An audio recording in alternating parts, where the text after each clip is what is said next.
You're involved with Austin Williams and some of the other folks out there running. But racingrvs.com is the place to go shopping if you're in need of a rig to haul your rig down the road, right? Yeah, and that's the great thing is we try and help racers line up what works best for them. Some guys might need a smaller trailer with just maybe a regular motorhome, but in this new world of drag racing in the last 10 years, a lot of guys are hauling stackers. And really the only safe, reliable, dependable option to do that is one of these truck conversions. And we specialize in that. If you see something on my lot that's not one of them, we got to trade in. So we've done a lot of education over the last 15 years of learning how these trucks work best, what works with the best trailer right, and just try and help people get something that's the safest, best way for them to get to the track. And that's what it's all about. You got to get here to race. And to do it, I'm just trying to think back, to do it in a safe manner. We've come a long ways from the crew cab dualies and the chaparrals and the open trailers like I started out with many years ago. I mean, it's now a step up. But for a lot of racers, that step from a dually or the step from a small or an F550, something along that line, to move up to be able to pull the trailers that we're pulling down the road right now makes all the difference in the world. Patty, come on up here. I know that you're involved with this as well. Your excitement level, I think, is peaked a little bit here with the announcement of the national sponsorship too. Definitely, I'm very proud of my husband and just the sport. We've watched my father-in-law race this division forever, and Joe this past year, and yes, our boys are in it. I got my brand new car, and I can't wait to go down the track for the first time. Yeah, the new car bug, I always got that itch that needs to be scratched. But again, racingrvs.com. If you need help figuring out what you need to do what you need to get where you want to go, there's no better place than to go to racingrvs.com, not only because Joe, Patty know what they're talking about is being able to get you set up, but you're also racers. And when I need, I made the comment earlier today, my shop, my detached shop. I was outside last week and I noticed a swarm of termites. And I got the termite and I'm like, where's Jeremy? I need him. Help, please. Oh, wait a minute, he's too far over.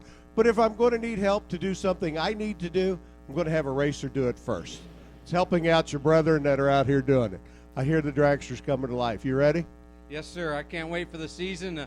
Unfortunately, I'm up here watching this run instead of running it, but we'll be back and ready for Norwalk. Sounds like a deal. D3 TV, I understand, is now up and running. Warren gives me the thumbs up. Jay's smiling. Glenn Vardy out there celebrating a birthday today. Mike Baugh's chassis craft car. They tell me it's a birthday, but they don't tell me how old. I can't pick on people if I don't know how old they are. Yeah, well, it's the 21st anniversary of my 13th birthday. You do the math. All right, Richard Edwards up. Terre Haute-based runner, left side. Hemi 5, blown machine. Pro Charge, Mike Baugh, Big Motor Chevrolet. I'm telling you, I walked through tech yesterday, and I looked at some of the cars, the new cars, coming out, and I'm like, really? These first 8 cars can go 630 plus.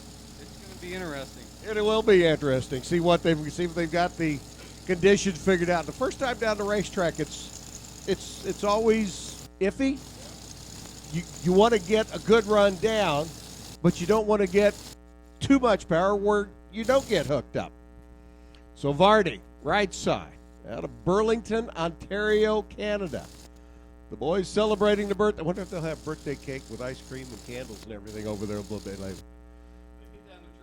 They get down, I agree. They get down the racetrack. There's no telling what kind of celebration. All right, here we go. First pair, Spitzer Race Cars, top dragster.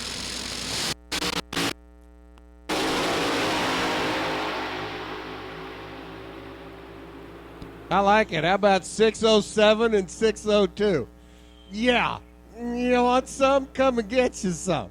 Richard Edwards, 602, 229.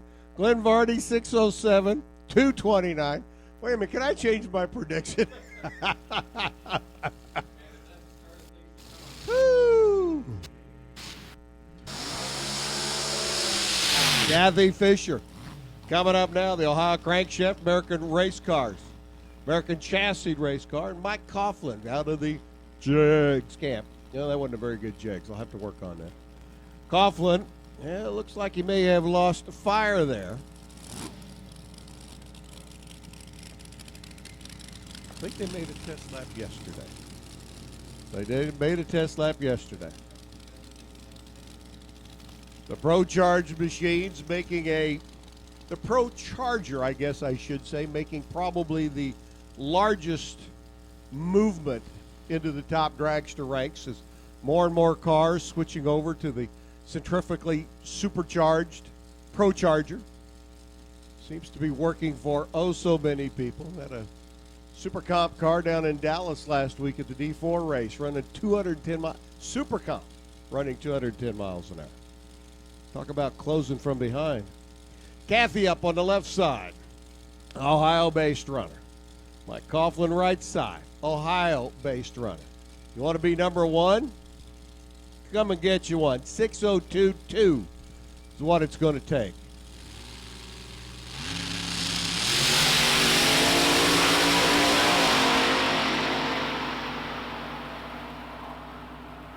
.617, 224 by Mike. Kathy goes 660. 198 miles an hour. She's off of it down at the other end of the racetrack.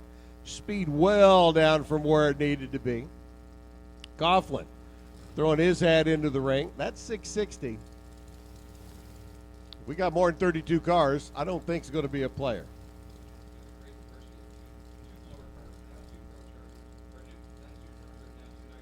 Yep. Crazy. Joe Fisher up here pointing out the fact that we've got a pair of nitrous cars now on the lines. Big cubic inches. 706. Ford power plant. Left lane. Craig Sullivan out of Avon. That is a bad Ford. We'll tell you that. That is a little motor. In this world. 615 cubic inches.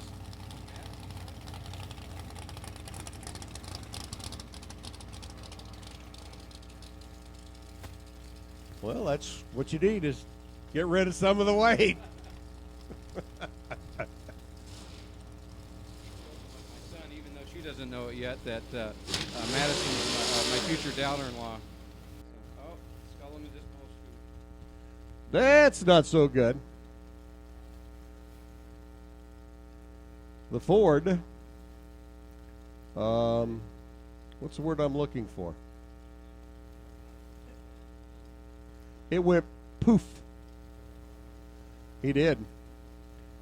I think there's a carburation issue on that machine. There may not have been. There is now. So Madison will make a shot down the racetrack. You were saying about your son? I said my son would be lucky to marry a girl like this one. She's smart, she's a hard worker, she's cute, and she loves race cars. That last category is a hard one to fill. It really is, trust me. All right, Madison, free ride.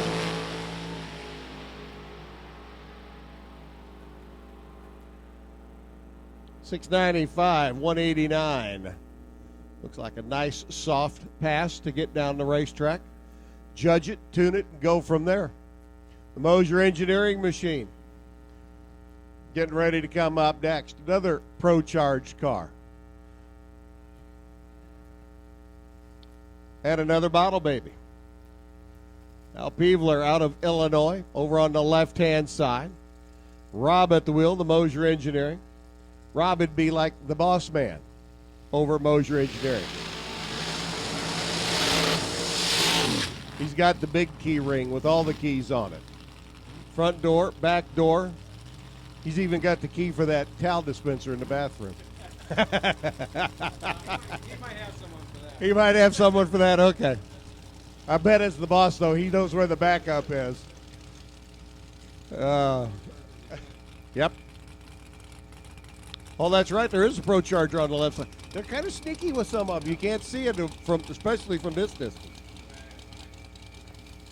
And especially me with one eye after surgery a couple of weeks ago. Let me tell you, waking up with a detached retina will get your attention. Yeah. But hey, we're back. We're making on the road to recovery.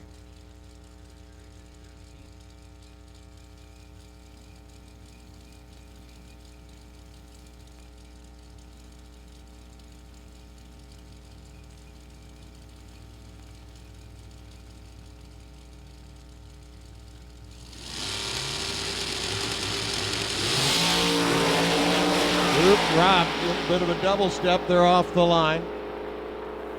Peebler, 639, 211, 650. 225 miles an hour. Now, Kathy Fisher went 660 at 198. Mosier goes 650 at 225. So, obviously, Kathy's run, slowing on the big end. Rob hiccuped on this end, drove it out the back door. Peebler up to the number 4 spot. Well, that's 639. Here comes the Artisan. Blown, big motor, out of Brooks, Kentucky. Tom Elliott over here on the right side, 73 years young, out here mixing it up with the kids. Johnny Deacons out of Louisville. And problems for Tom Elliott's car. Got some fluids out there. Like we said, if you go to the bank and you make a deposit, it's a good thing.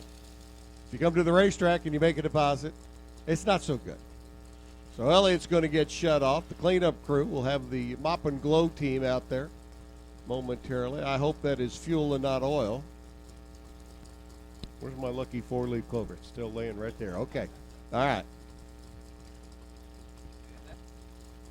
That's the problem with the first race of the season is all of us are having these first race bugs and jitters, and by Norwalk, if the weather's right, I think we might see the fastest bump ever. We did that at Bowling Green last year in weather conditions that were like, really? Quickest ever field? Here? In this? Whoa. Deacons, the Quick Fuel Technologies car. 637, only 213 miles an hour. Tells you this end of the racetrack was really picking them up and putting them down. So Deacons down track. He'll slide into the field. 637 will bump into the number 4 spot. Tom Elliott's car gets pushed back. Looks like it was fuel because it appears to have mostly been dried up by now. That's a good thing. Excuse me, sir, coming through. Beep, beep.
BJ Sexton over here on the right-hand side, the Racetech chassis machine. Small motor car, a little 484 cubic inch. Got the blower sitting up on top. BJ and his bride working hard to make that machine get down the racetrack. Don Floyd coming over from the Show Me State says, watch this, I'm going to show you. M&M chassis car, big motored Chevrolet. They're a little bit bigger motor, I guess I should say.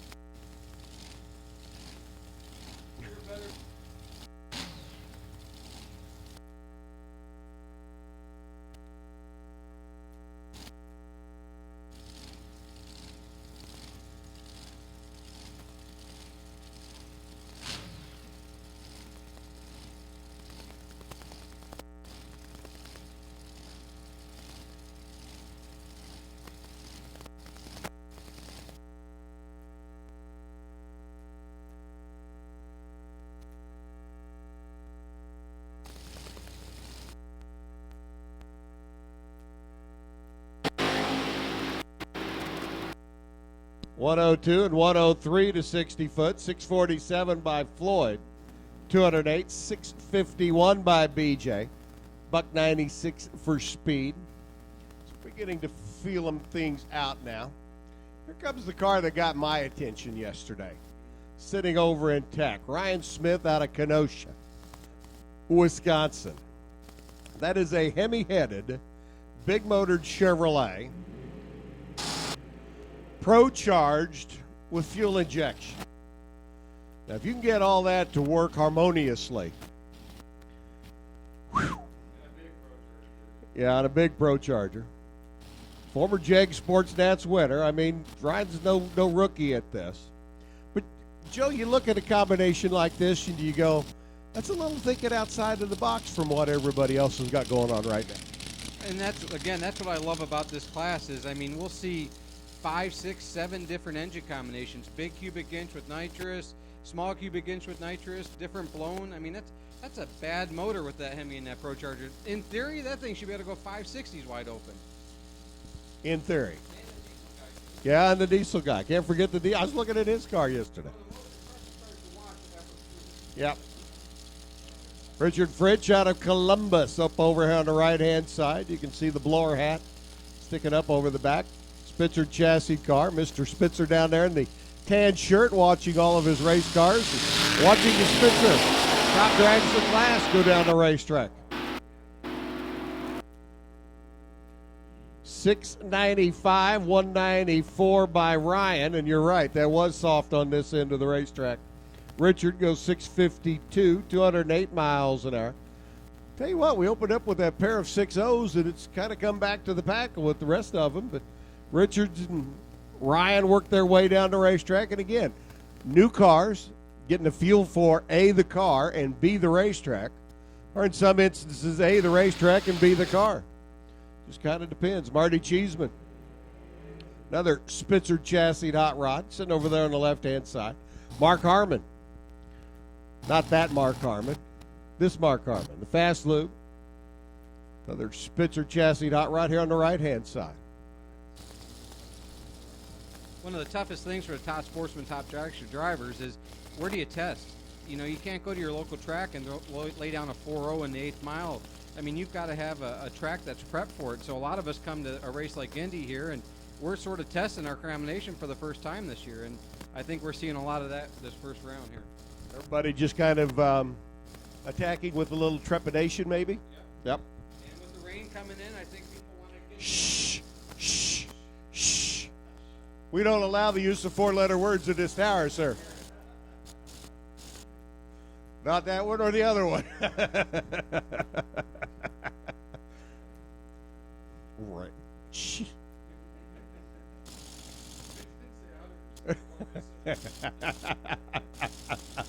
All right, Marty up left lane. Mark on the right side.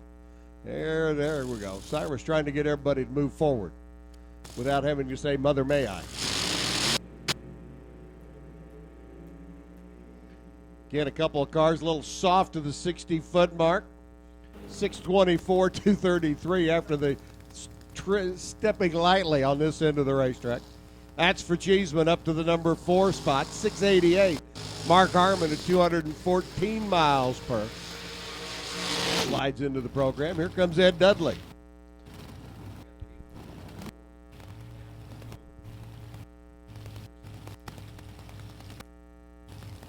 A Hemi car, Chrysler car.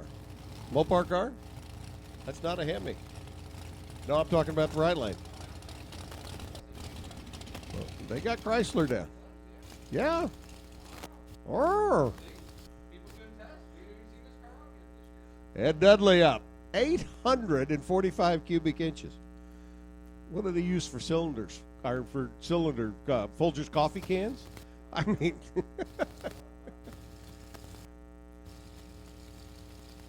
Well, it certainly wouldn't be the 3-pound can. That wouldn't make 845. Well, I guess you could if you had a stroke about this long in it. All right, Ed Dudley out of Fisher's left side, the big Ford motor. Mike Trouth out of Kentucky making the toe up with the Mopar car. Oh, nice. Wheels up out of the gates, set it back down. 6:30, 2:10. Dudley takes the Ford straight down the racetrack to the number 5 spot. Mike rolls in, 683, 204 miles an hour. Everybody's yakking and talking on their racing radios. Word goes to fire the next pair. Dan Norris and Tim Papp. Talked to Tim a little bit earlier back in the staging lanes. Surprisingly, both of us being in the collision industry, we talked about race cars. Go figure. Dan Norris out of Michigan. Pulling up now.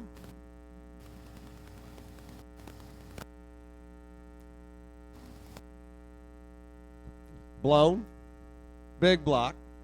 Mike Boz chassis car. Tim out of Illinois making the tow over. Another big cubic inch combination, 788 cubes to think things going.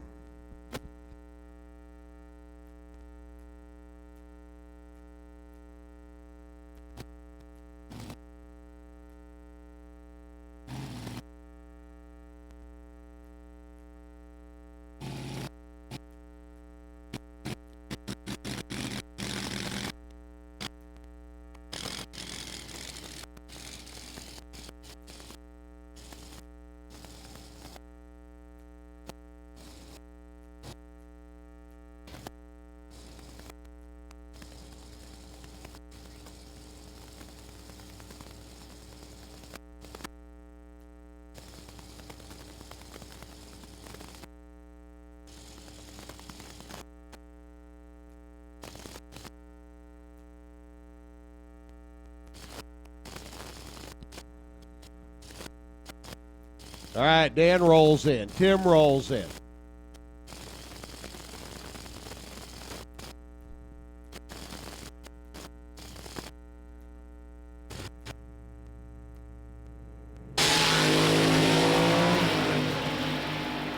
Tim slows. Dan motivates on through. How about a 6:10, 227 miles an hour? Yaha. That hardtail Mike Boz machine all the way up to the number 3 spot. 18 cars down the track so far, and well, they're still back around the corner. Tony Billett and Mike Warren coming up next.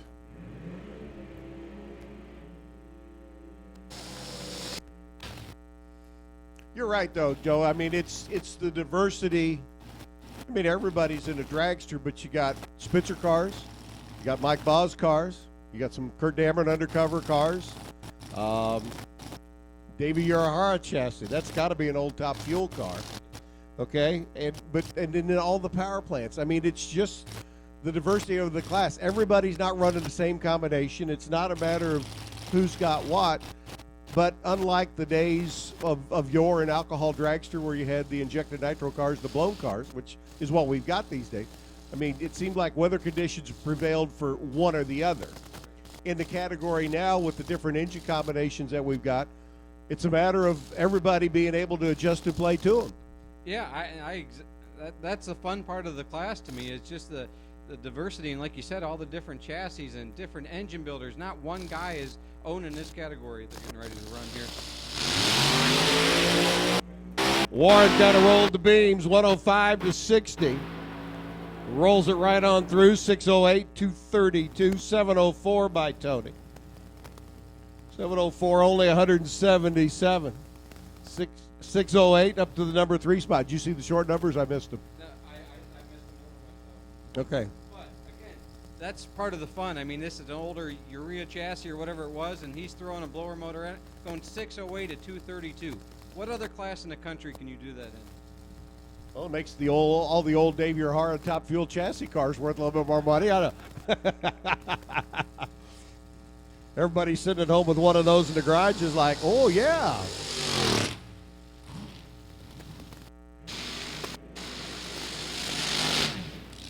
Karma Hopper comes up now, the Kentucky-based runner over on the left-hand side.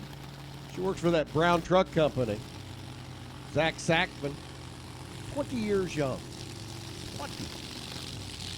Just a kid. Channahon, Illinois? Never heard of it. Zach says, hey, it's my hometown. It's an interesting combination. Spitzer chassis car. Got the blown big block, turning the bottle on for Karma over there on the left-hand side. I was going to say, I've seen that car go quick. You know, there's another thing. I mean, we're talking about the diversity of the cars and the power plants. How about the drivers?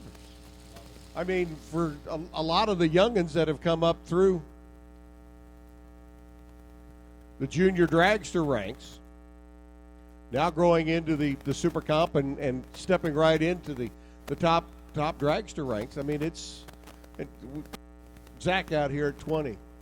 We had the gentleman a little while ago at 73. Yep. Tom? Yep.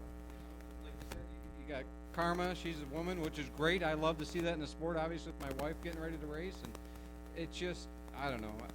I love drag racing in general, period. And, you know, we have, like I said, we have a little bit of a favoritism with the top dragster, top sportsman, because that's what we've been running forever. But anybody in a race car is cool to me. You know, I just love it. So. We had a winner last weekend down in Dallas, Jennifer White. Her spider bike car taken away in the top dragster. She's tough. That's pretty good old race car. Jeff keeps it tuning pretty well. Spitzer down there taking a few photos of the shootout. Hi, I'll wave. All right. So we got shut off, checking the top end of the racetrack. Evidently word came out from the far end that we needed to check it real quick, so we shut Karma off, shut Zach down. Hold on to the rest of the group back here. Again, racingrvs.com. You need a tow rig? Call Joe. Joe's busy, talk to Patty. Talk to Patty, and then if Patty's busy, talk to Joe. The great thing, I guess, because we're local here, but we're within about an hour and a half of Indy here, and we're a full-service shop. We're a warranty dealer for show haulers, so our shop can do any minor repairs or fixes or complete remodels. So, you know, it's not that you have to buy a unit, but maybe we can just help it make it a little bit better. All right, I'm going to ask you a question. I mentioned a while ago I'm in the collision industry. Body shop? We've got the capabilities, and we do minor body repair right now, but with the new shop we have coming up, which probably will not be open until 2017, we will definitely have a body shop inside of it. That's the big thing in my part of the world. I live in Kansas City. That's the big thing, is finding a shop that can handle a big rig to take care of it. I've had a couple of racers call me that have had unfortunate encounters with Bambis as they travel up and down the highway and the byway, which is pretty much for the most part, a simple repair. I mean, it's new fiberglass and some new headlights and grills and stuff, but just finding the shops that are capable of doing it without taking it to the local Kenworth or White or Volvo or whoever dealership to have it done, because, well, it's kind of a different animal to them, and they're not that used to it. So, and that's a whole other world we won't get into right now. My service manager ran a big body shop for one of the huge RV dealerships for years, so it's on our plate. But again, we try and take things in steps to make sure we can handle what we have in front of us. We don't want to get too far ahead of the cart, and we just want to make sure we can do a good job when people do come to us. The old adage: crawl, walk, run. Take baby steps, keep going the right direction. All right, Karma says, I'm ready to go as soon as I do another burnout. Looks like Zach's going to refire and go from here.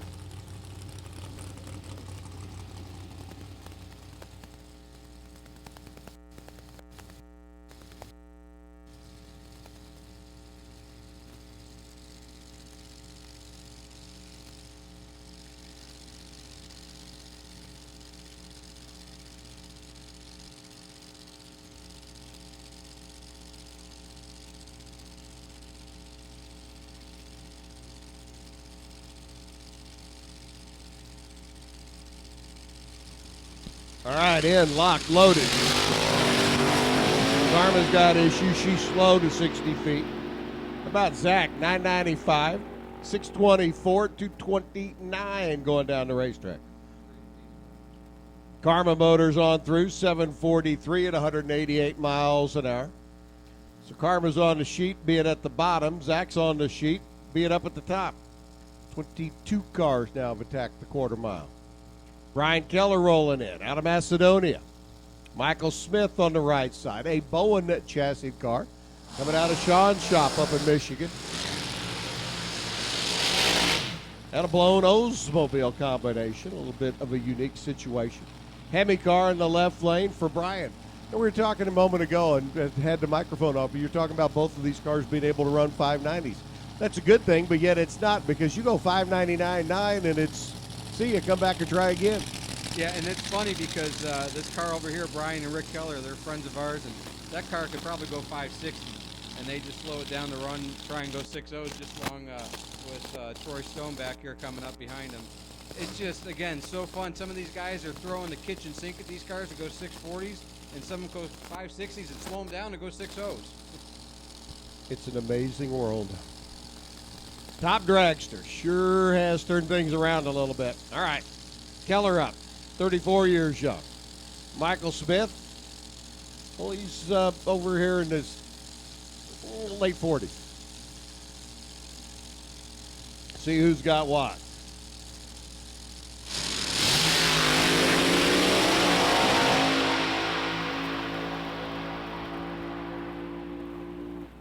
Six flat for Michael Smith, 231 miles an hour. Joe's sitting over here watching Brian go down the racetrack going, oh, man, that was a good short number. Oh, it didn't work.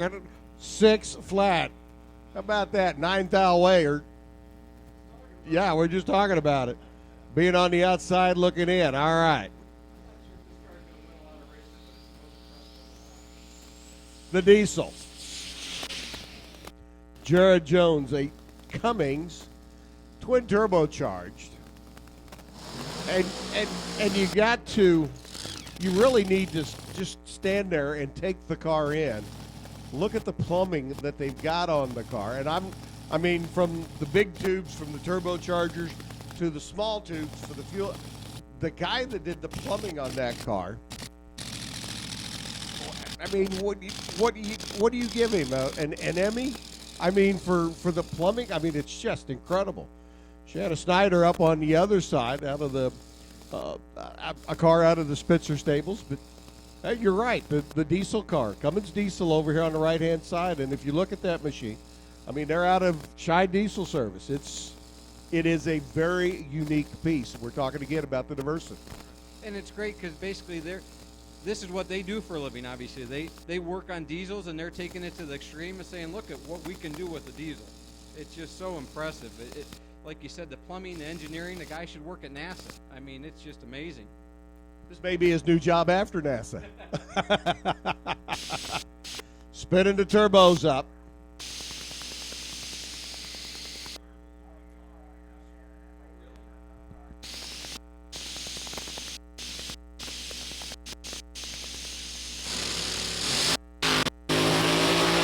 Yep.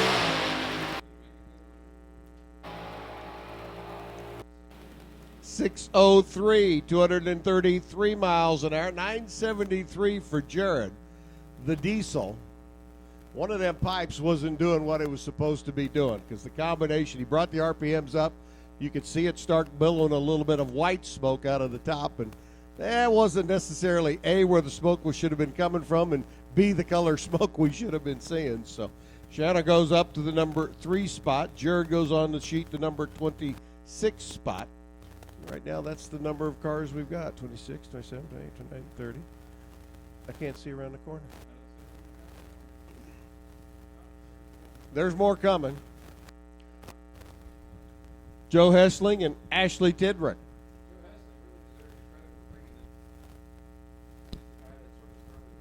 He's the guy that stepped up to the plate and tried it first? Yeah, Joe and John at APD, they basically invented this Pro Charger in the fast aspect, and they did a lot of R&D themselves, raced the cars like a lot of us do, and just found a great combination. And I really think they're the leaders right now in this Pro Charger movement. A lot of guys have certainly stepped up to the plate. Ashley over here on the right side, an Egan chassis car for the dietitian out of Kentucky. Yeah, Ashley ought to set up. You were thinking the same thing I was. Ashley ought to set up shop here at the racetrack. Healthy food, that's what we eat all weekend long. At 10 o'clock at night. Yeah, them fried chicken wings are wonderful. Uh-huh. All right. Well, needs to be if he finished number 8 in the world last year.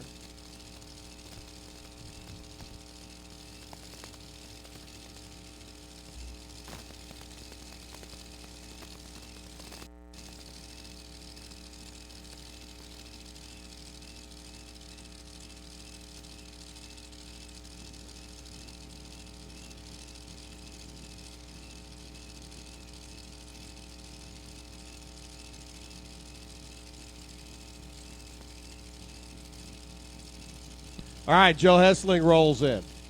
Tidrick rolls in. Ashley over here on the right-hand side.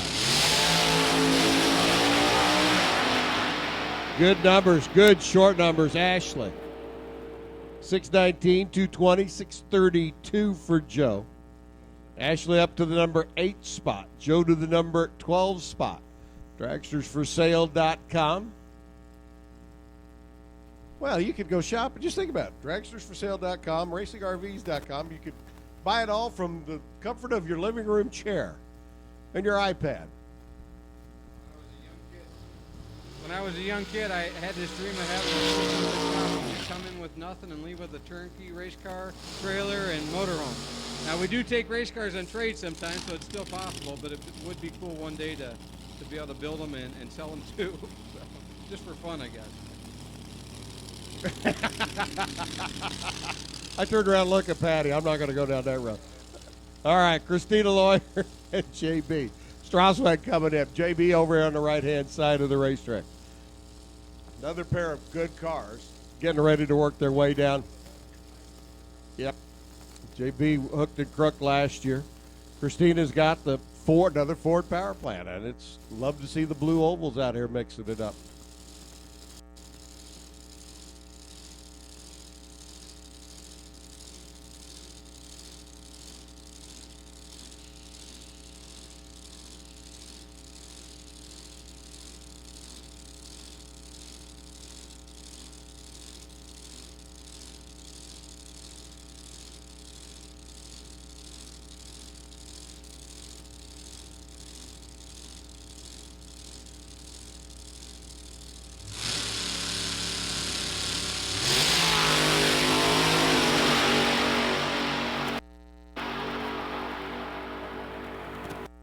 Christina 644, 210, 647, 208. Christina to the 15 spot. JB to the 16 spot. 30 cars down track. 31. There's 32 sitting back there. Oh, yeah. Oh, by the way, this will be the champ.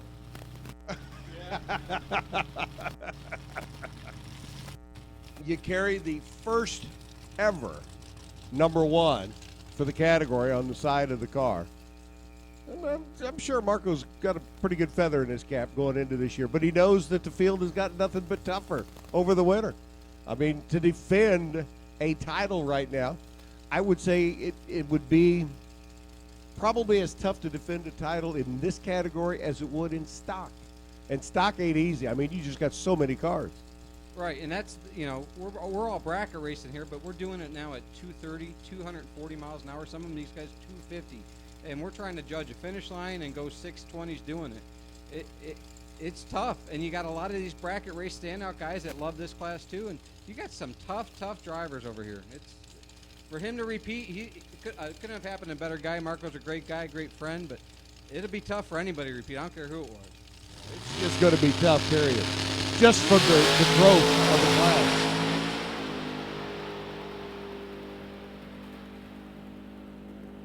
.643, 216 miles an hour.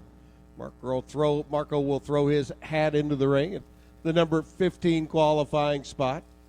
We will have a bump here in a moment. Lynn Ellison getting ready to come up. Yep. Whose car was it? One of Lynn's cars. I saw a wooden spoke type deal on the side. Comp Eliminator, you should be in the lanes. Top Sportsman.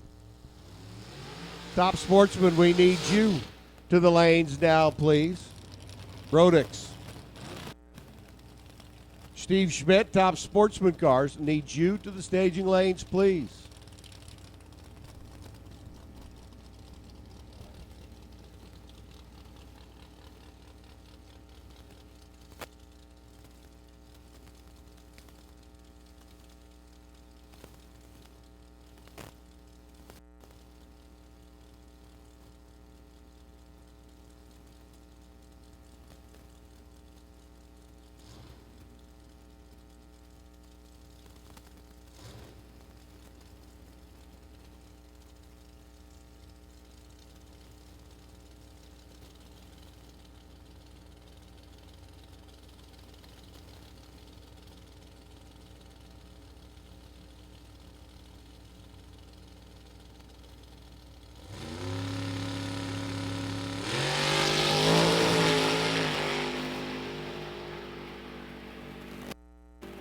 Lynn Ellison, 649, 210 miles an hour down the racetrack. Slides into the number 19 spot. Watch this magically up on the scoreboard. Ta-da! A bump spot. 973. Yeah, well, I've had egg on my face before. I'm getting ready to say, we should be, if this is a license run, should be pretty much at the end of the category. Comp coming up next, yeah.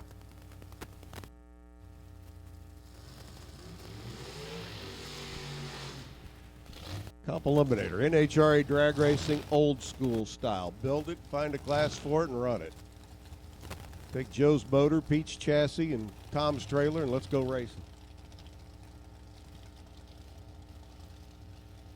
Hey, that's how it used to work. Everybody combined what they had and go racing.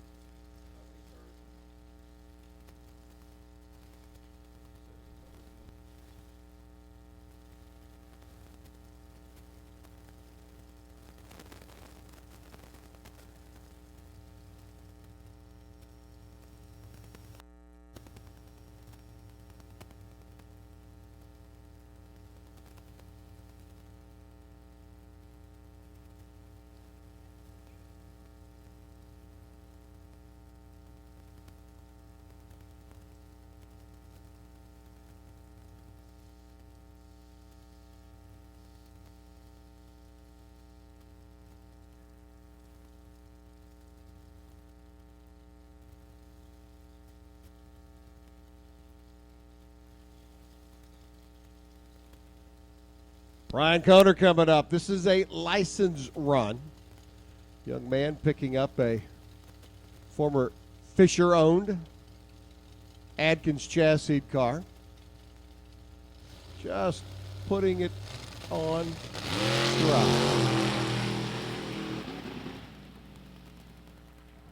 Just making a little run down the racetrack. Stand up here talking with Joe a while ago about some of these cars, and it's, you know, crawl, walk, run. We made the comment about the business. Crawl, walk, run. Do it in a race car. Take that first step. Improve in increments. Don't try to go from crawling to running. All right. That'll put Spitzer, top dragster, in the books. Thank you very much. Thank you, sir. Thanks, Joe. Thank you, Patty. Thank you as well. Stepping up. I mean, that national sponsorship, that lends a lot of credence. And to all the racers out there, if you need something to tow with, racingrvs.com. Thank you. I appreciate it, and good luck to everybody this weekend. Let's have some fun. You're more than welcome to come up anytime. I know you'd rather be racing, but you're more than welcome to come up anytime. Thank you. Thanks, Joe. Appreciate it. Dad, thank you.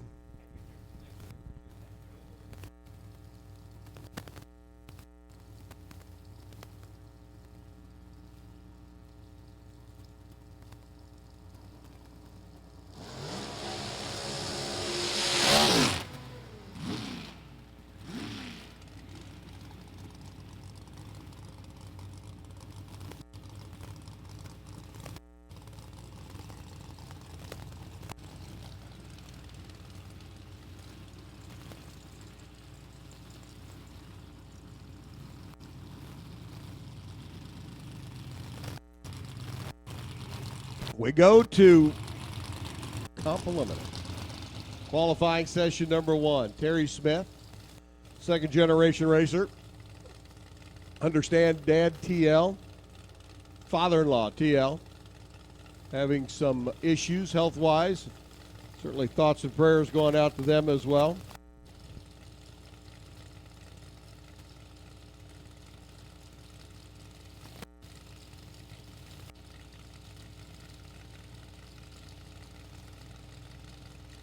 So Terry up, Chad Vogus up, the K altered automatic. 4-cylinder Chevrolet. Comes out of Vogus Race Engine, Vogus Motorsport. Chad over on the right-hand side. I love the diversity of this category. Altereds, roadsters, dragsters, door cars. Terry coasting through, 789 in the A dragster automatic. 812 for Chad in the K altered automatic. Comp eliminator with the diversity of cars and types of race cars qualify against the national index. Chad at 17 under. Terry shutting the car off, obviously up and over the index. Again, Brodix, Steve Schmidt, Top Sportsman Cars. Need you to the lanes, please. Brodix, Steve Schmidt, Top Sportsman Cars. Need you to the staging lanes, please. Come on down.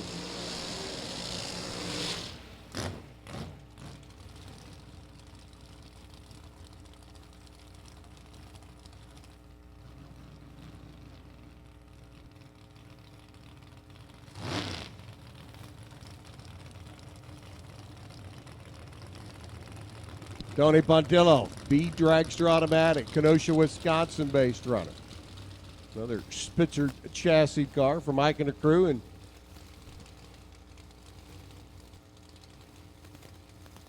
Neil Garrod, another B Dragster Automatic. Now, if everything goes according to Hoyle, meaning that everything goes according to plan, these cars should be in that high 6-second zone, both of them. Qualifying competition, you'd like to be in that 50 to 60 under the index range. For Tony and Neil, since they're both B Dragster automatic cars, like to be down in that high 6-second zone. The index a 746. Get down in the 680, flash 12. Problems for Neil, 683. There's the good run Tony was looking for. 790 for Garrot as he slows up to 172. So Tony rolls into the number 1 spot at 62 under the index. Right where he wanted to be. Good run laying down on racetrack. Hustling and bustling first shot through. Fred Allen and Ray Skillman getting ready to come up. Fred driving the Farrell Racing A Econo Altered 32 Bantam. Small motored Chevrolet, 319 cubic inches.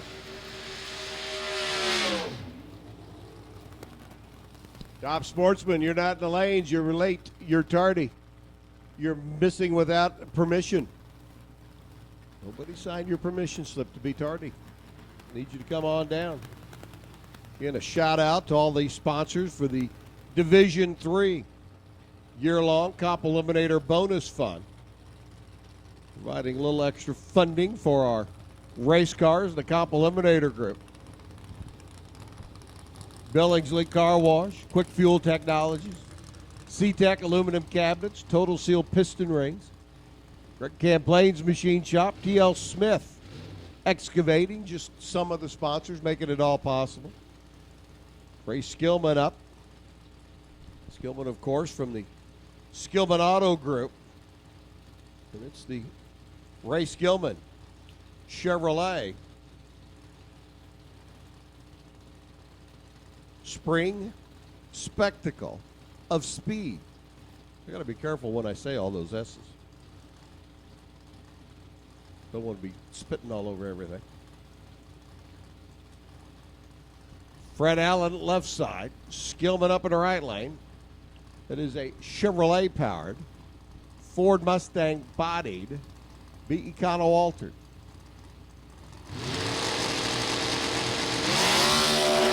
Skillman put it down into the mid 7-second zone. Fred Allen hustling through 7:38. Good lap, Fred. Skillman goes 7:52.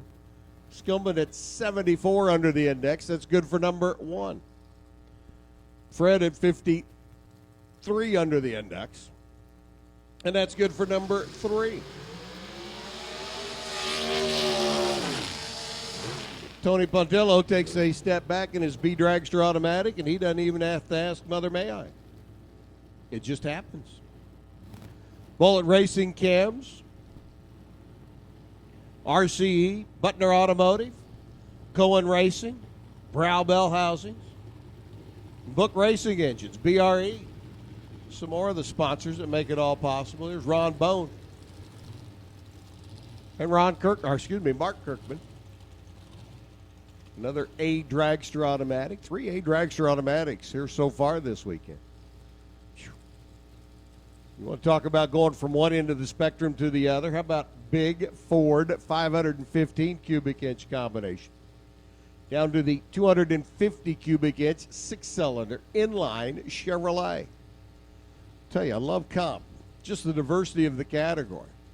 Big V8s, little V8s, inline 6s, V6s, flat 4s, inline 4. Wheels up launch for Kirkman. Off the line and running, hustling, 6:53. 204 miles an hour. There's the A Dragster automatic. Somebody was looking for. 7:52 by Ron on the 831. Ron goes 78 under the index for the number 1 spot. Jahan, come and get you some. Ray Skillman now takes the Mother May I step back, yes you may, to the number 2 spot, and Mark Kirkman slides into the number 3 spot. A Dragster automatic, 6:53, goes 63 under the index. Mike Farrell's Roadster now, the 34 Chevrolet machine. You saw the Acon altered Bantam out of CJ and Mike's race shop. Here's Mike wheeling and dealing the 34 Chevrolet B Street Roadster car.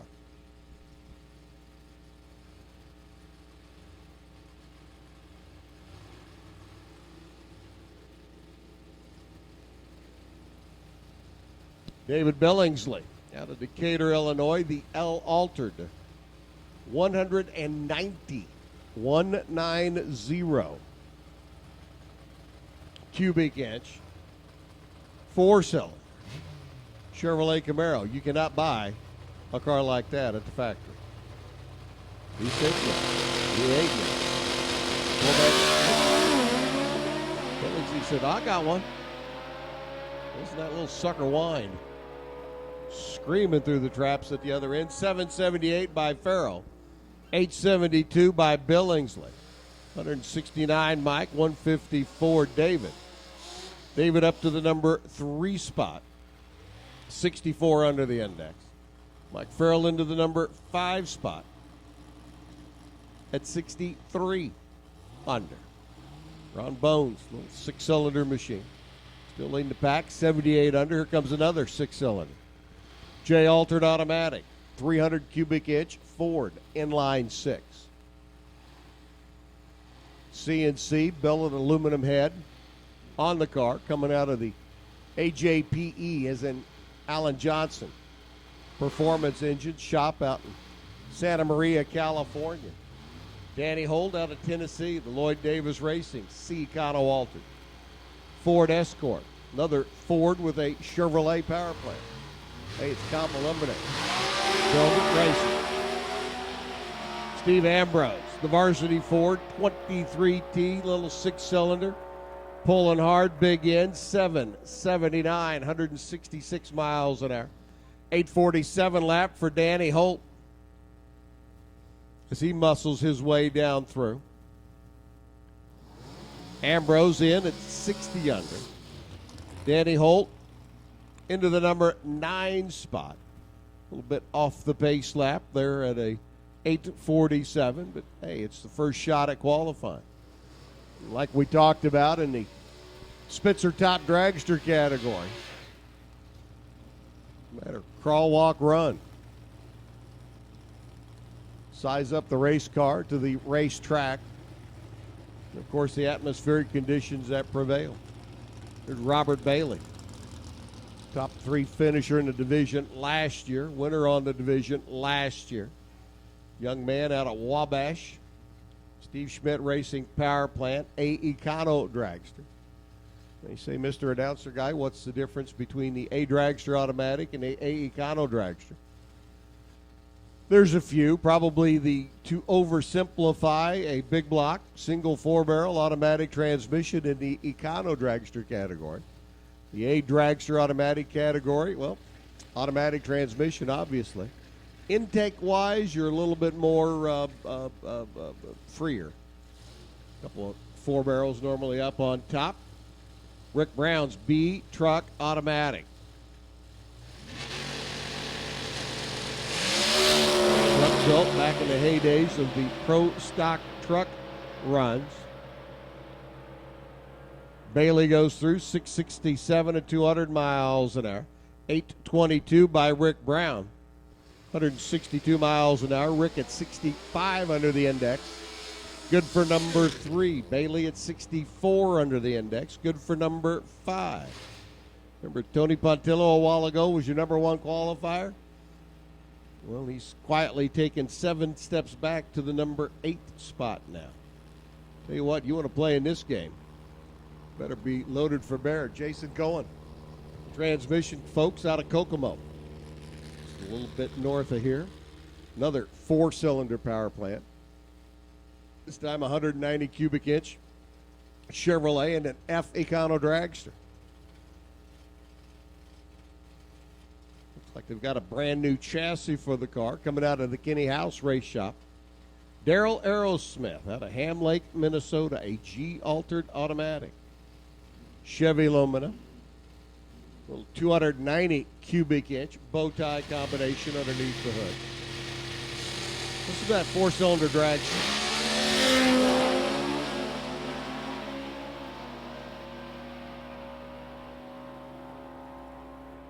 The 4-cylinder just has a sound of its own, doesn't it? 809, 159 miles an hour for Jason.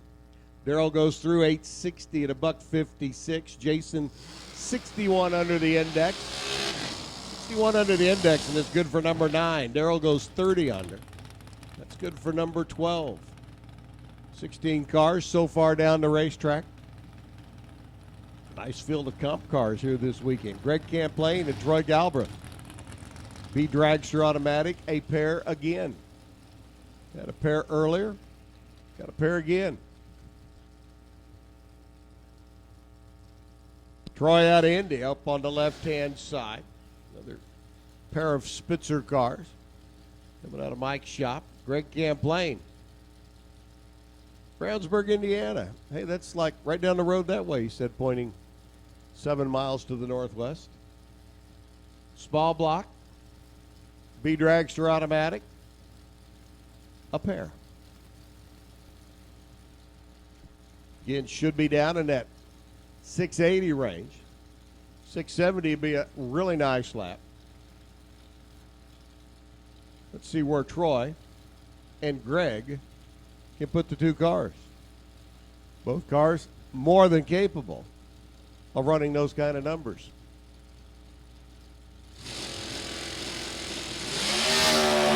Top alcohol dragster, we need you to lanes, please. Top alcohol dragster. Looking for you to the staging lane. 678 Troy, 685 Greg, 192 for Greg, 194 for Troy. Troy at 68 under, up to the number 3 spot. Camplain goes 60 under.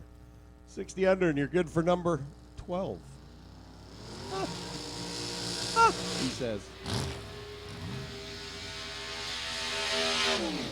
Saw BJ Sexton up just a bit ago in our Spitzer Top Dragster class.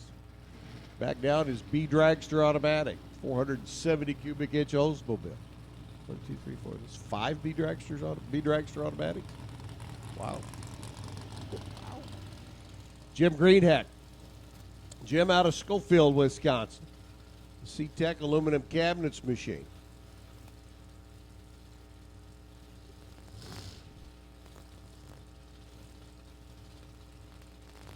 Green Hex C-altered automatic car, a race car shop fabricated race car. Carbon fiber, fiberglass body, made to look like a Chevrolet Camaro. Small block combination underneath the hood. Automatic transmission and BJ. Pushing that big Oldsmobile. Up on the left-hand side. Little birdie just landed on my shoulder and said there were 7 B-Dragster. Yowza. BJ slowing in the mid-range. Green Heck, 726. 185 miles an hour down at the other end of the racetrack. Sexton Motors through 13 seconds later. Green Heck at 67 under up to the number 4 spot. So Green Heck takes his race car shop fabricated machine into the number 4 spot. Here comes a car that started out its life on a GM assembly line. The division champ Todd France coming in on the left-hand side, the runner out of Louisville, making the toe up. Small block combination, F Supermod automatic. The car began its life tripping down a GM assembly line with all the Cobalts and fellow G5 Pontiacs. Only thing is, Todd France's machine, destined to become a division championship car. Made to move over to a chassis shop. A little bit of reworking of the floor pan, especially there in the rear. Small block Chevrolet put in where a 4-cylinder used to reside. Converted to rear-wheel drive, which, oh, by the way, he's got some pretty good size wheel tubs in the back. Frank Cervelli, B-Dragster automatic, I think number 6. A Sarmento built machine coming out of Avon. Top Alcohol Dragster needs you to lanes, please. Top Alcohol Dragster. Needing you to the staging lanes, please.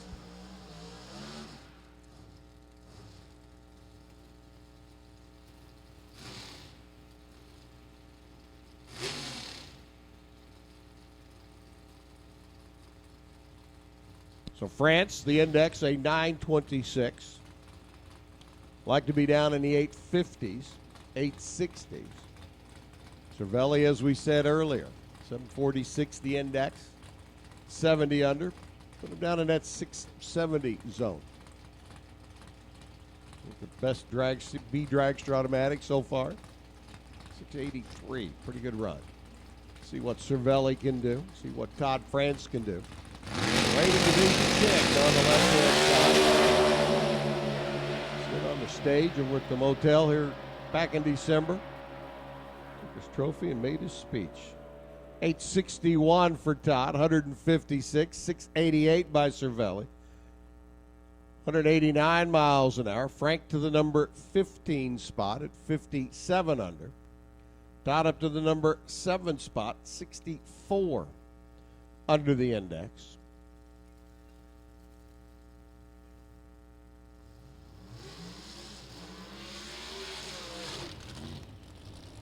Jeremy Bailey coming up on the right side. Another B-Dragster automatic. If I've been keeping count correctly, I do believe this is number 7. Now the Steve Schmidt Racing. Cohen transmission. So we know where the engine came from. We know where the transmission came from. Chassis came out of Egan's shop. Big block Chevrolet put together by the guys over at Steve Schmidt Racing. Again, B-Dragster automatic, down in that high 670, low 680 range.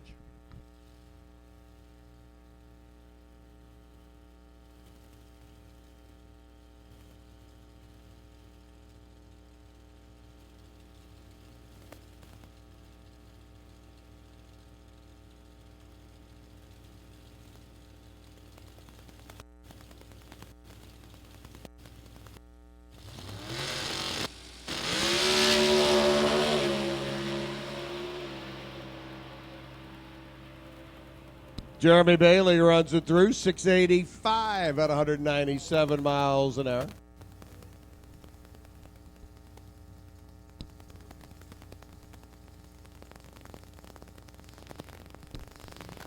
So Jeremy goes through 685, puts himself up into the middle of the field as we roll into our products. Steve Schmidt Racing, top sportsman category. The dragsters in the 6-second, 200-mile-an-hour zone. The cars in the mid 6-second, 200-mile-an-hour zone and up. Kenyon Dinkle out of Terre Haute, a college prof at 41. Wonder where Professor Dave Ring is. Jeff Sexton out of Fairborn, Ohio. The Sexton's Automotive. Chevy Cavalier over here on the right-hand side. Sexton in. Kenyon's in. First pair. Top sportsman.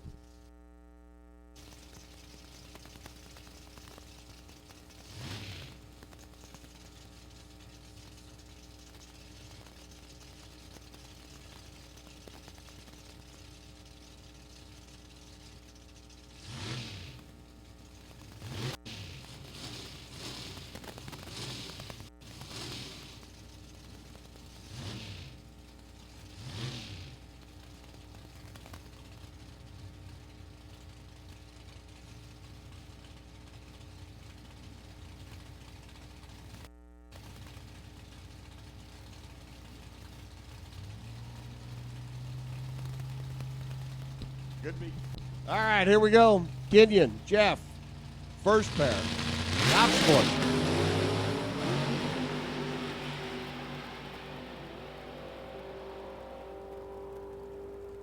$703, $195 for Jeff Sexton, $881 and $143 for Kenyon.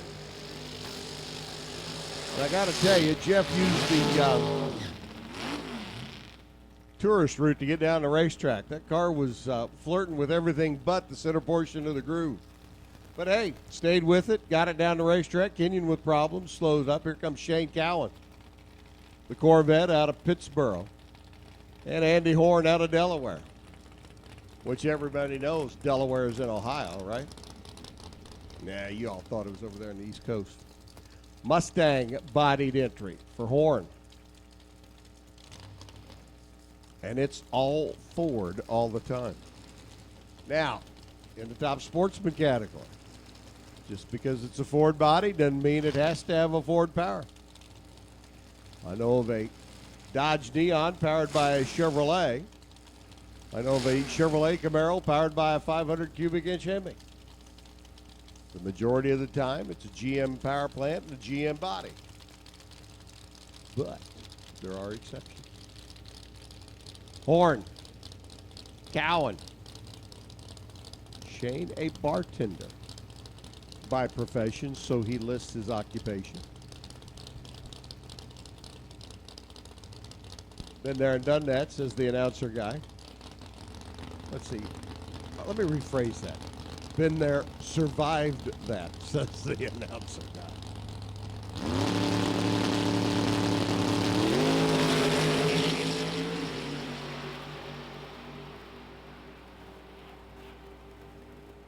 662, 205 miles an hour by Andy. 729 by Shane Cowan. 185 miles an hour. Andy jumps up to that number one spot, but something tells me that that's not a safe position. You're counting on cashing that number one qualifying check, Andy. Well, I don't think it's going to happen. Here comes Tommy Turner and Mick Snyder, and here's a couple of cars that can jump up and take that number one spot away. I mean, Tommy could get there and have it, see Mick take it away from him. Two bad hot rods on the ground right now. Turner out at Naples, Florida. A masonry contractor by profession.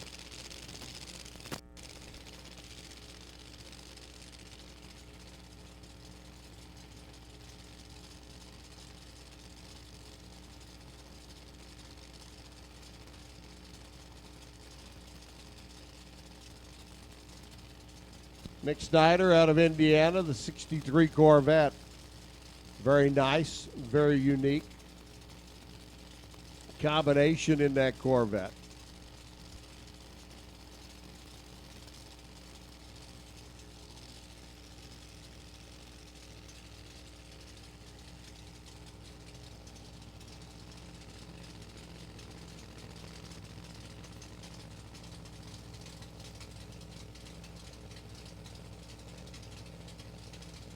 Snyder on the right side. Tommy Turner left lane. The sleek and aerodynamic Pontiac GXP body. First mix Corvette. A bad runner in and of its own right. Big, bad, blown Chevrolet 620. 228. Told you. That number one spot was, well, nothing to get enamored with. Tommy Turner was 670 and 210. Hustling and bustling his way down the racetrack. Mark Malkin, Steve Jaeger.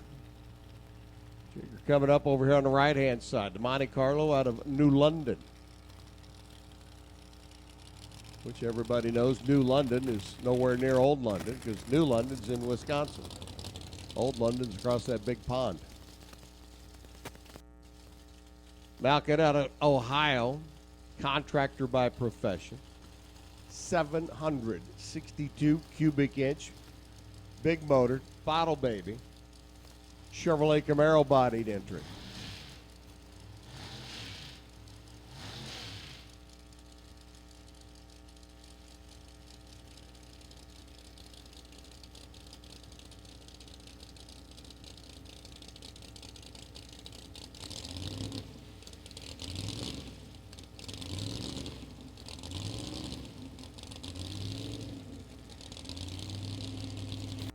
You want to be number one? 6.206 or better. Mark says, just put me on the qualifying sheet and I'll be a happy camper. Win from any position in this category. Ooh, wiggle out of the gate by Mark. Jaeger, meanwhile, bustling and bustling. 693, 194 going down the racetrack. Mark, though, came off the line. You could see back into that Camaro doing a do-si-do, and I didn't even hear the band strike up the music yet. So Mark will slow up to the number 8 spot. Put on the sheet. Steve will motor through 693 at 194. Get top alcohol dragster. Need you to lanes, please. Top alcohol dragster. Need you to the staging lanes. Glenn Julius and Ryan Hill. Valparaiso-based machinist. The Ryko car. Over to the right-hand side, a Pontiac Firebird body. Huge wing on the back. I mean, you could land, what, a Huey helicopter on that back deck? 520 cubic inch combination. Julius over on the left side. 698 cubic inch bottle baby, nitrous motor over there on the left-hand side. Top alcohol funny car. Needs you to the lanes, please. Top alcohol funny car. Needing you to the staging lanes, please. Come on down. Top alcohol funny car to the lanes, one and all.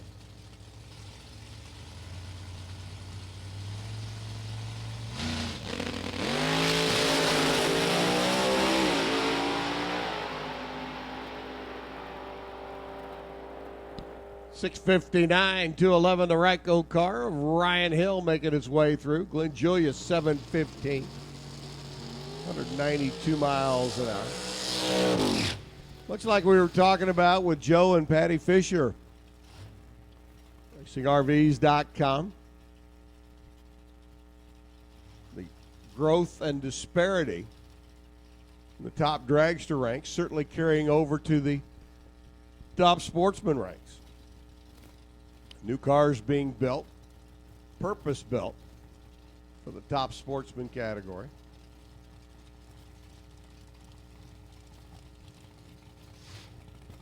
Brian Kuykendall out of Illinois.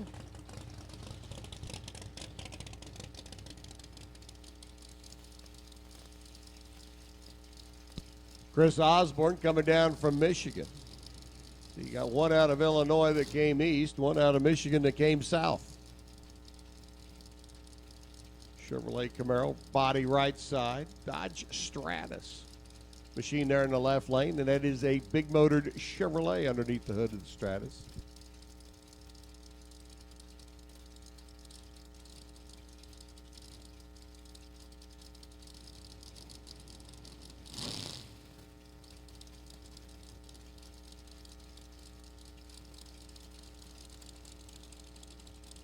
Ryan has the Mopar body. Quite possibly an ex-Pro Stock Dodge-bodied machine.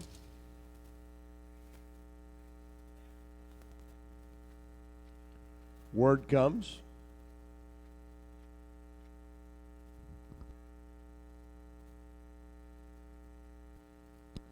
Put him on hold for a moment. Checking the top end of the racetrack down there, so we'll push Ryan back. Get Chris's car backing out of the way. Get the top end, the shutdown area taken care of. Looks like our last car going down the racetrack. Ryko's car didn't clear the top end. Excuse me, let me stand corrected. I don't know whose car it was exactly. One of our cars just not making the bend at the far end of the racetrack. So we'll get that cleaned up and taken care of down there. Top Alcohol Funny Car needs you to the lanes. You should be in the lanes behind the Top Alcohol dragster machines, which are already there. Hint, hint, hint.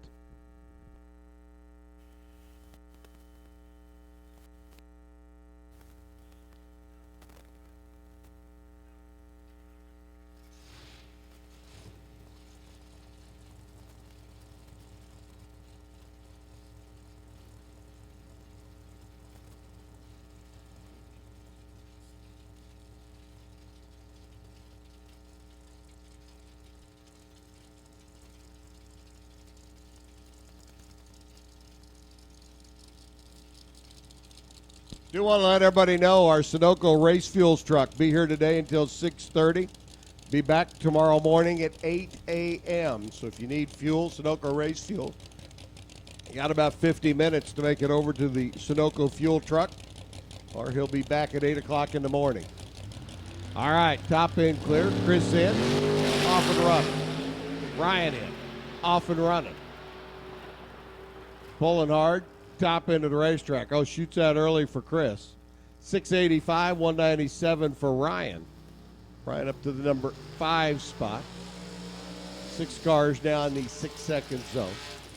Chris into the number 9 spot.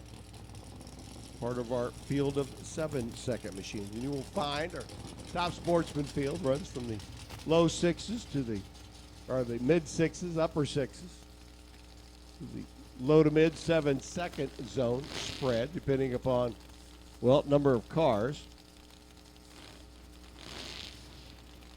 And obviously the weather conditions. Dwayne Galagli out of Cedarville, Ohio, the Performance Clinic. Corvette bodied machine, 706 cubic inch big motor. And Michael Chitty out of Ames, Iowa. Chevrolet Cavalier for the Division 5 competitor.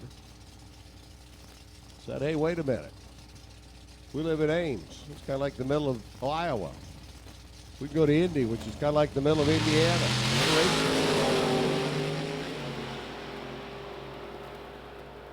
First race in Division 5 coming up in just a couple of weeks. 674. 204 by Michael. 722, 188 by Dwayne. Chitty goes into the number 5 spot. Galagli goes into the number 11 qualifying position.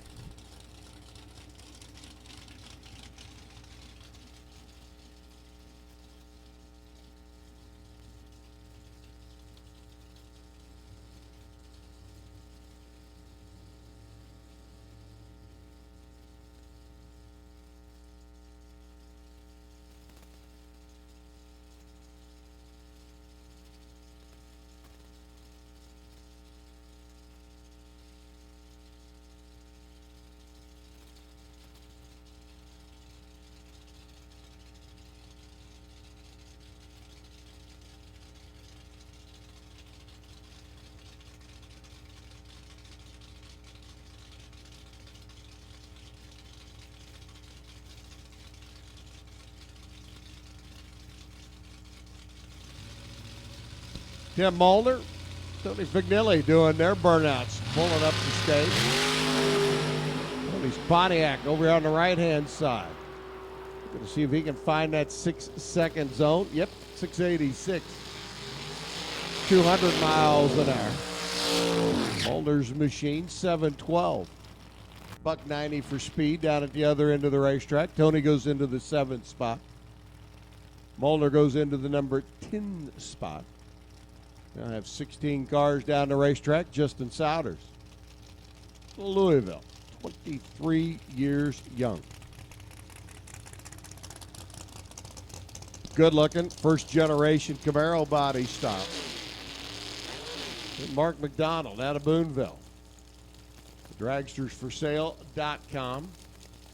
598 cubic inch, 67 Mustang. Or at least the body style thereof. All Ford, right lane. All Chevrolet, left lane.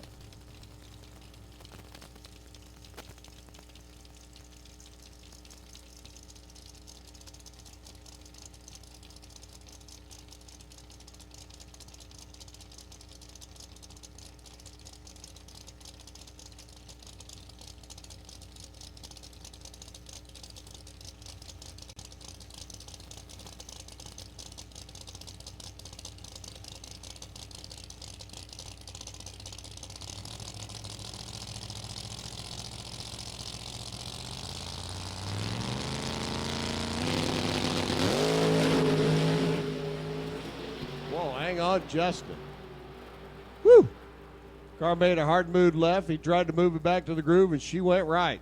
794, 183 by Justin, actually getting back on the throttle.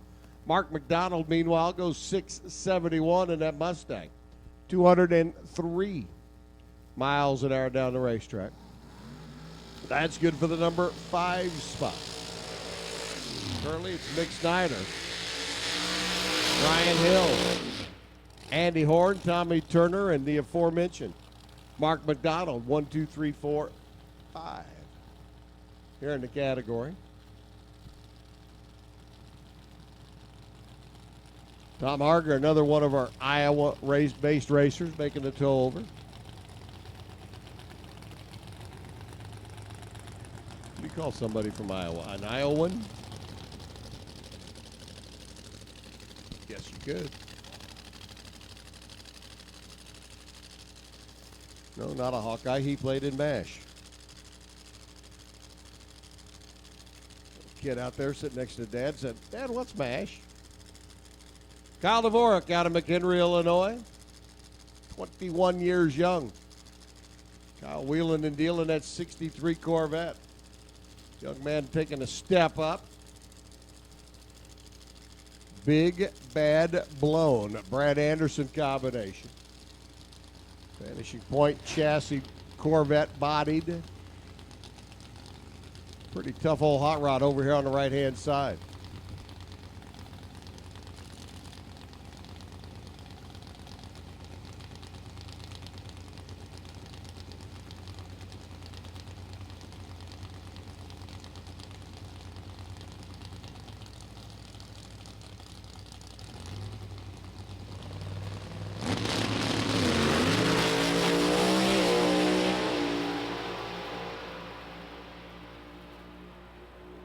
Wow, how about Kyle? 632. 221 miles an hour. So you got a Corvette 1 and the Corvette 2. Mick Snyder and Kyle capitalizing on the aerodynamics of the 63 Corvette body style. Tom Harger, 695 lap, 204 miles an hour. Good hustle and bustle down the racetrack. Right now, that 695 is only good for number 11 on the qualifying sheet, and we are a ways from being done. Glenn Butcher's hot rod out of Ohio. Talked earlier in the day about what people do for a living Monday through Friday during the week. Glenn Butcher is a demolition contractor. Got something you need out of the way? Well, Glenn will figure out how to get it down and then haul it away. Tim Weiss out of Cardington, Ohio, a pizza shop owner. Oh, that sounds pretty good right now. I'll take a thick crust, crispy on the bottom, with beef, ham, tomato, and green pepper. Make it a large. Oh, and throw in some cheese bread, too. I need carbs. Tim Weiss out of Ohio. I don't think I can get one delivered from Cardington. Another all Ford Mustang. 69 Camaro, Glenn Butcher. Ooh. Big Holbrook Racing. 762 cubic inch combination. Jahan. Both these cars should be quick. Like 6-second quick. Well, Glenn's not going to be. Car wasn't happy leaving the starting line. Tim is 685 quick at 198 miles an hour for Glenn Butcher. 10-second lap. That does one thing good and one thing not so good. A, it does put him on the qualifying sheet. But B, it puts him on the qualifying sheet down there towards the bottom. You don't like to be down there towards the bottom. You want to be up towards the front. Tim Irwin, the Lumina bodied race car. He is an R&D, like in research and development, over at Mosier Engineering. It's the Mosier branding on the side of the car. Like Rob helping out down there. Big 706 cubic inch combination. Chevy Lumina used to be an interesting body to see out among the super gas ranks and some of the door cars. Starting to show a little bit of age, if you will. Chad Peckrell out of Big Bend, Wisconsin. An accountant by profession. A large, make that a double extra large and tall. 825 cubic inch Steve Schmidt combination.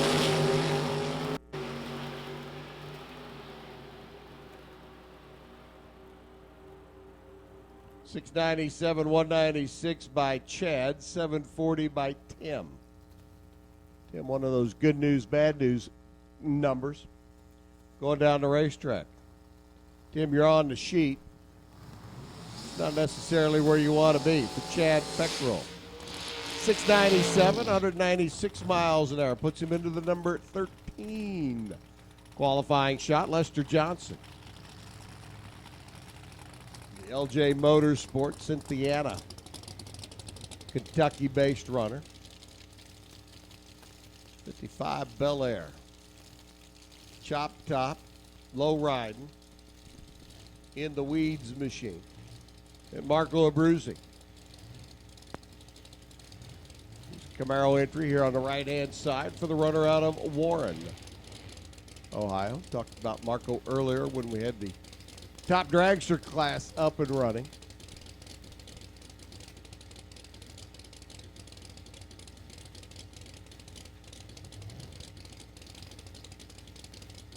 Bel Air there on the left-hand side. Certainly a car capable of jumping up and running some numbers. Marco's Chevrolet Camaro bodied entry. Not a slouch in its own right.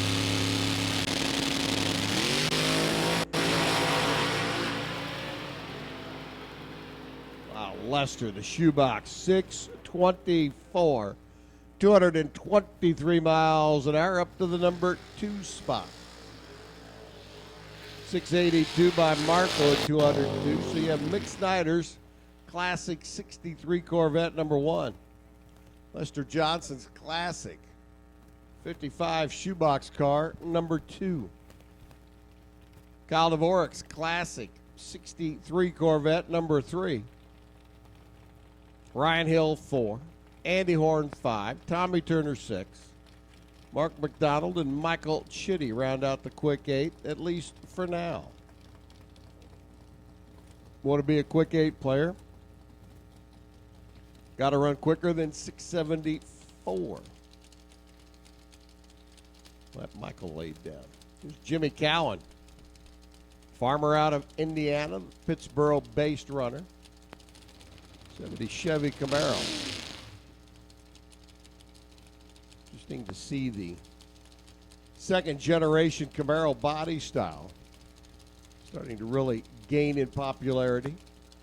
Top sportsman ranks. Put the nose down low. Tail up high with the big wing on the back. 814 cubic inch. Brodix headed machine. Another one of those cars got a 5-gallon Folgers cans for cylinder walls. Jimmy, soft and easy down the racetrack, 788, 171 miles an hour. So Mexican's up number 1, Mr. Snyder, that is. Lester Johnson, 2. Kyle Dvorak, 3. Ryan Hill, 4. Andy Horn, 5. Tommy Turner, the runner out of Florida, 6. Mark McDonald's Ford, number 7. And Michael Chitty, making a toe over from Iowa. Sits in at number 8 spot. Cowan's on the sheet. Our Brodix, Steve Schmidt Racing. Top sportsman category. Qualifying session number 1 now in the books. Here the engine's coming to life. We are into top alcohol dragster. Eric Vollmer, Krista Baldwin. First pair of gunners out. Talked during our Spitzer Top Dragster competition about the different power plants in use. Big Chevys, big Fords, blown, nitrous, pro-charged. They're in the top alcohol dragster category. 2 distinct power plants. One, the blown alcohol combination. One, the injected nitromethane combination.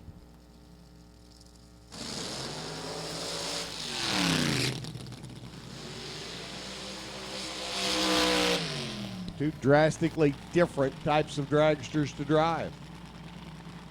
For Baldwin, over on the left-hand side, the runner all the way from Southern California, to oversimplify, and I do mean oversimplify, an injected nitro car, basically like driving away from the stop sign. 1 foot on the brake, mash the gas and go. As the car progresses down the racetrack, the clutch fingers come in and apply power or apply pressure on the clutch. And much like an automatic transmission, no shifting involved for Eric Vollmer. The blown alcohol car, you have to bring the RPMs up depending on crew chief and how the engine's set. 5,000, 6,000, sometimes more RPMs coming off the line. The driver shifts it a couple of times going down the racetrack. Kind of like a stick shift car. Bring the RPMs up, let the clutch out, push the gas down. Don't want the gas too quick. Don't want the clutch too fast.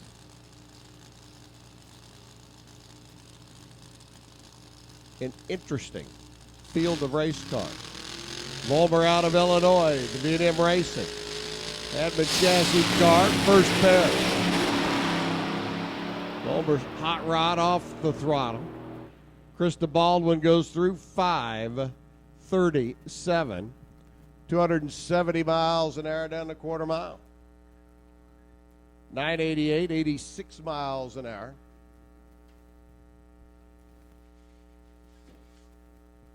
For Eric over here on the right-hand side of the racetrack. 5:37, nice lap. Pretty stout numbers, to be honest with you.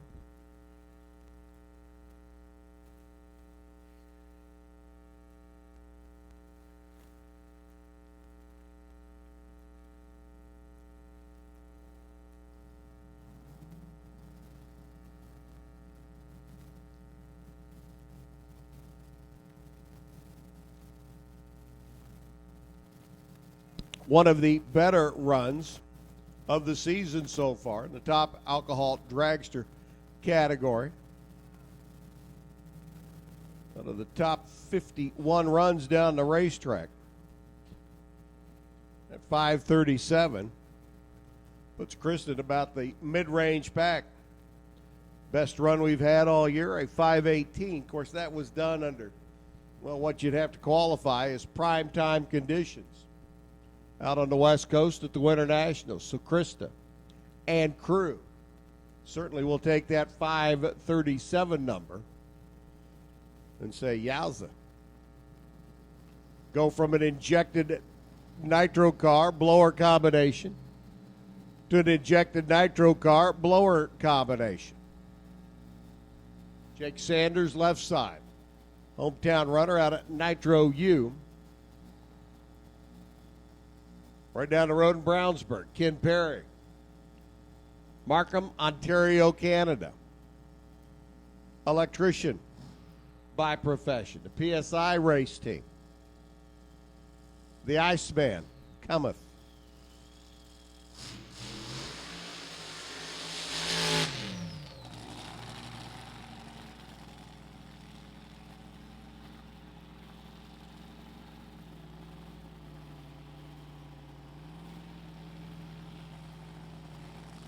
Yeah, Krista's best run earlier this year out in the California cool, 5:26. So to come out in conditions here, let's just say they're not as atmospherically friendly as they were in Pomona early in the season.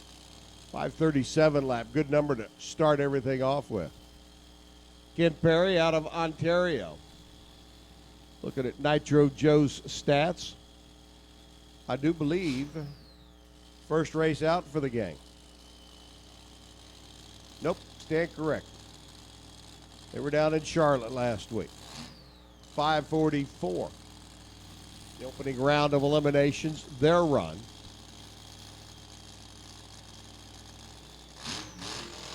Jake Sanders' car, obviously getting pushed off there.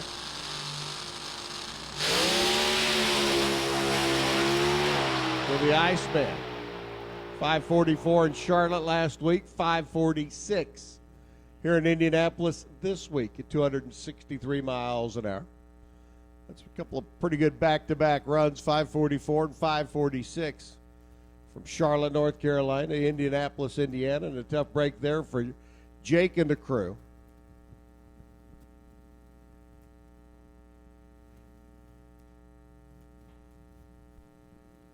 Is that machine just not able to get down the racetrack the opening round? That's all right. We've got a couple more scheduled. We'll see what happens. Ray Hack coming up. Another Indiana-based car. Another Dave Urahara chassis machine.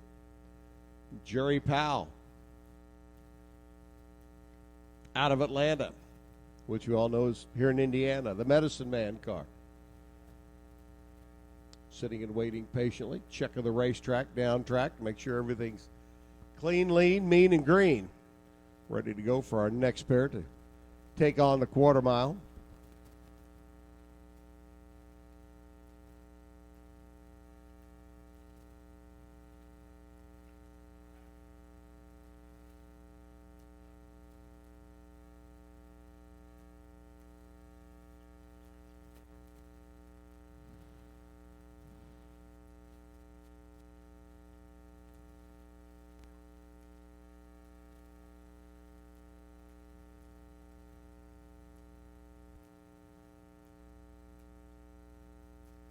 Checking the top end of the racetrack, it appears, or sounds as if, might have a little cleanup to do down at the other end. I'm waiting for the official word. They're discussing whether there is something there or not.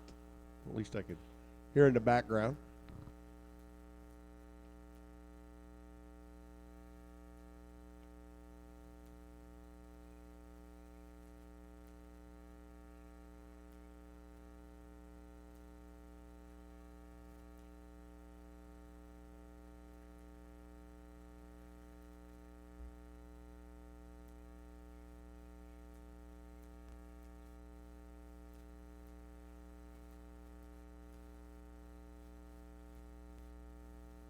So Ray Hack and the gang sit and wait patiently. Jerry Powell sits and waits patiently.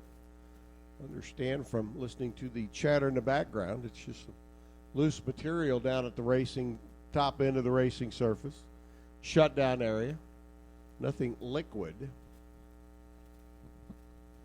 At least nothing found liquid so far. So we'll wait for the official okie dokie to come from the far end of the racetrack before we light the next pair and send them on their way.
And a word from the other end of the racetrack is that we have some cloth material, like maybe something out of the diaper down at the top end. So quick run up and down the racetrack a couple of times by the vacuum truck. Should be able to suck all that up and get it taken care of and get everybody back online. Ray and Jerry, the rest of the crew sitting and waiting patiently.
right, here's Ray.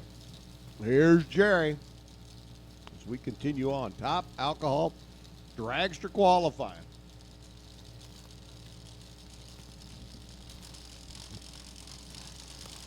Jerry down. The Gator Nationals earlier this year. 535. Ooh, bang, boom. Not happy camper, not a happy motor. 575, 229. That'll warrant a look and see at the racetrack. How about Ray Hack? Yo, baby. 533, 263 miles an hour for Ray. That's picking him up, putting him down. 163 mile an hour run, good run down the racetrack for Ray and the gang up to the number 1 spot. Jerry goes 575, popping and banging, flashing flames. The boys down there, happy campers. Yeah, I could read those lips all the way up here. Of course, I think there was something else said besides that, but hey, you get the idea.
Mike Koski and gang not able to get the candles going over there on the left-hand side of the racetrack. Meanwhile, John Gutierrez out of Michigan making a tow down the MGM Grand up in Detroit.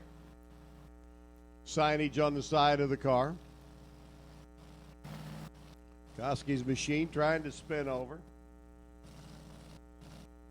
Just not one to come to life. Getting close to being timed out. You have to run in your allotted time slot.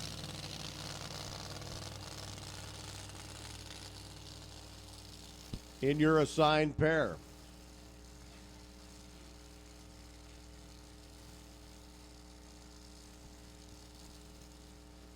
Hands get thrown up. The signal goes to 1. Koski and the gang, the American Flyer entry. Not able to answer the bell here in the opening round. So for John Paul, 26-year-old youngster, at the wheel of his machine here on the right-hand side, it'll be a single. Going down the quarter mile. 5:33. Pretty stout by Ray. 5:37. Pretty stout by Kristen. Paul.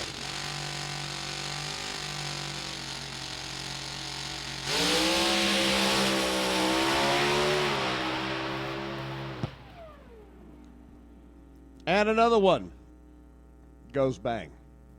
571 and 184. You could see the car starting to sashay down there about the 900-foot mark. So we'll send the over-the-wall gang over the wall down to check out the right-hand side of the racetrack, the IndyCar tail leg. Here at Lucas Oil Raceway.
So checking John Paul's lane down at the other end. Helping John Paul get his car off the top end of the racetrack.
All right, Dean Dubbin.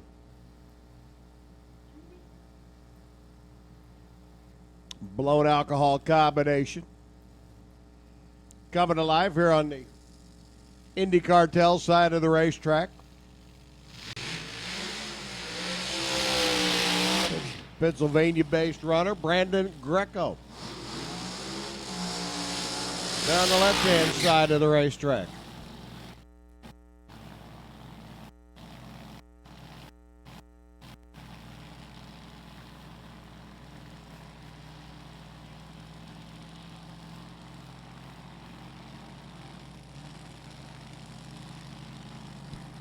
Looking at my notes and those of Nitro Joe, I believe this is the first race out for both gentlemen this year.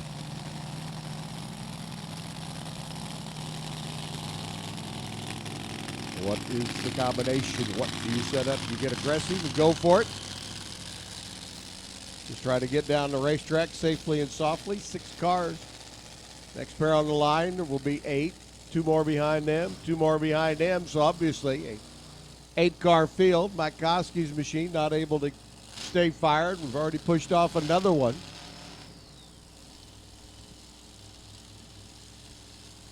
Hopefully everybody able to get another shot or 2 in tomorrow.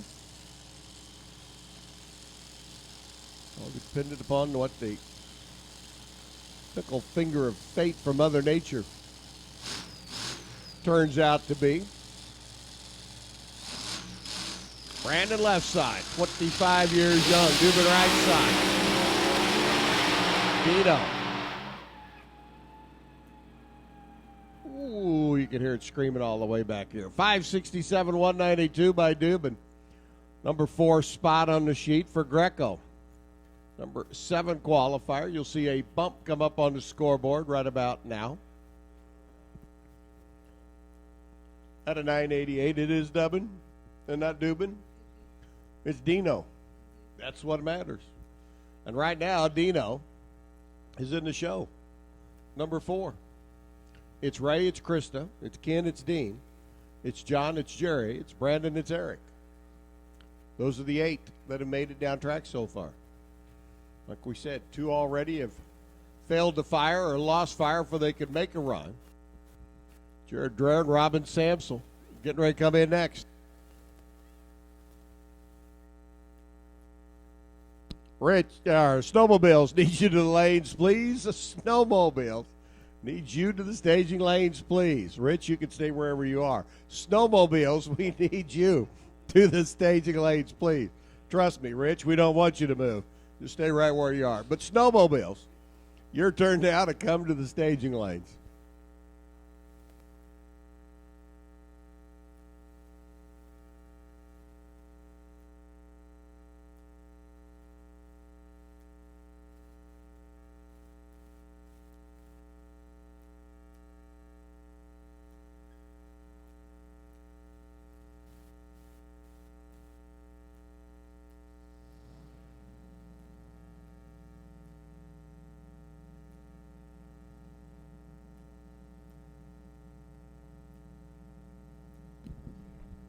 Interesting, you can hear the engine kind of like, we'll all think about firing up.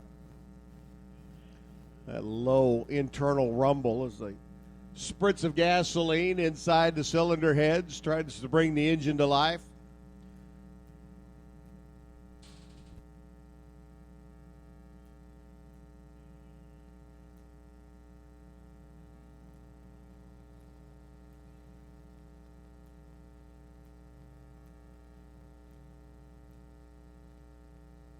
Robin Samsel there on the left-hand side, the runner out of Marion. Top 5 finisher in the division last year. Jared Dreher on the right-hand side, top 4 player here in Division 3 competition.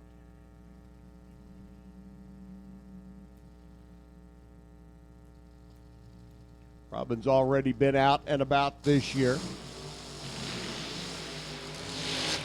Samsel and the crew making a trek down to Gainesville, Florida for the Gator Nationals. Robin able to play down in the 520 zone down in that neck of the woods. Jared, do believe, first run out for the year.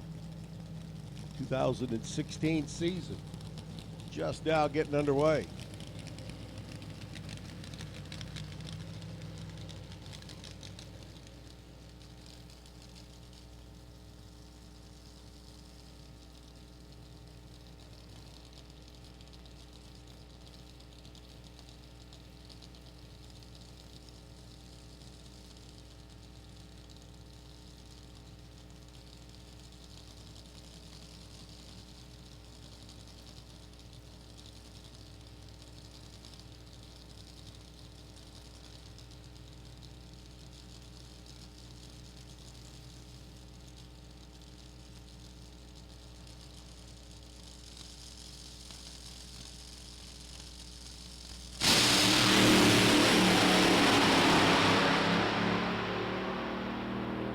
Nice lap side by side, 5.304.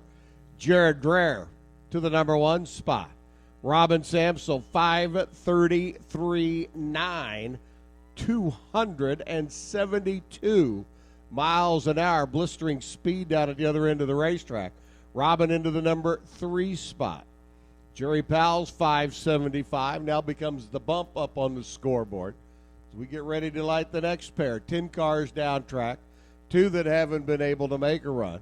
Marty Thacker and Gord Jingles getting ready to roll up next.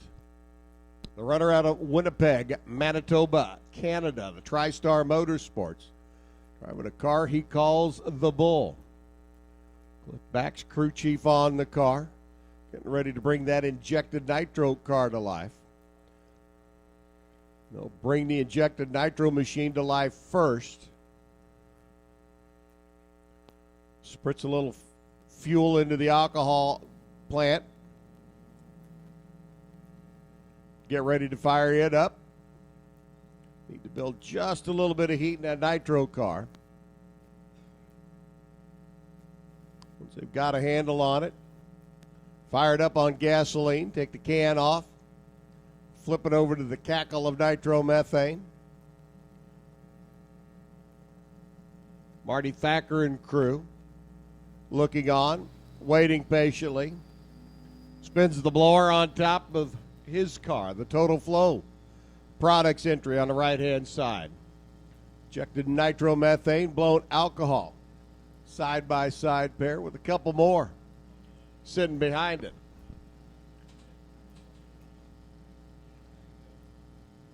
Right now, you want into this show, I would say you need to be in the 540s. And let's make that a low 540.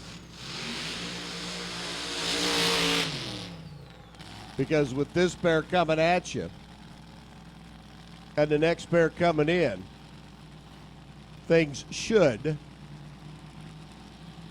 get quicker as we progress.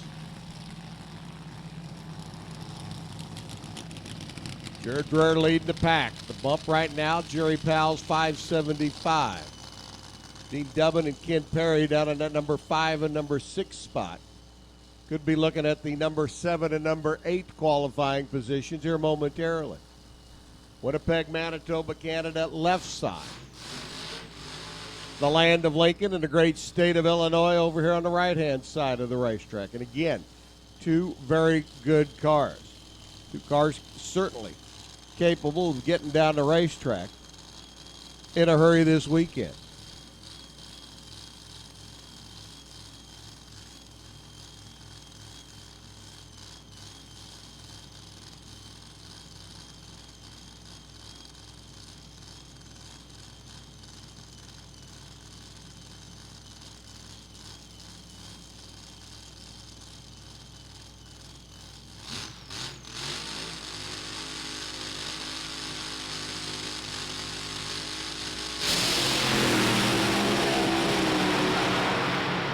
Wheels up out of the gate for Thacker, carries him out, sets him back down. 263, puts Marty number 5, puts Gord number 7. Dean Dubbin now rides the bump spot with a 567.3. Well, Marty's in, Gord is in. Nice to see Richard Putz out there on the line helping out with the Marty Thacker crew.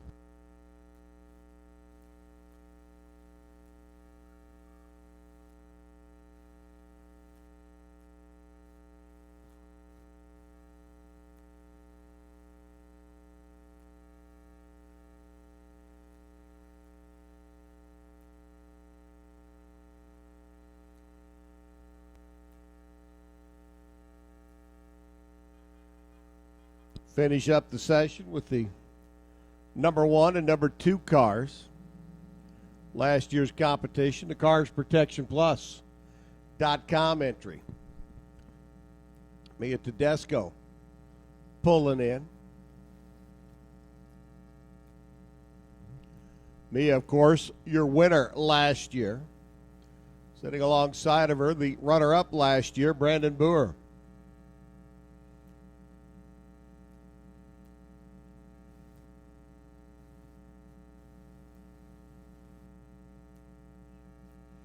Mia, last year's race, number 1 qualifier. Brandon, last year's race, number 2 qualifier.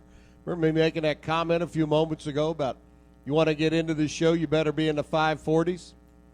Ken Perry's there with a 546.7. Gord's number 7 at a 561. Dean's number 8 at a 567.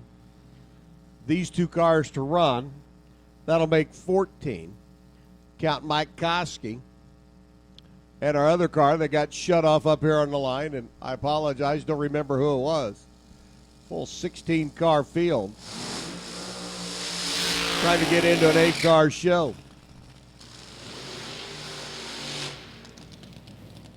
Boer, another Spitzer Jassy hot rod over on the left-hand side. Illinois gang out of AB Construction. Running that converter machine. Brandon, winner last year. St. Louis on the division level.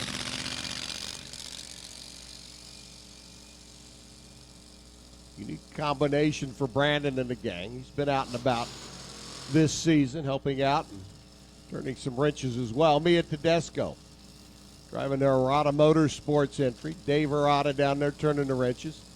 Second generation racer there in the Harada family. Mia out of Pittsburgh, the Cars Protection Plus entry. Like we said, Mia number 1 qualifier last year. Mia has already been in the 5 teams this year. laying down a 5:19 lap down in Gainesville.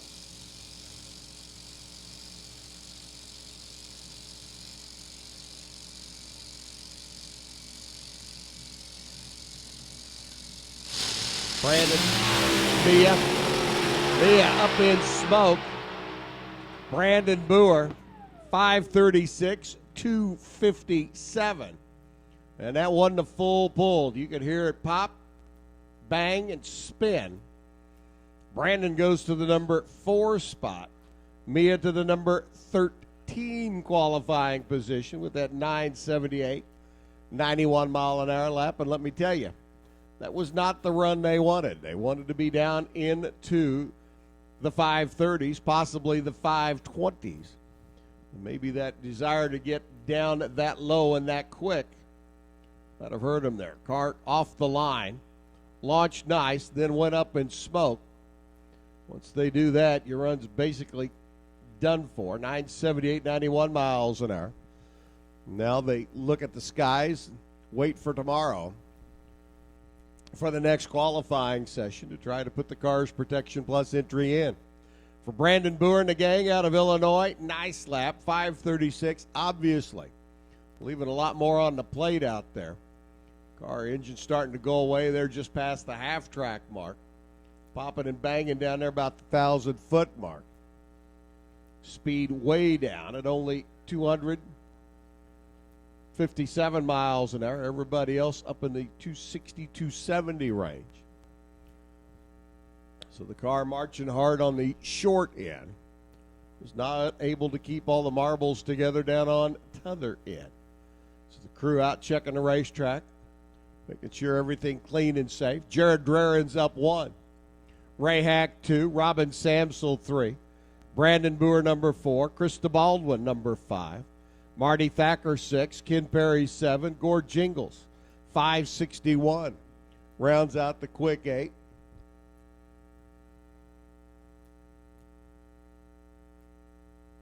While it's quiet, attention in the pits, please. Super Gas needs you to the lanes. Super Gas needs you to the staging lanes, please. Session numero 2, getting ready to come up. Super Gas needs you to the lanes, please, behind the Pro Stock Snowmobiles. Come on down.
Top Alcohol Funny Car coming at us now. First one out of the gate. Young Rob Feister. Crestwood, Kentucky-based runner over here on the right-hand side of the racetrack.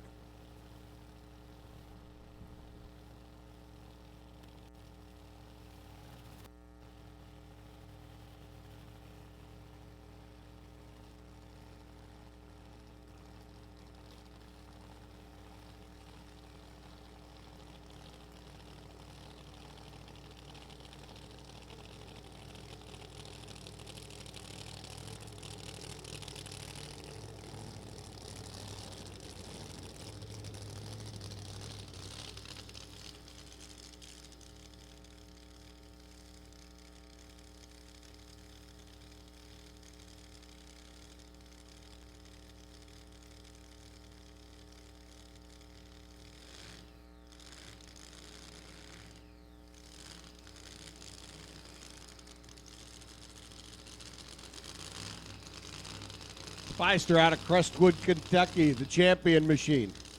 Chevrolet Camaro bodied entry. They call this the tight budget operation. I got news for you. Every car out here is on a tight budget. Some of them just a little bit tighter than the other ones. Mike, Scott, little brother's helping out. The RPM's up. Whoop, hang on. Rattled the tires just a little bit, made a move towards that right-hand side wall. Rob says, I like my race car shiny, not scraped up. So he'll lift and coast across down at the other end of the racetrack with a 1382 elapsed time.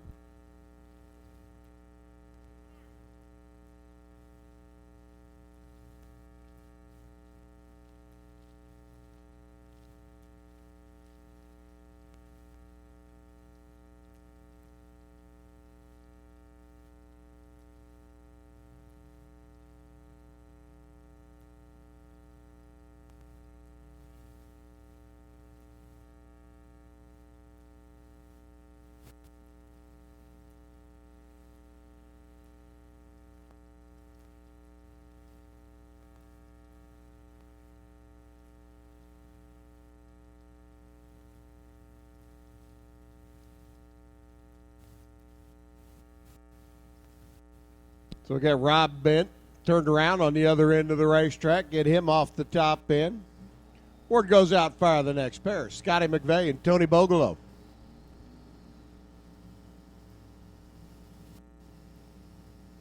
Scotty over on the left-hand side, Will Hanna.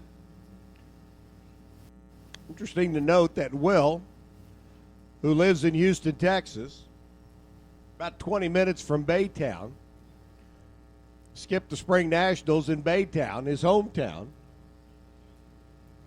to come up and help out good friend Scott McVeigh.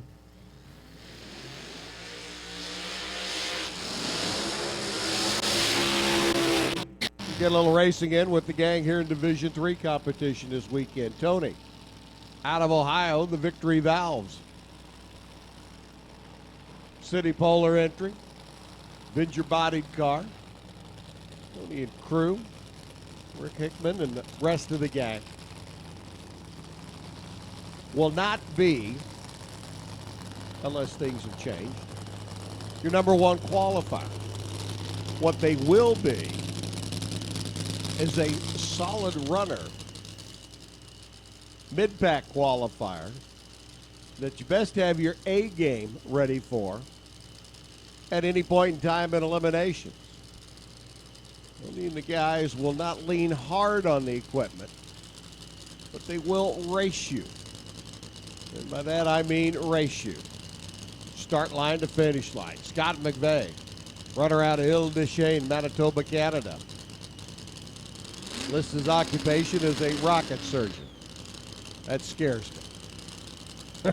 The Monte Carlo. Bodied entry up on the left-hand side for Scott. In, RPM's up. Short wheelbase. Shifted one couple of times. Scott in and off the throttle. Tony Bogolo, 571, 255. Not going to be your number one qualifier. We'll give you a solid and consistent race car. Right now, that 571 with only 3 cars down the racetrack is good for the number one spot. Look for that number to be a contender and a player once we get our field set. So Tony, 571. Scott McVeigh, 799.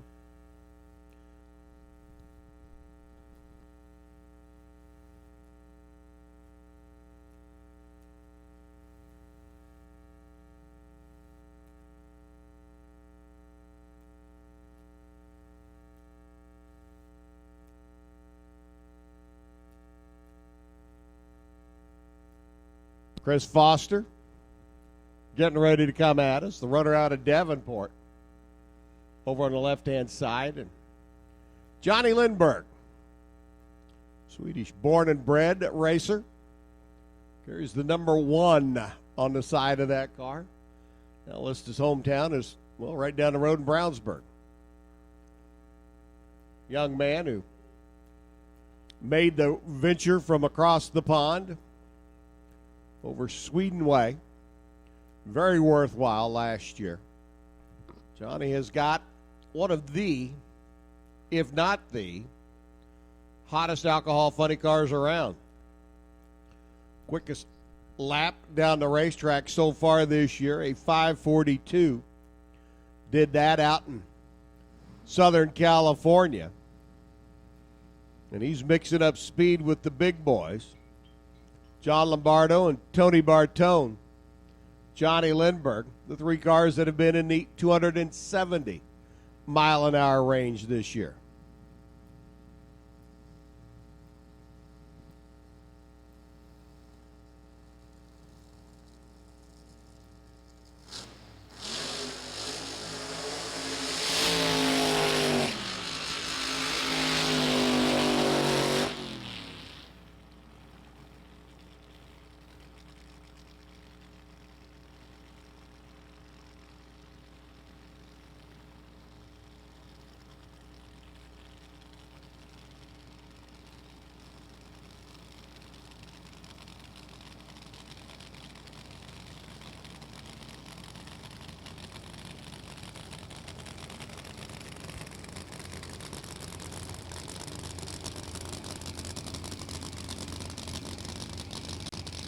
So Johnny Lindbergh getting ready to come at us. Chris Foster alongside, certainly. No slouch with that Mustang-bodied machine for the gang out of Iowa. Top 5 finisher last year here in the division. Packed it all in, won it all just a couple of years ago here at Indy at the Nationals. But neither one of the automobiles about to make a venture down the racetrack to be taken lightly. Both of them, number one capable. See what Foster can do in the left lane. See what Johnny can do over here on the right-hand side.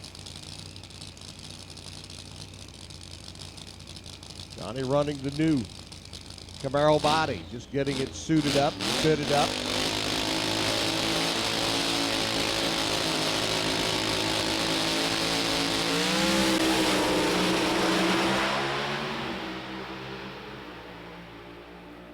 Great side-by-side lap. 5:56. 260 miles an hour for Lindbergh. Chris Foster, 5:64. 246 miles an hour. Number one and number two. Quality. Side-by-side laps going down the racetrack. So Lindbergh 1, Foster 2, Tony Bogle 03, Scott McVeigh 4. Rob Feister, number 5. Here comes Ray Drew and Brent Henry.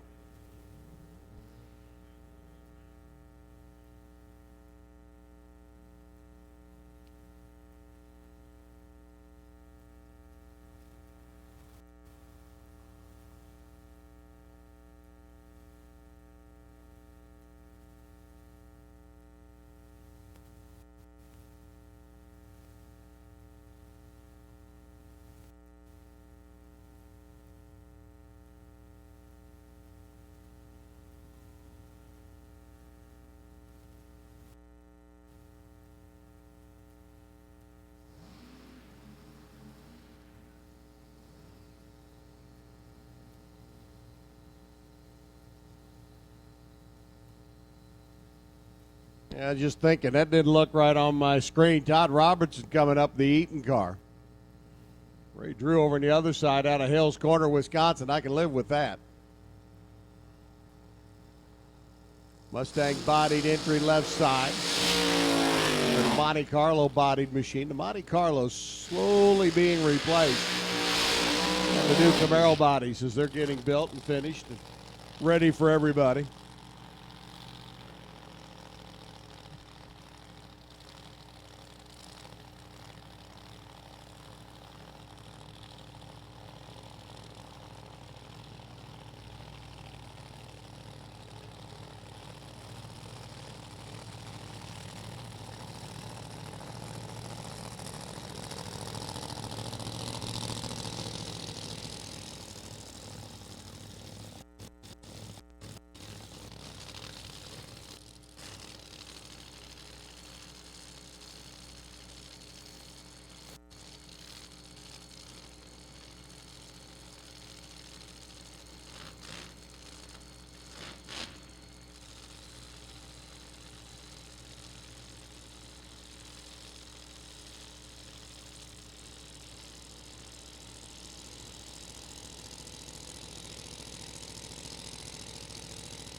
All right, Todd Robertson right side.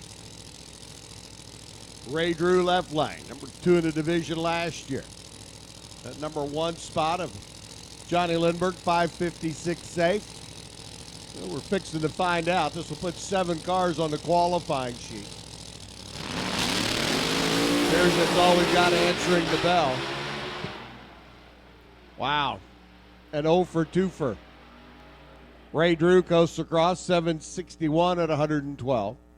866 by Todd Robertson, 151 miles an hour. So Johnny will take the number 1 spot into Saturday. Chris Foster, number 2. Tony Bogolo, that nice, consistent race car in the number 3 spot. Ray Drew, 4. Scott McVeigh's off the throttle run, number 5. Todd Robertson, number 6. Rob Feister, number 7 on the qualifying sheet. Ronnie Bray. Scott Hagan, get ready to come up as we go to Pro Stock Snowmobile.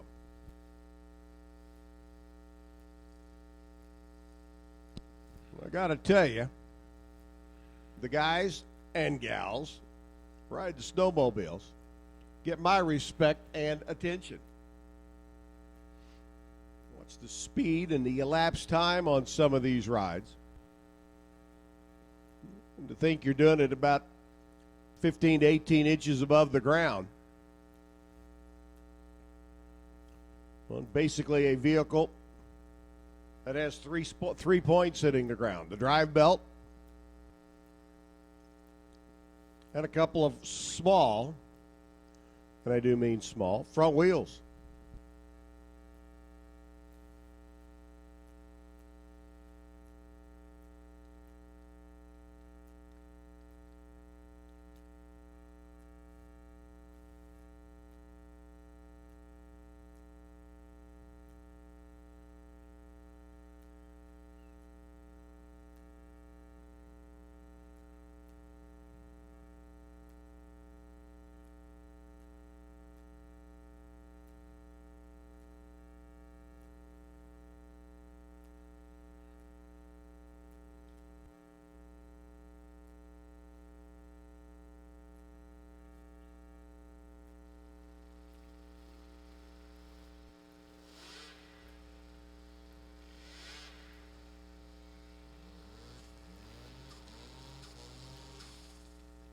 Interesting to note the evolution of these machines over the years. Honestly, it's been probably 3 or 4 years since I've seen the snowmobiles go down the racetrack, and I got to tell you, the drive belt has shrunken. Ooh, get her back in the groove. That Walls. There we go. Ron Bray out of Minnesota. The Arctic Cat goes 960 at 143. 838, a $154 for Scott Hagan. The Skidoo machine over here on the right-hand side of the racetrack. The drive belts on these used to be about a foot wide or so.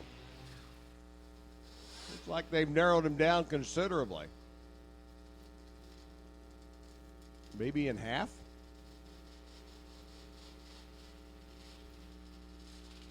Have to venture out into the snowmobile pit area tomorrow.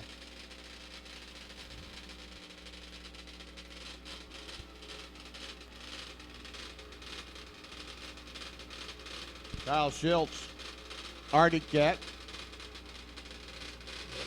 Here on the right side. Driver to be named later over there on the left.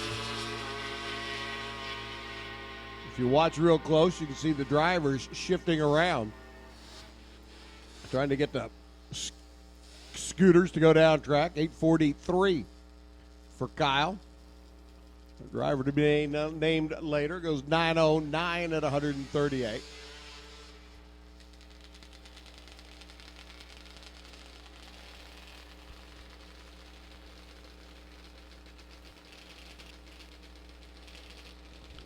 Interesting to note the different types of machines. The Skidoo on the left lane, the Skidoo on the right side. Kirk Schultz, Louis Werble. Louis working his way down the left-hand side. 8:36 and 152 in the National Dragster lane. The Indy Cartel side. Kurt Schultz, the 8:60 lap at 144. Werble into the number 1 spot.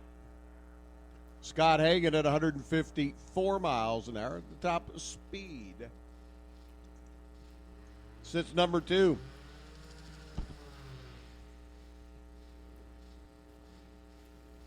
Wow. Paul Austin all the way from Ellensburg, Washington.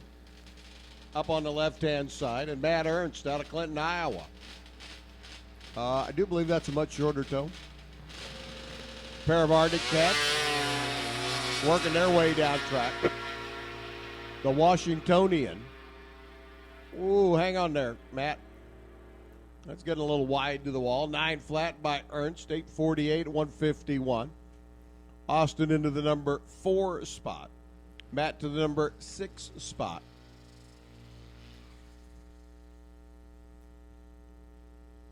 Glenn Hall getting ready to make his lap down. Against Super Gas, you should be in the lanes. You're coming up next. Hall out of Gordon, Wisconsin, aboard his Arctic Cat. The last of our snowmobiles to work his way through. Can he go to number 1? 8:44 at 150. So Louis Werble, number 1. Scott Hagan, 2. Kyle Schultz, 3. Glenn Hall into the number 4 qualifying spot with that 8:44 lap.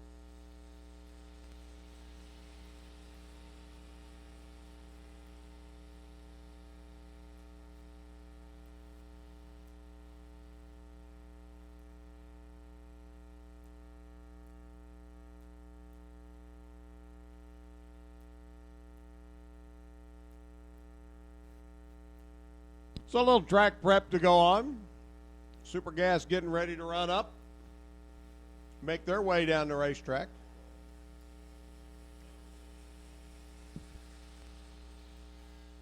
The 990 cars getting ready to run one more time.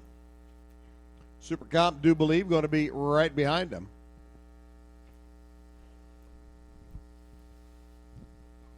Ron Ruggles sitting over here scratching notes, getting notes. You ready to do Super Gas? Okay. I'll let you. Whew. That was a long session.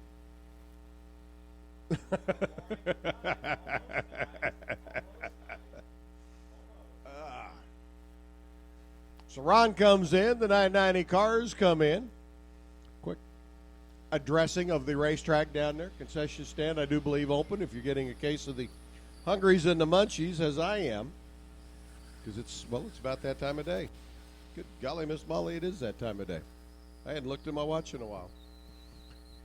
Super Gas getting ready to come at you. The next voice you hear, that of Ron Ruggles.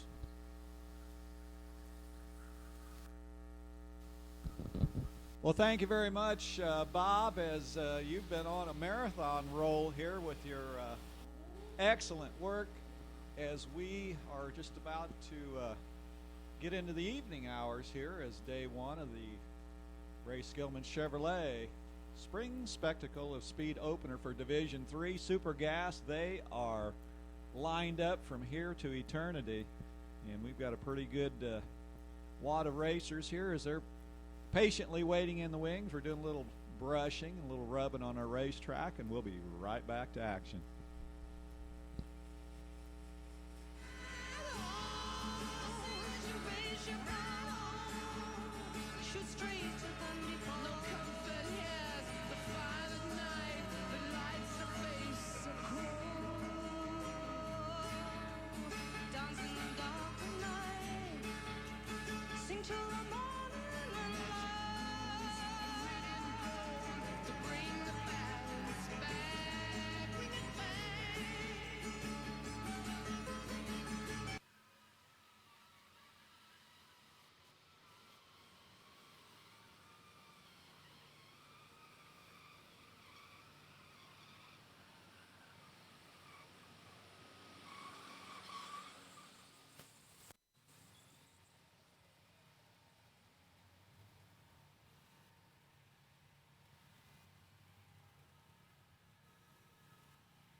And another opportunity for Supergas to get it right.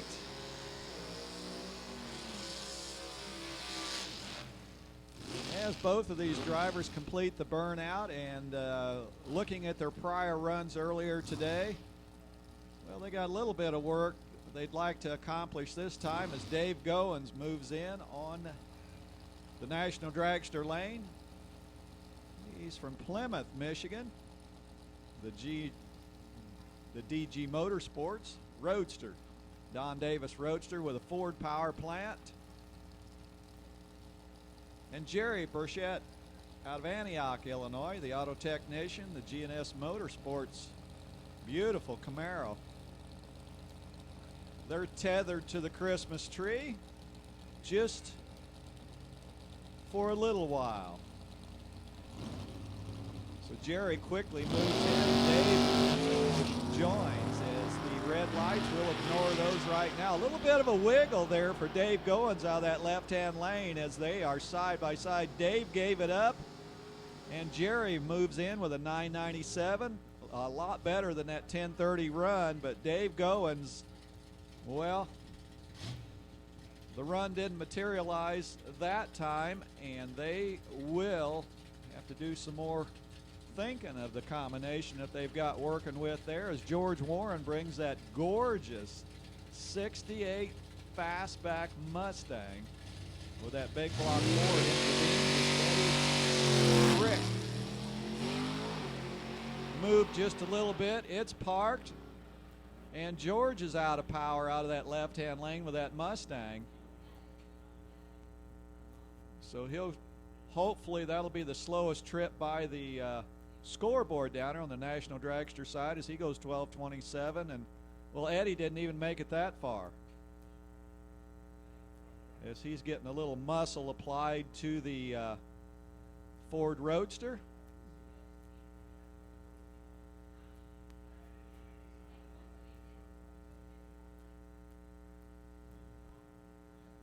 So two drivers that probably won't sleep very well tonight as they've got a lot of work to do to these race cars to get them dialed in to the Supergas 990 that we've thrown up on both scoreboards, left and right.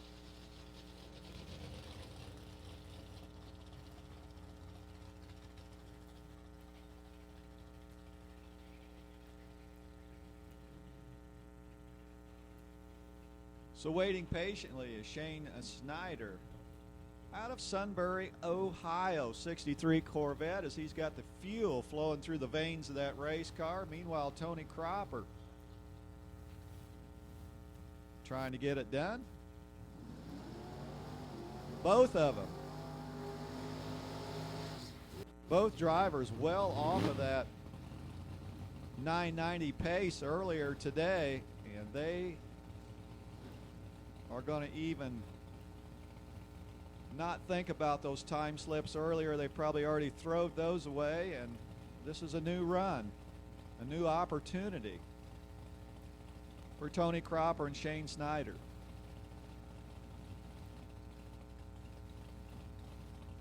So the trip to Christmas tree is getting a lot of attention by Tony and Shane.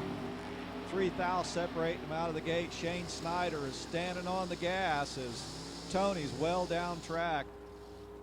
Well,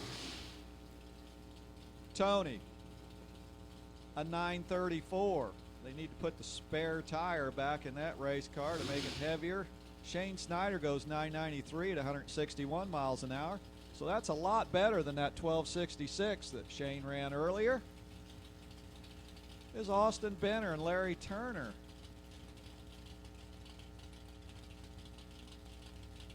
Moving in. Larry Turner out of that right-hand lane, the auto detailer out of Columbus, Austin Benner with his Roadster digging in to the finish line. And Larry Turner goes 10:13, no help there, 10:01 for Austin Benner. So a little quicker runs ET-wise that time, but not the magic number they're looking for as we move into Rocky Clark, the Grand Prix from Ohio. the maintenance mechanic. Rocky's parked on the east side of our one-way runway, and Bob Hansha, 97 Firebird. Trying to get it dialed in. Well, they're clean and green.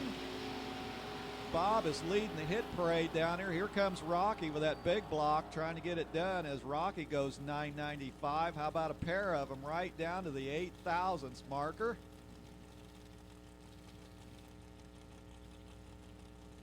So a pretty good start for both of those drivers. I don't believe they ran earlier today as Wally Hack and Dave Davis. Putting it to the limit. Wally Hack, small block Chevrolet, he's off the stops already as the 660 is passed. Here comes that 1320 that'll tell the story. And Davis goes 986. Went the wrong way on that run. 997 for Wally Hack. And he went the correct direction, trying to get close to the super gas number as Steve Theodore and Kenneth Sanders. Up next, the Dodge pickup truck, the retired racer out of the Gateway City, Ken Sanders.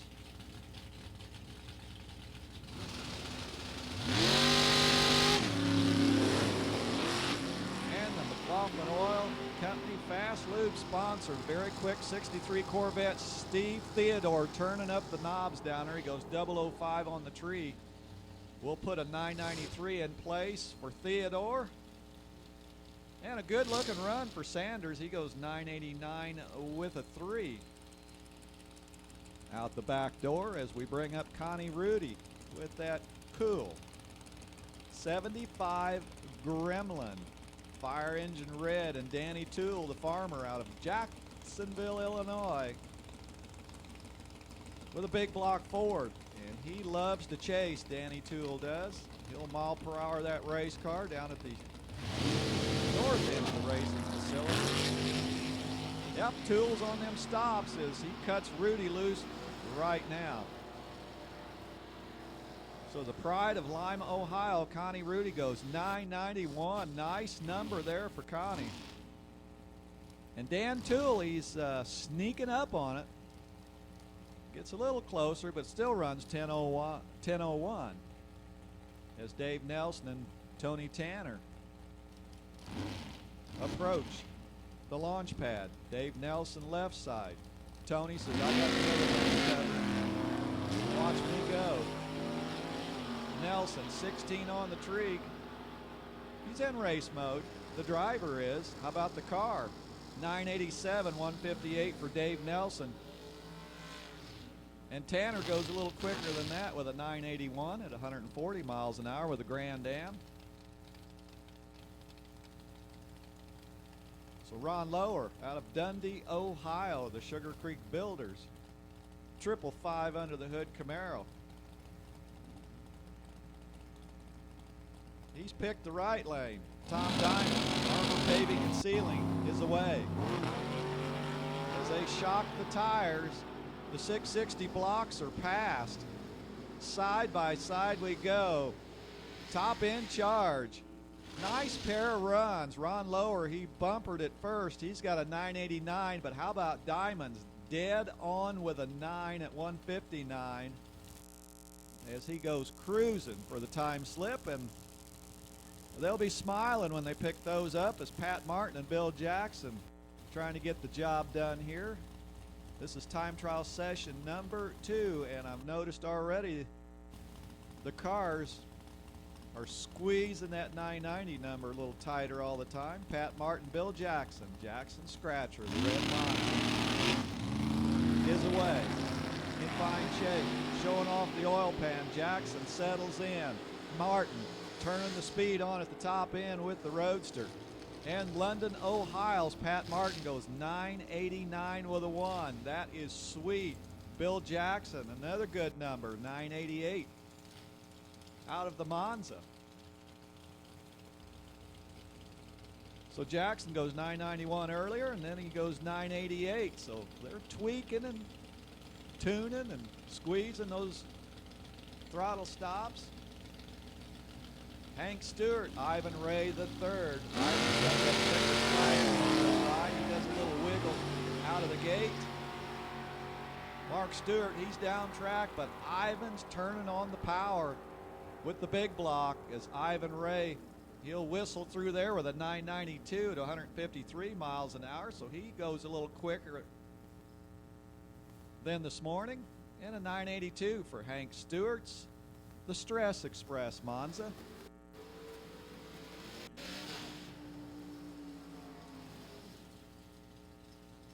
So Steve and Jan Hoyt, 63 Corvette going with the top down.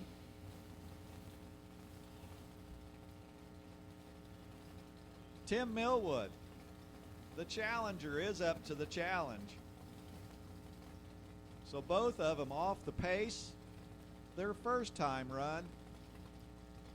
Let's see if they've turned the screws the right direction.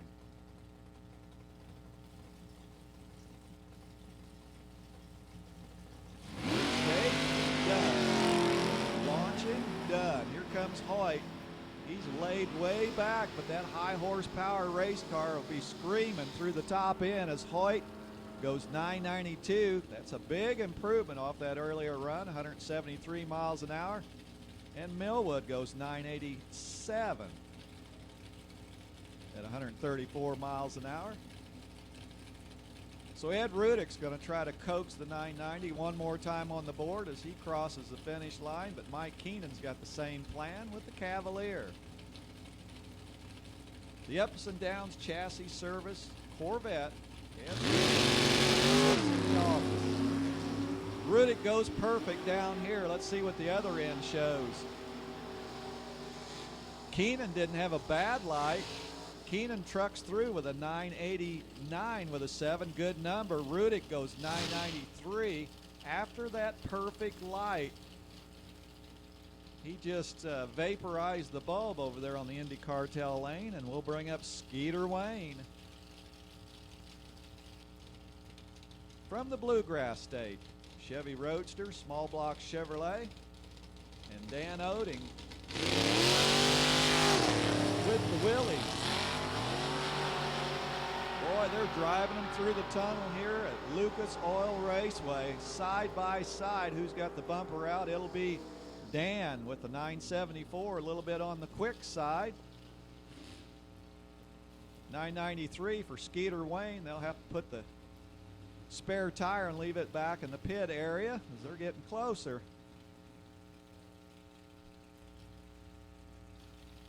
The battle of the Corvettes. We got a green one of Bob Prose over there on the left side as the starter giving some attention to Chad Colbert over there on the right side. I believe Chad got shut down as our starter quickly moved over there. Meanwhile, Bob Prose making it look easy, goes 987 at 149 miles an hour. So his noose got tighter in their combination. And a tough break for Chad Colbert, the 63 Corvette. He'll take the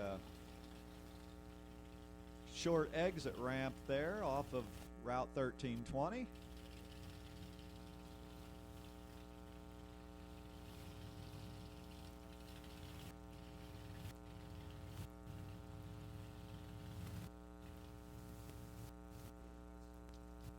And the 68 Camaro, it's a beautiful blue machine out of Tremont, Illinois.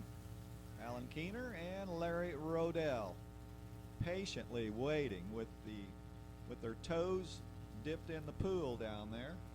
Larry, the Bald Man transmission car, out of Evansville, Indiana. So a little bit of cleanup over there, and our right-hand lane is just a little bit of unpleasant things deposited over there. So we'll put them on hold and slow the racehorses down.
And again, we'd want to bring everybody's attention to our scoreboard on the right side. We'd like to welcome the Indy Cartel Company, and they're roaming around here. You'll see them in the staging lanes as well, and roaming around the race facility. And they are a CNC machine and fab business located in Brownsburg, Indiana.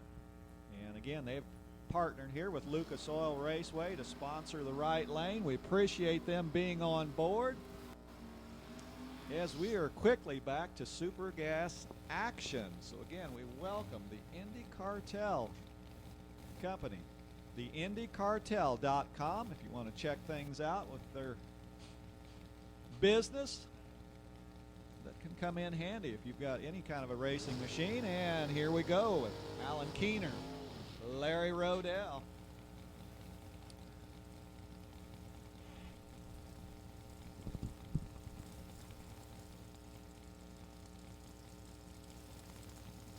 And for the ones that qualified for our shootout races, that's going to be coming down the pipe a little later on, and it's going to be pretty doggone exciting to see the Draw RFC competitors hitting the racetrack in competition mode, elimination mode, whatever you want to call it. But it's always an exciting event, and that is presented by Moser Engineering.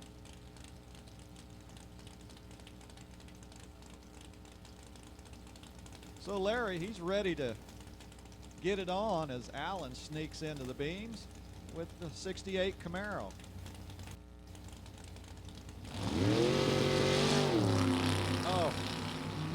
Oh man, this would have been a great first round matchup.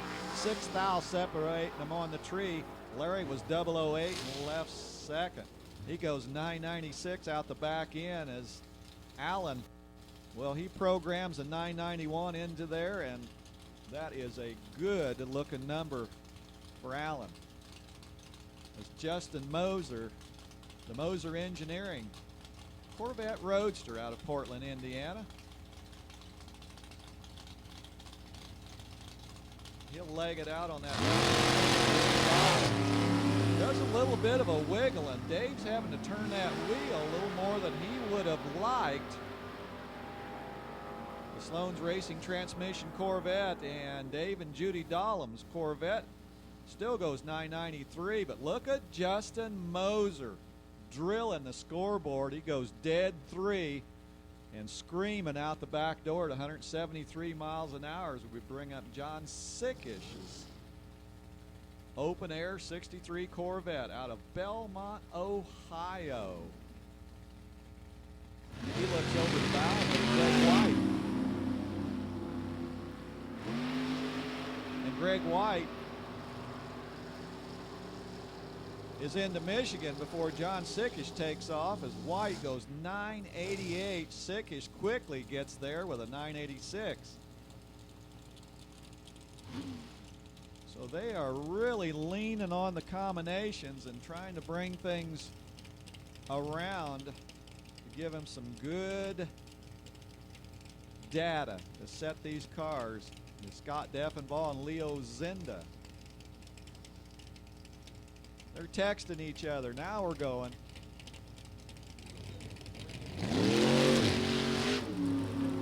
You betcha. Well, Scott says, nah, not this time. We're going to pull the car over to the left as Leo Zinda. He dials it. 989 with a 165. And that, my friend,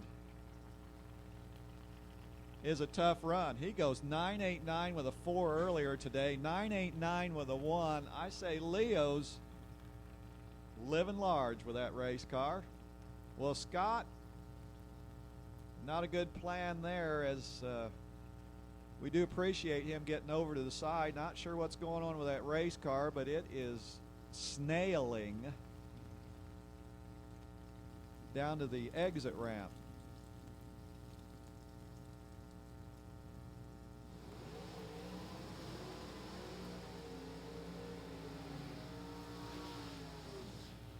The Monza, the body lines just speaks race car.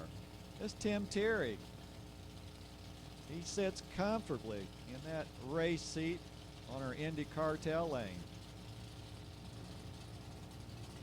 Making the trip from Wisconsin as Nathan Vrooman, the farmer, parked the tractor. It's too muddy to farm today. Got the Beretta on mean. A little bit of a wiggle. He drifts this way and that way, and Nathan's got his hands full as he finishes the work. He goes 991. And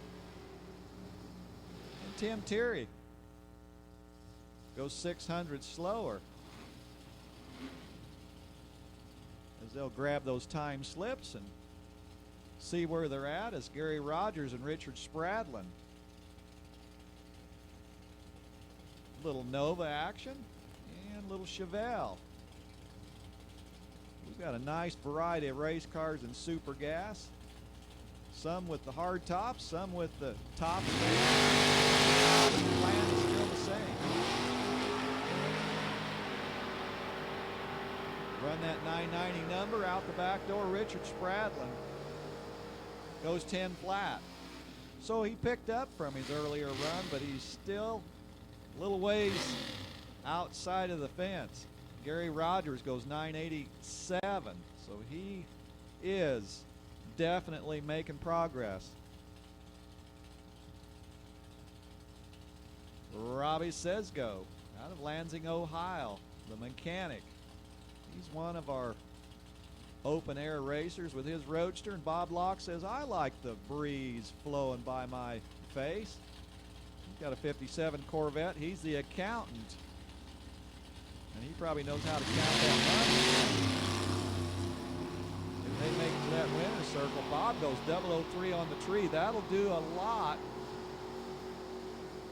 for trying to secure a win. Goes dead on with an 8. How about an 11 pack? Get back. Bob Locke is locked in as Robbie goes 990 with a 9. He took the red-eye flight. But if those two lights would have been green, Bob, wouldn't that have been a battle? Dead 8, dead 9, left and right. Wow. Hey, I'm already in race mode, Bob.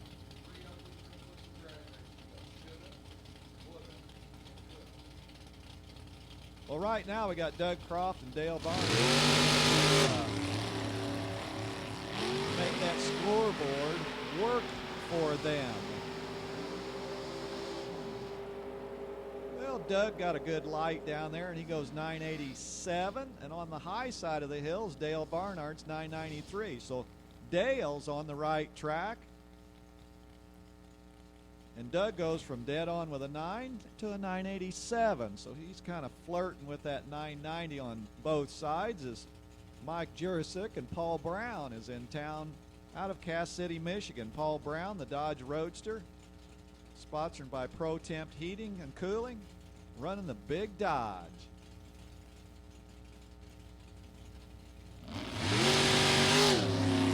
So the Corvette jumps over the fence as the power goes from the front to the back, and that Corvette of Mike goes 1039. They were hoping for a little faster ET than that, but they'll take that for now. Paul Brown goes 994. So he's sneaking up on that 990 number as he went 995 early, and Ryan Bolin and Ken Bowers left and right. The Mustang, the Corvette.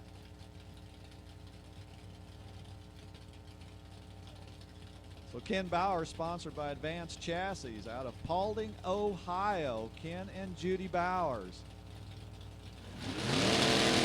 Scratching their head trying to get things lined out as they ran 1274 earlier today, but I guarantee you Ken is 003 on the tree, and he's looking to do better than that 1274. Well, he goes 1002, but Ryan Bolin goes 991.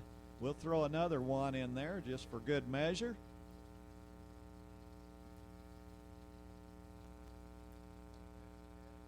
And Cool Hand Luke patiently waits in the IndyCar tail lane. And the young gun, Devin Eisenhower, with his 67 Camaro.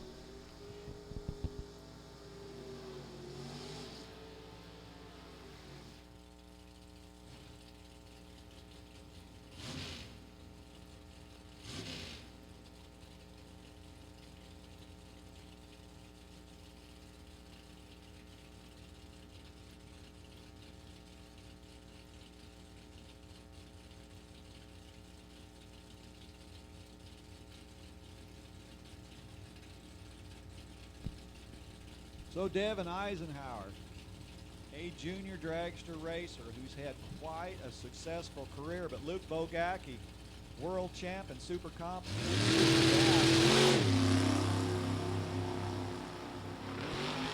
And Luke putting the power down at the top end of the racetrack on the Indy Cartel lane. Luke Bogacki goes 993. The first run they just threw out. And Eisenhower goes 982 off of that 996 earlier today. So they are trying to get that race car centered up to the freeway as Paul Richardson and Phil Stamps bring it to the racetrack. Phil Stamps typically has let go of that button. Richardson puts a 13 bulb in his back pocket. Let's see what he can put in the front pocket. Richardson goes dead on with a 3. That's a 16 pack for Richardson as Phil Stamps goes 994 at 146 on the Indy Cartel lane. And we'll bring up Rock Haas. Rock Haas rocking the dock here on the National Dragster lane. And James Wilson, retired Corvette driver from Milan, Illinois.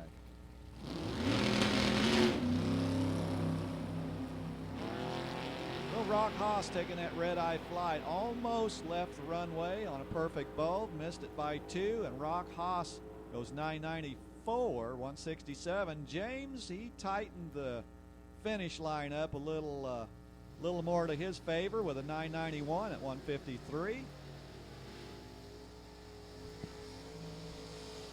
And the pride of Manitou, Illinois, the Wagon wagon of Mr. Larry Burnshausen, the Sloan's Racing Transmission wagon. Sherry Klein, the crew chief. 1997 Gator Nationals winner. Division III Super Pro champ. In 1986, Rob Goodrich, he's alongside with that white Mustang.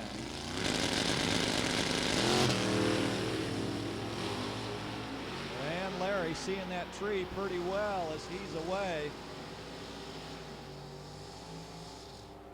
And Larry puts that bumper out, but my, oh my, goes 978 on the quick side. Rob Goodrich goes dead on with a 9.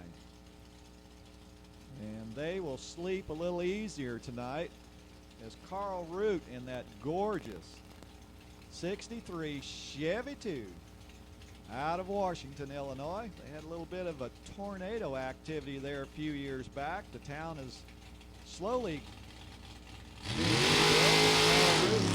Coughlin Jr. Troy, a Super Gas U.S. National former winner, is chasing Carl Root very hard down at the top end.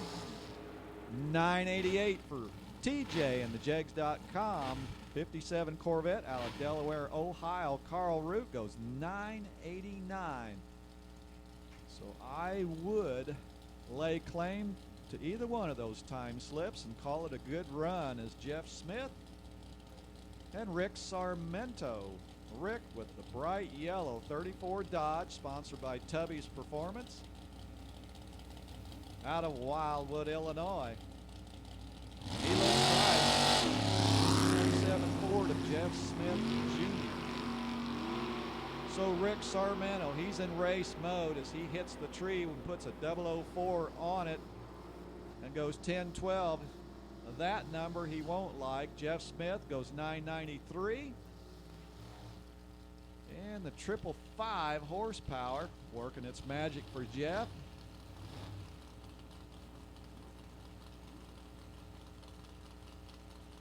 How about the small block Ford Steve Williams? That is a 1994 Ford Probe. We do not, as announcers, get to say that name too often.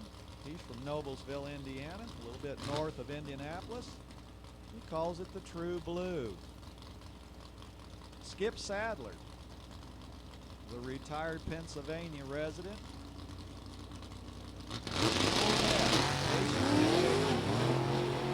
Oh, Steve Williams.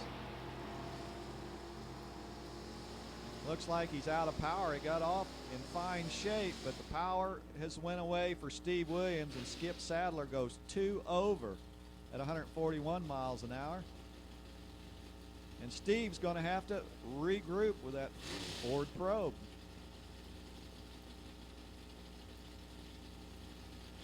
Little hardtop, Starfire, Dave Bisher from Fort Wayne, Indiana, sponsored by Starfleet Trucking. 2003 Super Shootout winner. And Tim Gillespie out of Xenia, Ohio, 33 Ford. Whoa, baby, Dave Bisher takes a bite out of the starting line as we were counting bolts on the oil pan. Bisher settles in, goes dead on with a 3. That's a 28 pack for Bisher. And Gillespie right there with a 991 run on the Ford.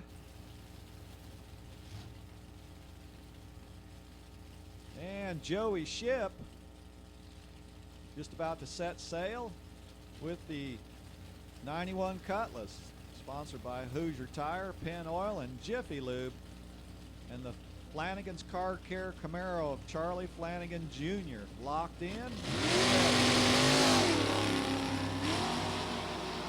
Well, we crossbred that apple tree. We got a red apple on the left side, green apple on the right side, as Joey Ship takes the trip, 989 with a 1.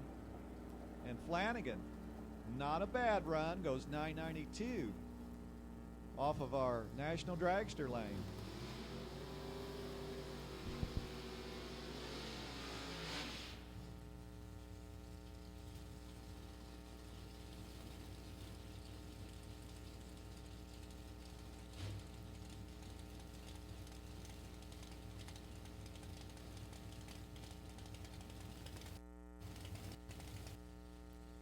So Edmund Richardson bringing the Super Gas in class, a former world champ in Super Comp. The veteran racer with a lot of wallies to polish. He'll line up on the Indy Cartel lane. Roger Bishop with the trusty 75.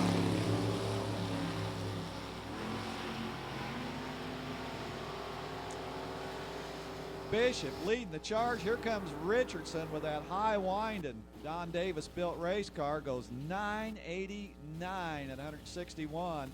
How about a pair of them as Bishop goes 3 thousandths quicker. Another former world champ, Ray Conley out of Elyria, Ohio, the 63 Corvette. Rob Moser with the S10 pick-em-up truck, sponsored by Moser Engineering.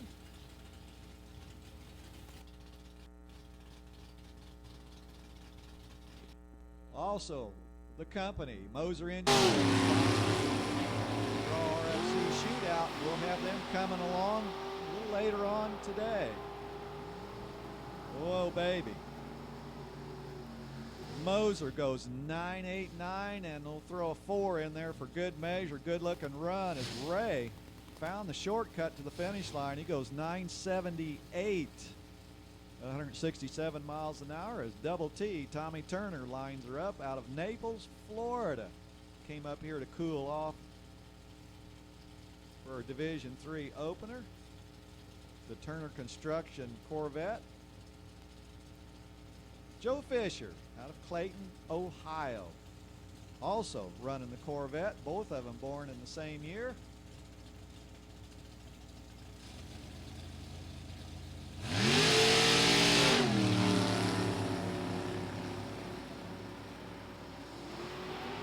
Well, Tommy Turner, he vaporized his reaction time bulb over there, and he turns in a 995, and a little quicker goes Joe Fisher with his 992. So Tommy Turner, another racer that's sneaking up on the combination. The Rampage, Dwight Noost in the house out of Couts, Indiana. Pig Farmer's Delight, parked under the National Dragster. Lane is Alan Bush, the Cavalier from Erie, Illinois. The Aerospace Best Engineered Car already this year. It's a beauty.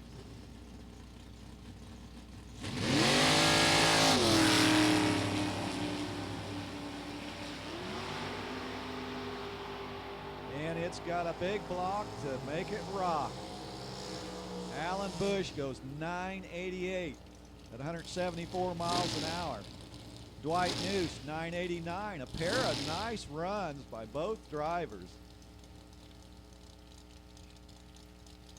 So when this class started, if you were running 125 to 135 miles an hour in the top end, you were flying. But the engines got bigger and the thinking changed. And we're running into the 160, 170 mile an hour range a little more often as John Squires and Marcus Bush just get ready to ambush that Christmas tree. That's part of the game, but the rest of it's driving the finish line.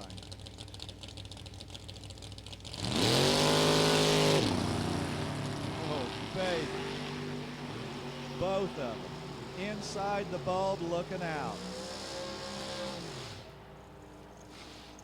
Well, Marcus Bush goes 9 with 3 8s to go with it for good measure. John Squires is still trying to sneak up on it, but he still runs 10:22.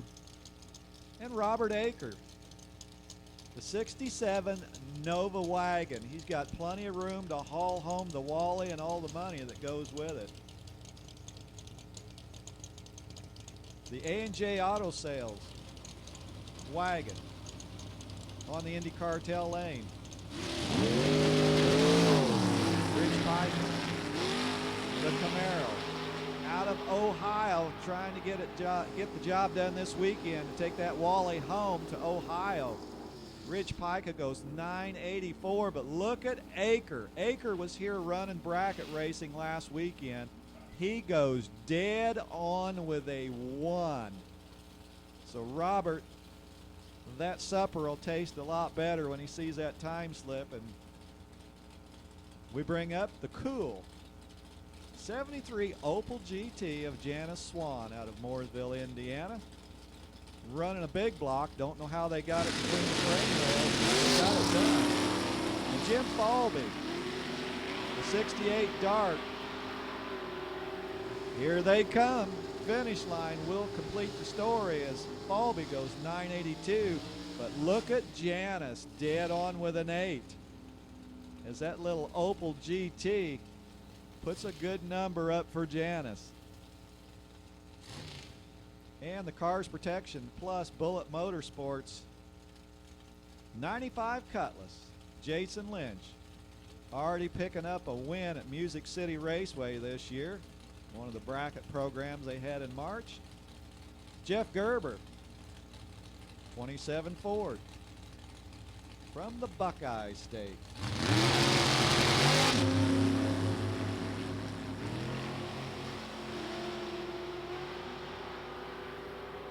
Look at Jason fly, 170, let's see. Yes, sir, 988 for Racing Jason. Tripping the speed trap at 171 miles an hour as Gerber goes 988. How about a pair of them? Sweet.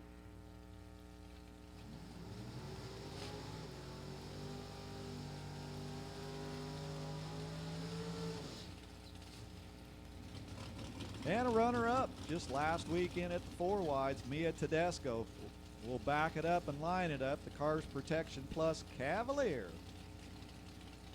the versatile driver, and Jody Davis with the classic, the cool, the red 65 Mustang with a big Ford under the hood.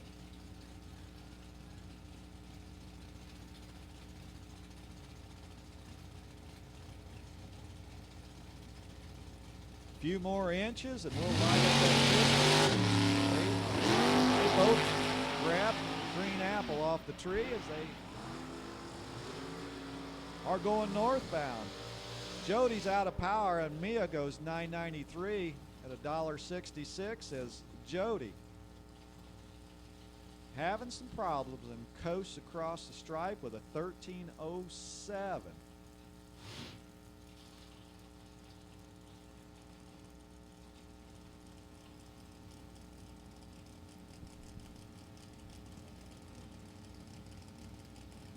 Talk about a cool 67 Chevy 2. Richard Kurth is the proud owner out of Walnut, Illinois.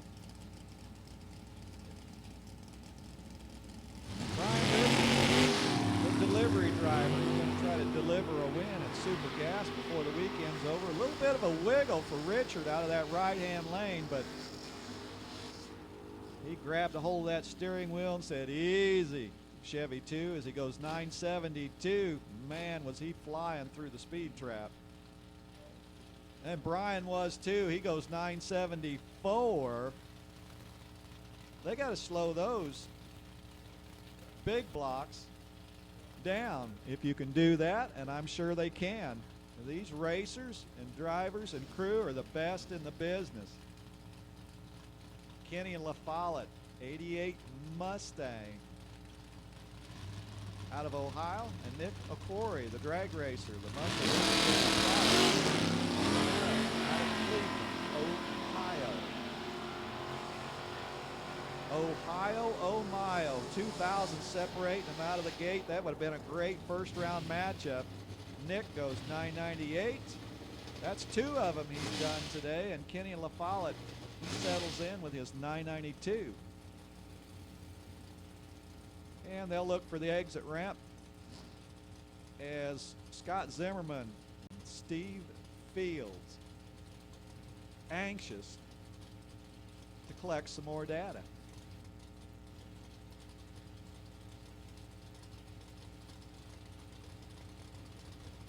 So Scott Zimmerman ran 10:01 back to the pit. Well, Scott, he just drilled the tree. Let's see what the other end shows on the National Dragster side. Well, that's much better. As Scott says, that's more like it. 991, 149 miles an hour. And Fields, a little slower, but respectable, goes 994. Bobby Deary in that cool 1973 Dodge Colt. And get your cameras ready, as he loves showing off the oil pan. He was here bracket racing last weekend, sponsored by Goodyear Kendall Oil and Holly. Gary Lincoln is there. So the throttle stop kind of settled that wheel stand down pretty quick for Bobby Deary, but he is gone. 978. And we'll turn 2 numbers around for Linghorn. He goes 987 out of that right-hand lane.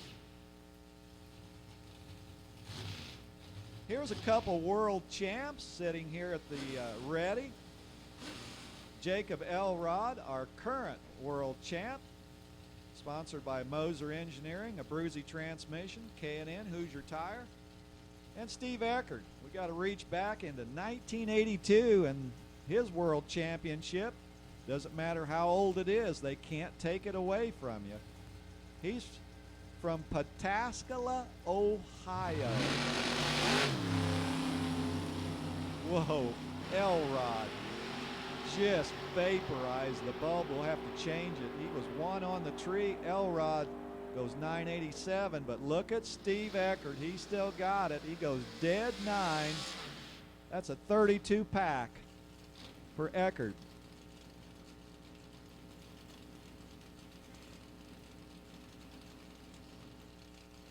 Well, we're just about ready to turn the floodgates loose for Super Comp.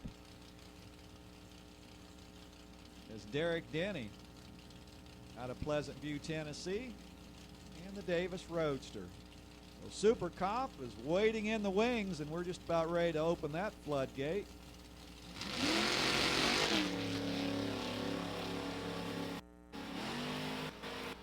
Super Comp, come on down for the romp. We're just about ready to go with your class. And Derek, good looking run, 992, 164, and looks like Chad Culvert's going to clean out our super gas lanes. Looked like a traffic jam around any major city, but Super Comp is just about there. So, Bob, you ready to go? Or whatever you want to do. You're the man. Chad Covert makes his way down track. The Harley-Davidson Corvette Roadster muscles through 983 at 157.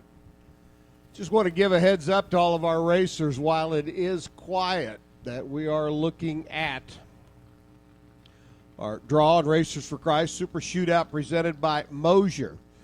Coming up here in just a moment for round number 1. Obviously, our Super Comp cars are in the lanes right now. Guys and gals, if you have signed up for the shootout and you crank out an 8-900 number, just plan on hustling back to the lanes just as quick as you can for the shootout. We will try to keep track. Of course, we can see the numbers here in the tower, but we don't know that everybody who runs a number that would qualify has signed up for the shootout. So just be aware, Super Comp drivers, just be aware that if you are one of the 8 qualifiers, you're going to turn around and come right back pretty quick. You've all done it before, and everybody will do it again, but just a heads up to be aware that if you throw down a number that you think might qualify.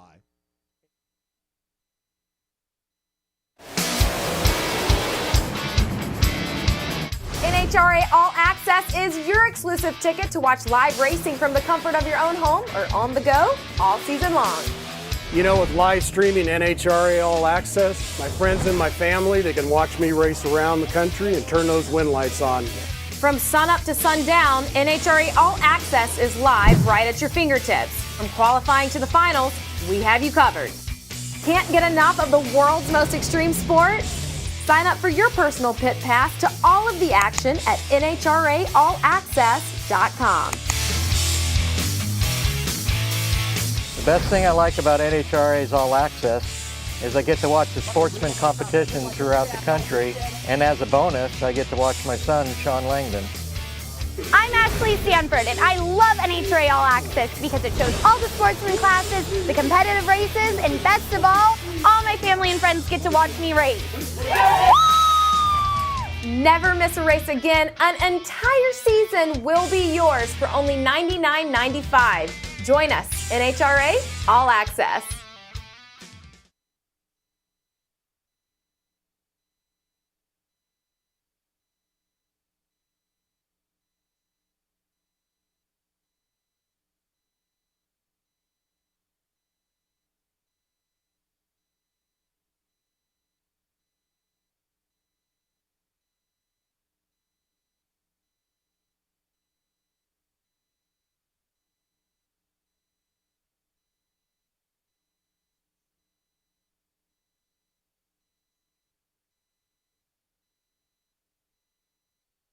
So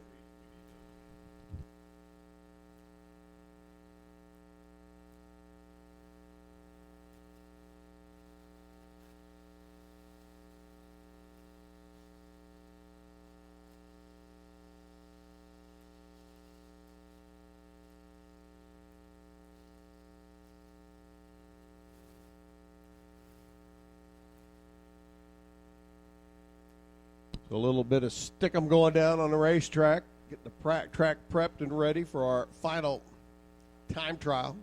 Super Comp cars.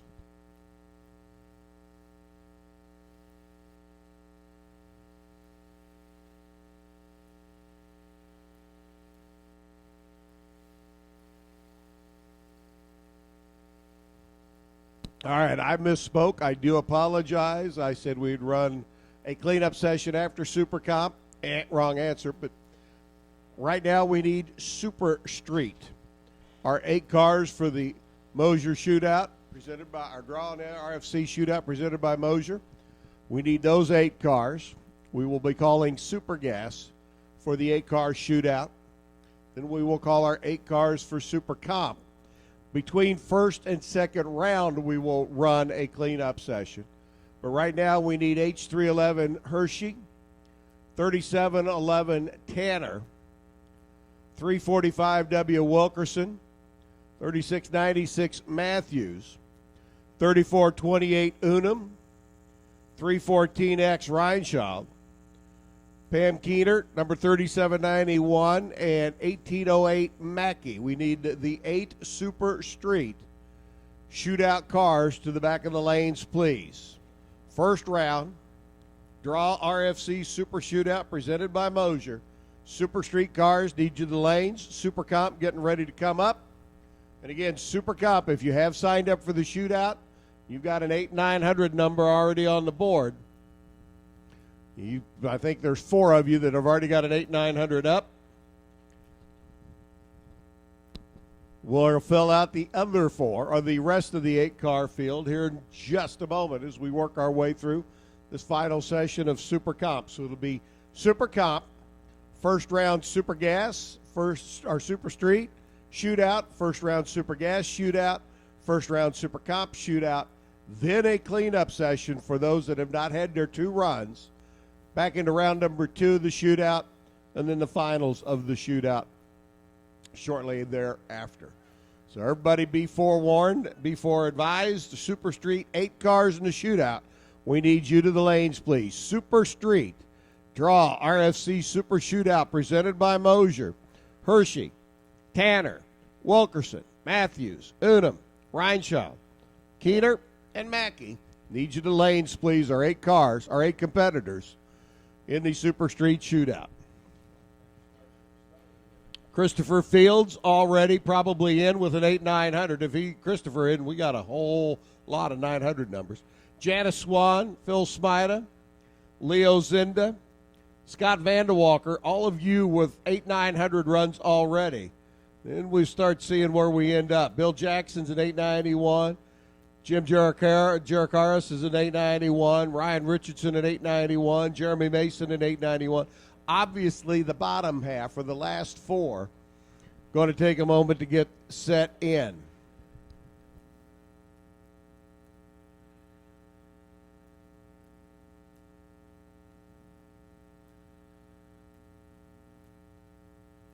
So Super Comp, final time trial session, Super Street. Draw RFC Super Shootout presented by Mosier. Super Street, round number 1, our 8 cars. We need you to the lanes, please. Here comes Super Comp. Here comes Ronnie. All right, thank you, Bob. And, that's a good problem to have if you drill your combination and you got to hurry, run right back in and run that draw RFC shootout. I guess that's a good problem to have, as we'll go on rapid fire here in Super Comp.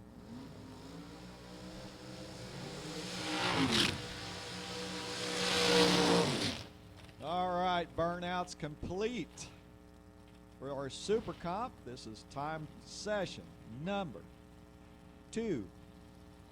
And if you're lucky enough to qualify for those fields, you get a few more hits at the racetrack. Otherwise, you get to relax the rest of the evening once you're done here in Super Comp. So Ron Finney will back it up, line it up, and track it down, that scoreboard. That's what they're both chasing here, as the tree will try to see it pretty decent here. You'll always want to practice that tree, no matter your time running, testing, what have you. Drivers are always in race mode. Don O'Neill out of Evansville, Indiana.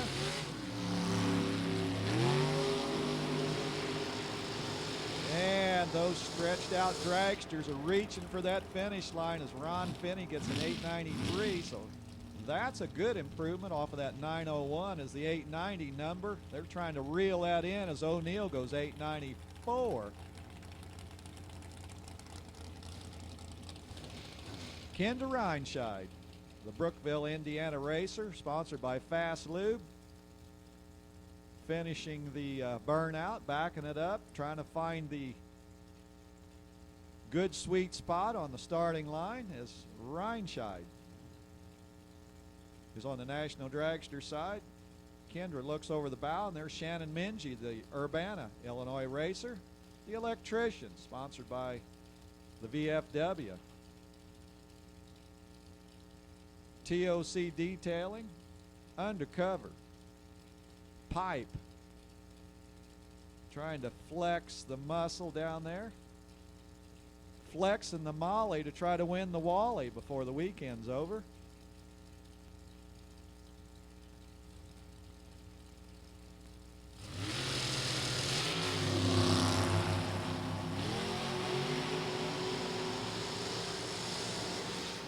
Right through the tunnel, Kendra Reinscheid goes 9:01. Shannon Minji, 888 with another 8. So Shannon will take that particular run and work with it. As Kendra, a little bit more tweaking to do with that 9:01 is Rick Forish and John Burkhart. Strolling up to our Christmas tree. Burkhart, the retired truck driver, probably likes this ride a lot better. Goes a little faster from 0 to 60. Rick Forrest, Mike Spitz, dragster, taking flight, northbound. They'll get her stopped before the next town. Rick Forish goes 885. Look at that booming speed, 183 miles an hour. And Burkhart goes 892 as Troy Stone and Pat Fitzpatrick.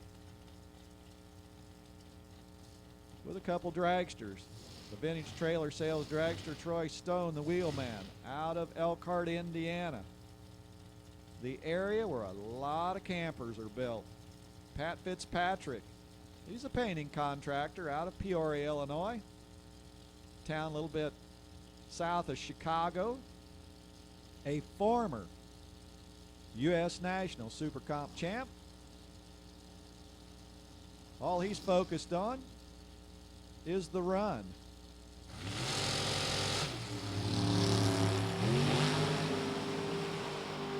Troy Stone kicking that big block in high gear.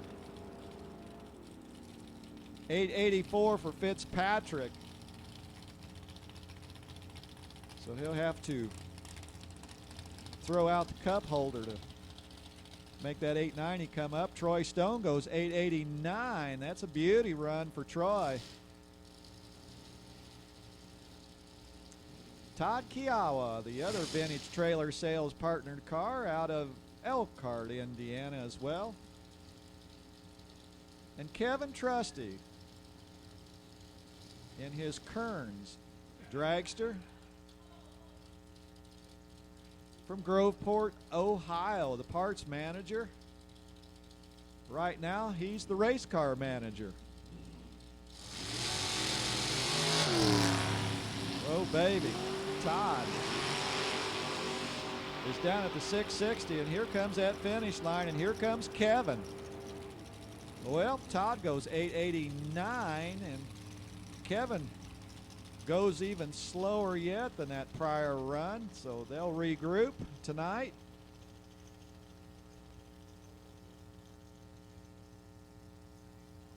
And the diaper man, Dennis Ridgway, strolls in the Indy Cartel lane out of Cerro Gordo, Illinois. And Bill Rudy out of Lima, Ohio.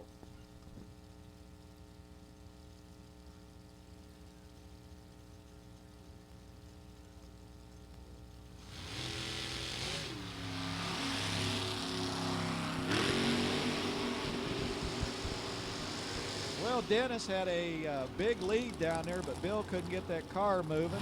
But the number on the other end is important for Bill Rudy as he goes 888s.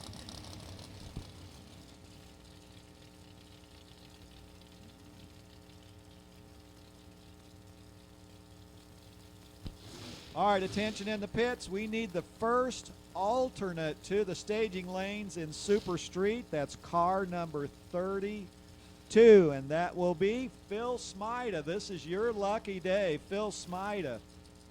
You are the first alternate, and we need you to the Super Street Draw RFC Shootout competition. Phil Smida, you have qualified in for the Draw RFC Shootout as our first alternate. Phil Smida, come on down to the Super Street RFC Draw Shootout. Pat Martin, Greg Jarakaris. Well, I'll tell you what, Pat Martin just drills the finish line with an 891. Jarakaris goes 892. So again, Phil Smida, you are the first alternate in Super Street for the shootout. Come on down. You are in. Phil Smida, our first alternate for Super Street. You are in. We need you to the staging lanes. Steve Hoyt, Jim Jarakaris, couple Division III runners. Steve Hoyt, he's plugged into the National Dragster lane. Jim Jarakaris, the Spitzer Dragster, flexing the pipe as it traverses our quarter mile. Jarakaris goes dead on with an 8. And Steve Hoyt, wow. That big block Chevrolet turns out 183 mile an hour pass and will throw 3 8s in their database to make Steve happy. So Russ Brown going to lay that dragster down. Stephanie Shelton out of New Carlisle, Ohio, the cardiovascular tech. We appreciate all of our people that's in the medical business. The Whitefoot Racing McIlvain Dragster.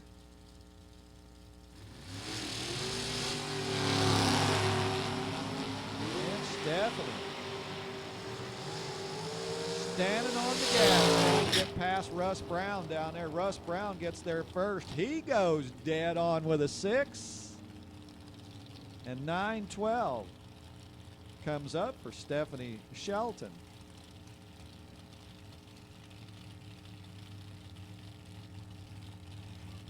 So hopefully, our first alternate, Phil Smida, you have made your way to the staging lanes for the Draw RFC Shootout in Super Street.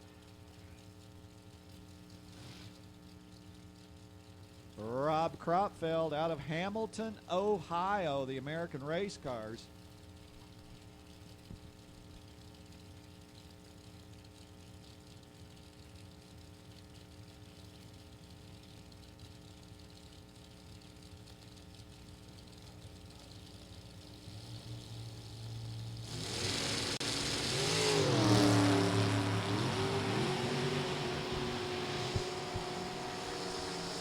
And Kropfeld making that car stand tall on the tires as he goes 870. Boy, did he find the shortcut to the finish line. They'll have to get that road map out and take that longer short run there. He went 909 earlier, but man, he's on the other side of the magic number. Now an 897 pulls in on our National Dragster side for Team 397F, and then Ryan Richardson, the young gun out of Greenbrier, Tennessee. The Richardson boys. And Nicole Stevenson with the beautiful blue dragster out of Danville, Illinois.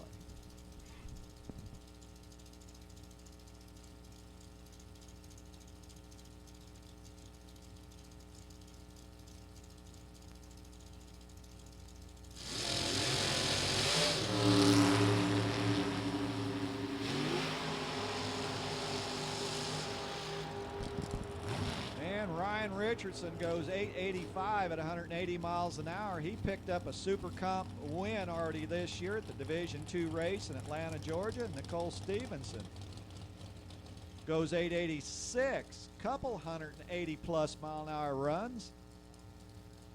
Is Michael Gramlich and Jim Glossum putting it in the beans. Jim Glossum out of Lake Villa, Illinois, the superintendent. He's on the west side. Michael Gramlich, the engineer, out of Michigan. Locked in place. Well, the foam blocks will finish the story 1,320 feet away. How about a dead on with a 1 for Michael Gramlich? Dead on with a 1. Baby, if he's in the RFC Draw shootout competition. That was a nice run. 890 with a 1 for Michael Gramlich. Jim Glossum, well, they're still working on it. They go 901 this time. They went the wrong way off of the 895 earlier. And the body shop owner out of Charleston, Illinois, Zach Papp, is doing the dance with Brian Horton's dragster out of Ohio.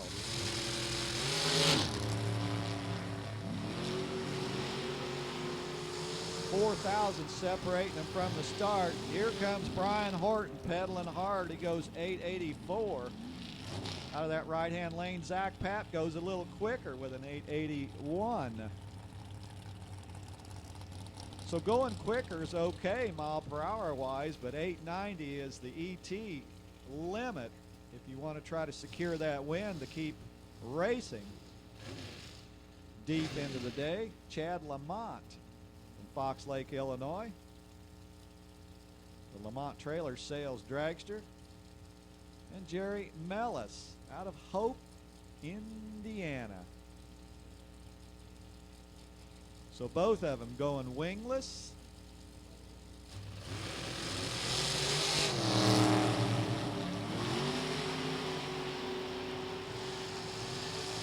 Well, Chad's trying to dial it in at the top end. Did he get there? How about a dead on with a 5 for Chad Lamont? And Jerry Mellis is 888. You betcha. Count it. File it. Save it. Because that is a dog little play on race day as James Hinkle and Pat Lamont go.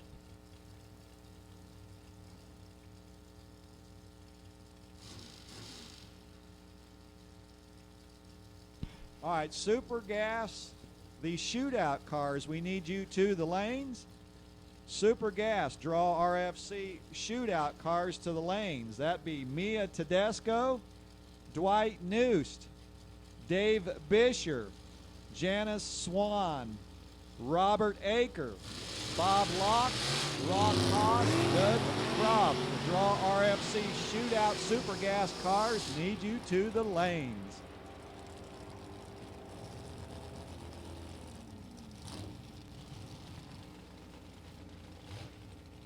Michael Shelton, Andrew Johnson backing them up. So again, we put the call out, the draw RFC Super Shootout presented by Moser Engineering. Super Gas, we need you to the lanes. Mia Tedesco, Dwight Noost, Dave Bisher, Janice Swan, Robert Aker, Bob Locke, Rock Haas, and Doug Croft. Need you to the lanes, please, for the shootout.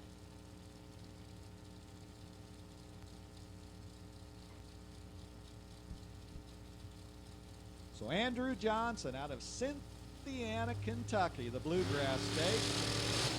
Michael Shelton. Whoa, look at Michael. Trip, zip, potato chip.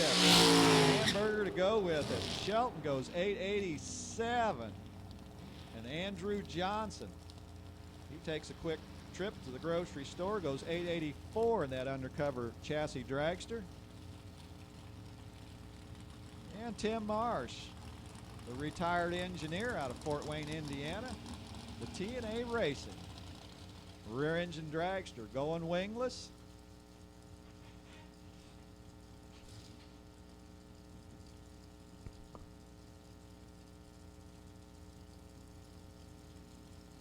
And Dean McIlvain out of New Carlisle, Ohio.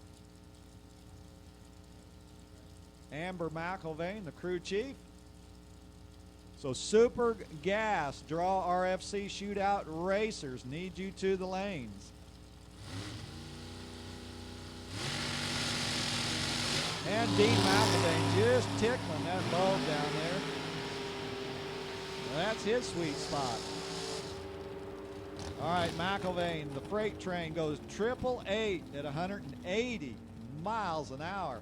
Tim Marsh also turning up the speed at the top end, goes 894 at 177 miles an hour.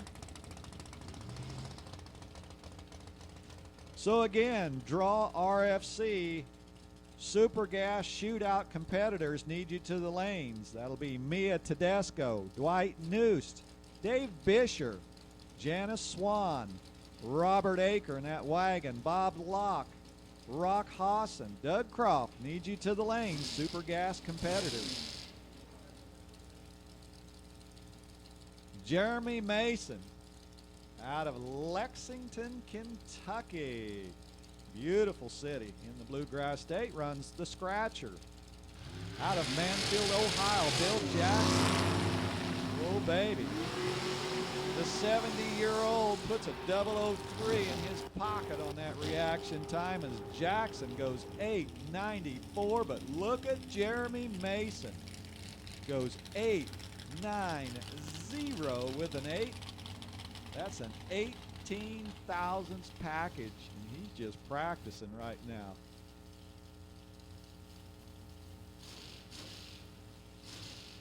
Chuck Reidner, Eric Wilkerson, left and right, respectively.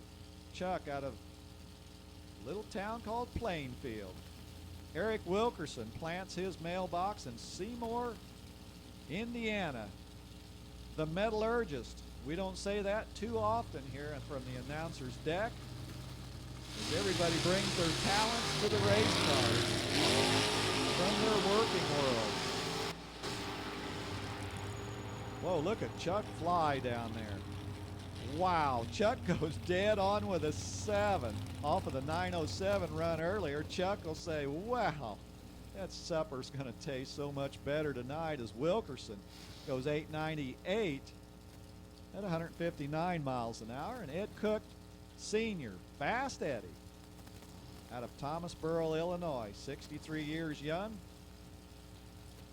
He looks east, and there's Rick Hughes out of Fishers, Indiana, the A&A transmission. Power chassis Chevrolet powered. Dragster. Well, Fast Eddie, he's getting there very quickly. 8:86, a little too quick for the 890 class, but look at Rick Hughes, 888. And racers, you know that a 888 does not mean you're off pace with the 890. That just means you got some room to play down there at the finish line. Bob Prose, the versatile driver out of Terre Haute, Indiana, the collision shop owner. Scott Mackey, the Babalu Racing, Dan Page built dragster out of Milford, Michigan.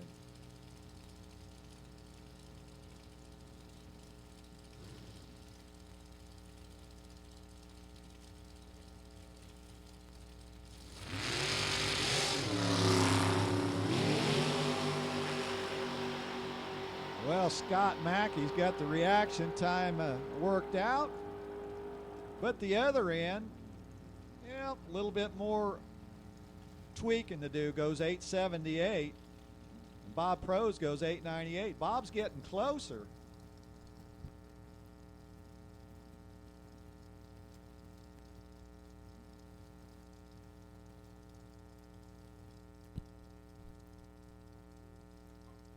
Okay, Super Gas Draw RFC Shootout. The revised sheet. Our Draw RFC Super Shootout presented by Moser Engineering. This is the revised sheet just handed in here. Super Gas, we need Mia Tedesco, Rock Haas, Mr. P. Richardson, Bob Locke, Rob Aker, Dwight Noost, Dave Bisher, and Janice Swan. That is the new and improved Draw RFC Super Shootout Super Gas ladder. So again, we need the Super Gas Shootout cars to the lanes. That be Mia Tedesco, Rock Haas, P. Richardson, Bob Locke, Robert Aker, Dwight Noost, Dave Bisher, and Janice Swan. Dave Dahlem, Corey Baker, the Winlight maker, as Dahlem goes 8.93 at 176 with the Eastside Tire and Auto Dragster. And Corey Baker, 8.89, dialing long distance, 163. So they're in the ballpark. Mike Jurassic and Rock Haas with those monostrut dragsters. Stretched out wheelbase. Easy to work on the engines race car. Rock Haas, sponsored by Hughes Performance, Stealth Engineering. And he's got a stealth machine sitting under the mailbox of that beautiful dragster. Oh baby, 11 and 13 on the tree. This would have been a great first round matchup. Wow, Haas goes 887. And Mike Jurazic goes 898. So Mike is sneaking up on the combination. He's getting closer.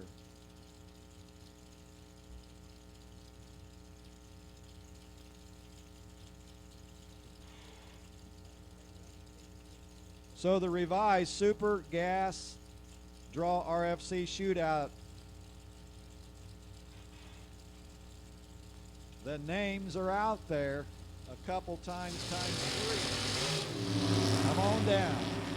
Rose Richardson, the PNR Express, is heading north. 889 with a 7. Good run for Rose Richardson and the gang out of Woodburn, Indiana, as Jeff Smith slows her down maybe a little too much with that 893. And Justin Moser and Troy Coughlin Jr. are ready to go.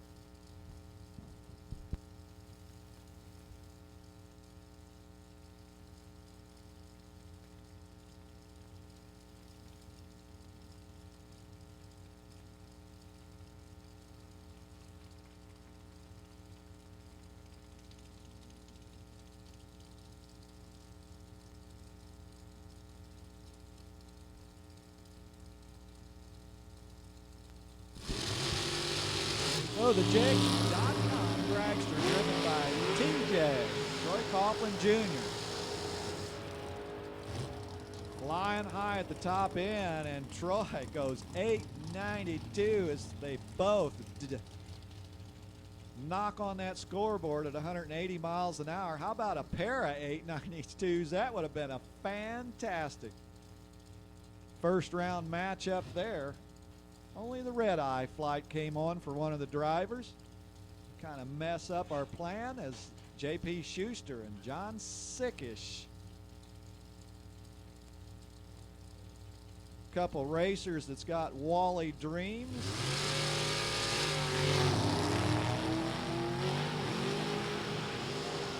J.P. Schuster out of Damascus, Ohio, the engineer, puts an 897 in his bank account. 887 for Sickish out of Belmont, Ohio. Flexing the Horton chassis dragster is a former junior dragster racer turned super comp. Joseph's been at this a few years out of Springfield, Illinois. Bob Bomarito, an accomplished top fuel driver, looks on. Joseph out of Springfield, Illinois, a college student. Martin Brown going northbound.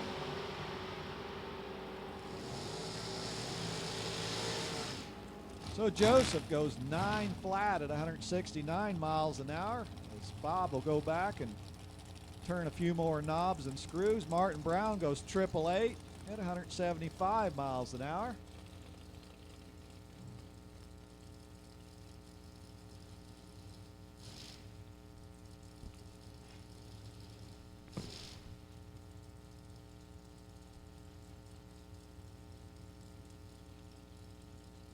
So Derek Denny driving the Cars ProtectionPlus.com dragster out of Pleasant View, Tennessee. And Adam Gerber. He's over the bow. The Massillon, Ohio driver, the Gerber Racing Enterprise American Chassis Dragster, looking for that magic number. we leave it on the board. It's 890. They'd like to see it again if they cross the finish line. A little bit of a wiggle for Derek as he traverses our quarter mile. Derek goes 897, 174 miles an hour. And Adam Gerber getting a little quicker with the combination as they go with an 893 this time as Dutch Stamper. And that is a cool little nostalgia flair look to the dragster over there in the Chevrolet or the National Dragster lane. Retired mechanic out of North Vernon, Illinois, running those small airplane tires that was popular on the Top Fuel cars back in the day.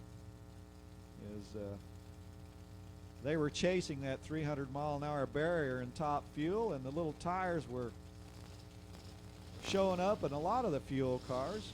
Jason Lynch, the Cars Protection Plus dragster, just about to lock in to the Indy Cartel lane.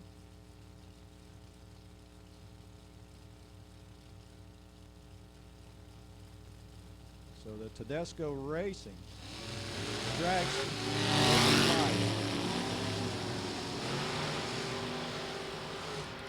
And Racing Jason, he's on the power loop as he goes 889 with a 4 at 180 miles an hour. And Dutch Stamper closes his time slip with a 907.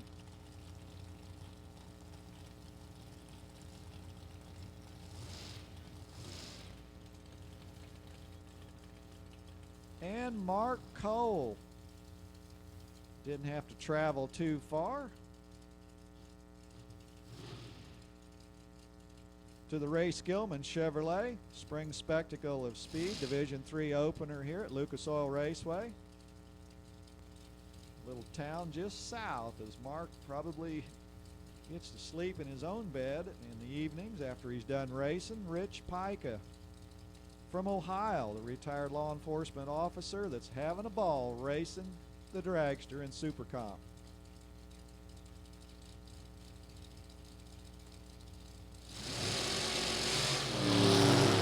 Well, the buttons have been released like they touched the hot stove down there.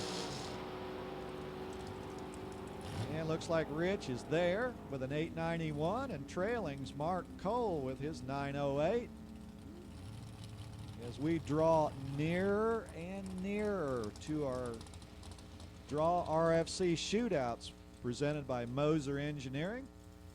Ray Conley, another versatile driver that's bringing this dragster into the beams out of Elyria, Ohio, sponsored by Hoosier, Moser Engineering. Tom Jameson, the pipe fitter, out of Urbana, Illinois. That is a Tube Tech dragster.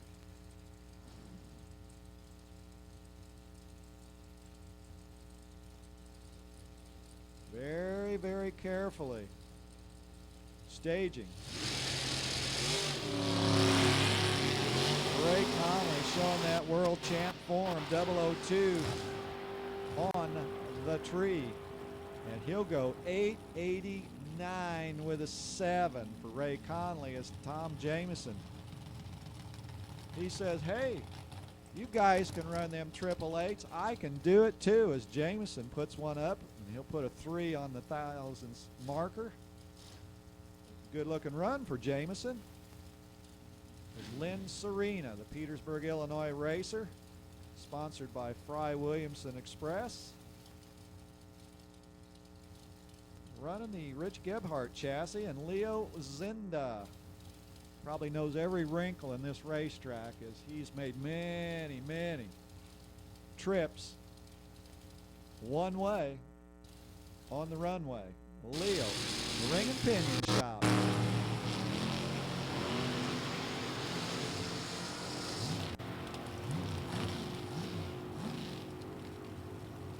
Tell you what, Leo's ready to go. He goes 890, he goes 889 this time. Leo says, I can get that Wally. Lynn Serena, 882. They're They were on the bottom side in the valley that first run. Now they're on top of the mountain a little bit. They'll hit the middle here, and they'll be a major player in the game as Don Higgins, the crew chief pro software proprietor out of Mapleton, Illinois. Joe Fusting from the land of Lincoln, the Parker Store Racing McIlvain built dragster.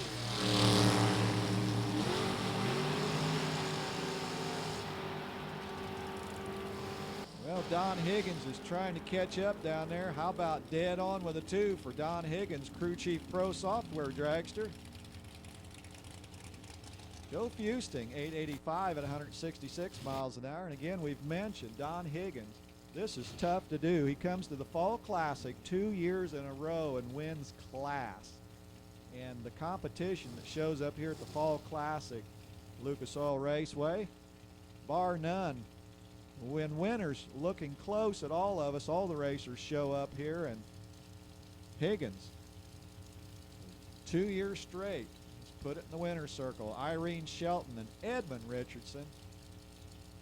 Wow, another racer that can get it done. Edmund out of Greenbrier, Tennessee. 4-time NHRA world champ. What more can we say? Irene Shelton, another one joining the 888 team. 161, Richardson goes 893 at 170 miles an hour.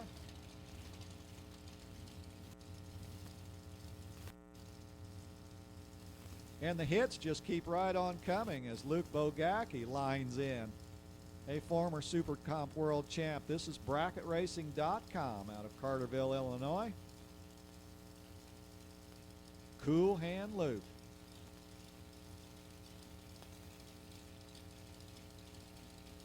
Rick Pistoli from Columbus, Ohio, not too far from National Trail Raceway.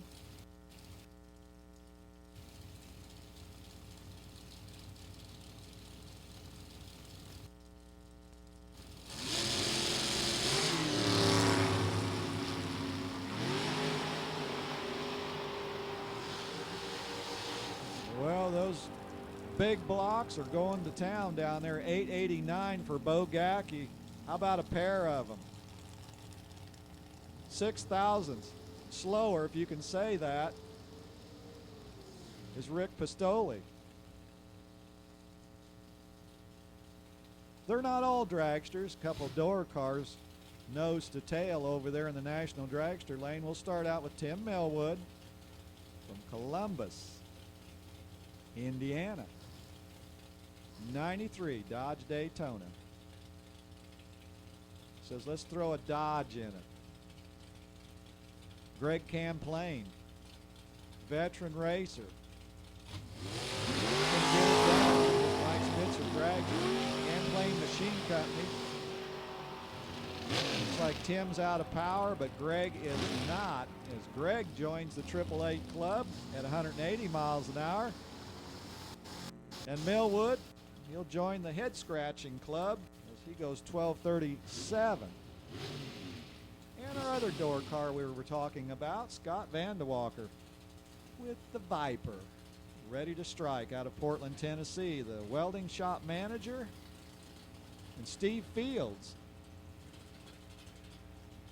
the Petro transport driver. Bob, that shootout is coming up pretty quick, and looking at some of those names, this is going to be awesome. A little race within a race, we call it. A little teasing racing. So the Viper strikes first and quick and early, but Steve Fields goes 897 and 170 with his Dragster, and the Viper goes 883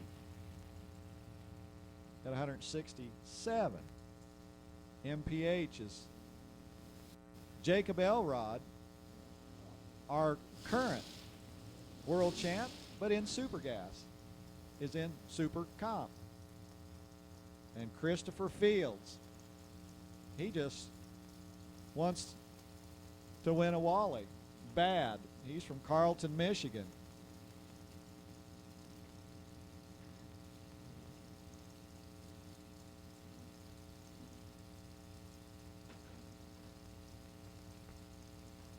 Oh yeah, the tree gets a little easier to see as the darkness settles in. Christopher says, wow, how about that, gang? 002 on the tree. I can see it. I know what you're talking about. Goes 887. Jacob on the top of the hill. He needs to slide back. He goes 904. And I believe we've got one more to go. And Bob, I know you're itching and scratching and anxious to get this Draw RFC Shootout by Moser Engineering Racing in the books tonight. Man, it's going to be tough.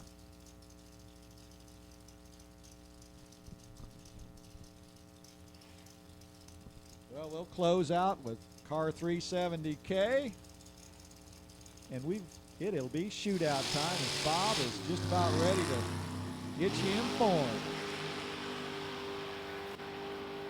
Team 370K.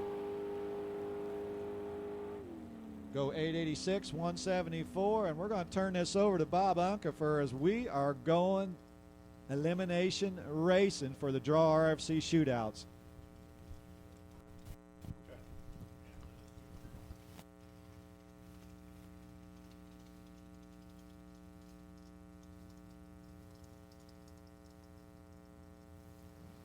All right, those of you that have not had two today, if you would like a second under the lights,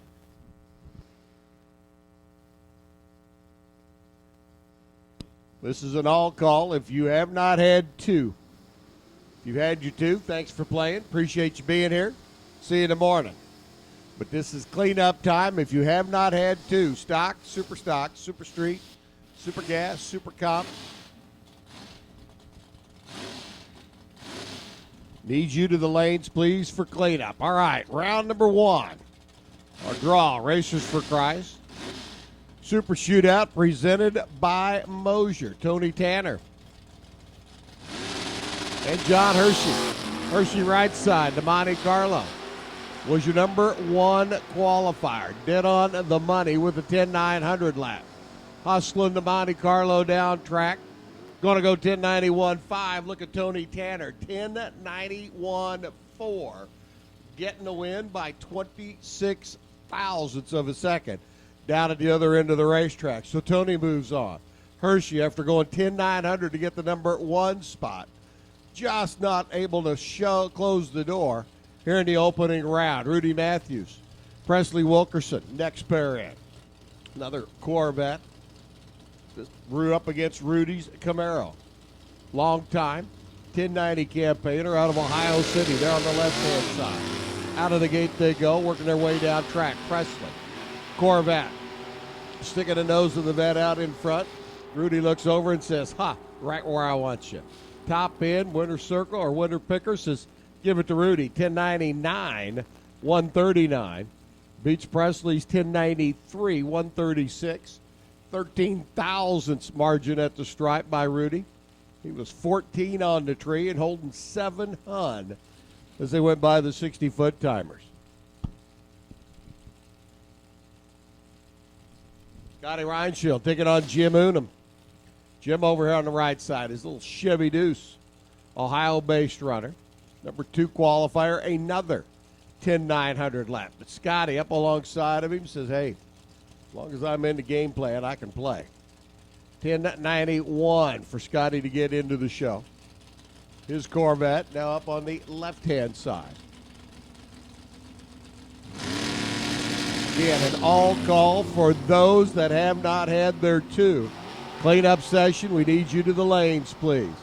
Scotty goes red by 13 thou. Jim Unum gets the win, running 1088.5 at the other end of the racetrack.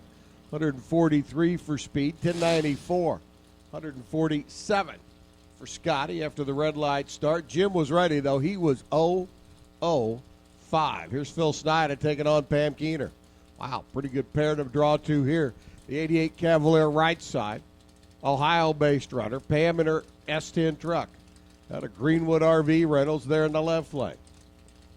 Pam using the testing yesterday. Came out this morning and laid down a great 10.904 to throw her hat into the race. For the Draw RFC Super Shootout, presented by Motion. Man, I'm telling you, drill in the tree, 008 and 009. Win light goes to the 009. Double breakout win, Phil Smida. 1089.5 beats a 1088.4. Pam went down, took a chunk of the finish line stripe by 12 foul. Broke out by 16 foul down at the other end of the racetrack. So Phil gets to come back for the semifinals. Here's Super Gaz, round number 1 of our Draw RFC Super Shootout. Tony Tanner and Rudy Matthews in the next round. Jim Unum and Phil Smida in the semifinals of the Super Street Super Shootout. Right now it's Dwight Noost, the farmer out of Couts, taking on Robert Eaker, runner out of Canby, the A&J Auto Sales. 67 Nova wagon, love a long roof and race trim. Just cool. Trees green, away we go. Remember that last race in Super Street? They were separated by a foul leaving the starting line. Just did it again. 988.5 beats a 986.7. Dwight Noost in the Rampage gets the W. He'll be back for the semifinals. Eaker goes 986, 146. Got down there, took the stripe, and said, that was a mouthful. Paul Richardson now taking on Bob Locke. Richardson driving the 87 old Pontiac, Olds Forenza. Woodburn, Indiana-based runner, off and running. Bob Locke, the accountant, out of Whiteland, there in the left lane.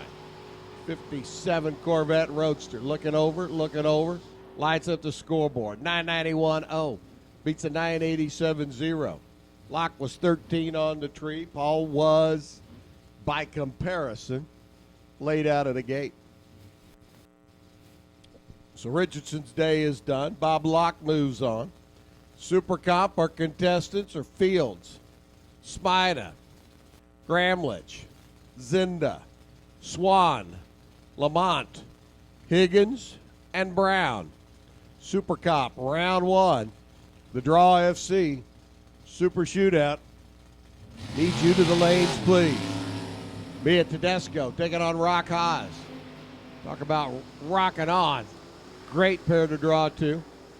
Out of the gate first, Mia. Winlight, Mia, 991. Beats a 994. $165 the speed for Tedesco. In the CarsProtectionPlus.com entry. Rock goes through 994 to $152. Mia was better out of the gate. Holding about 100.5 as they went by the starting line. Here's Dave Bisher.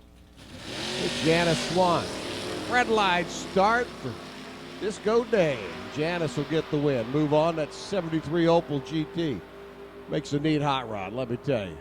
Down at the end, how about a 9.901, 32 on the tree, 33 thou package. She wasn't leaving Dave much to work with anyway.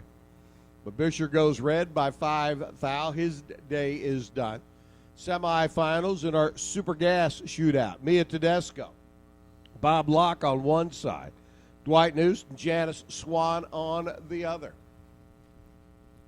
It's like a couple of cleanup runs getting ready to come up in stock eliminator against Super Comp cars.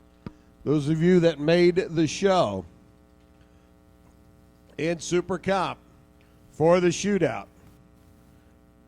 need you to the lanes, please. Fields, 3371. Smida, 3700. Gramlich, T376.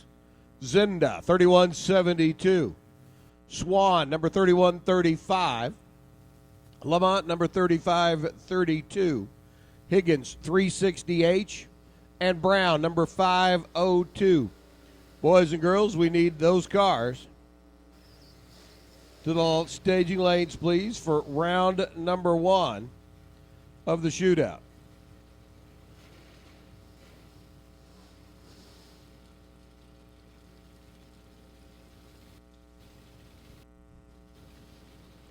John Kunsak and Bo Fowler. Couple of gentlemen rolling in. Kunsak, the Copo, out of Pennsylvania. Fowler out of Mooresville, the 79 Volare. Whoa, whoa. Wonder if it's got the rich Corinthian leather in it. As Ricardo Montalban would say. The Copo, hooking and crooking, 957 at $142. Bo gets his name on the sheet, 1171. 111 miles an hour. Drew Whalen and Billy Fodor. Billy up the 72 Trans Am out of Garden City, Michigan. Drew able to get the Lucas Oil Pontiac fixed after annihilating a U-joint earlier this morning. Car didn't go 20 feet off the starting line. It was back to the pits. A little labor intensive for last year's runner-up at the first race of the season here at Indy. Red light start by Drew. Hey, look at that, the Pontiac.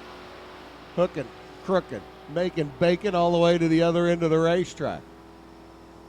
10:49, $125 by Drew. Nice lap, 11:36, 117.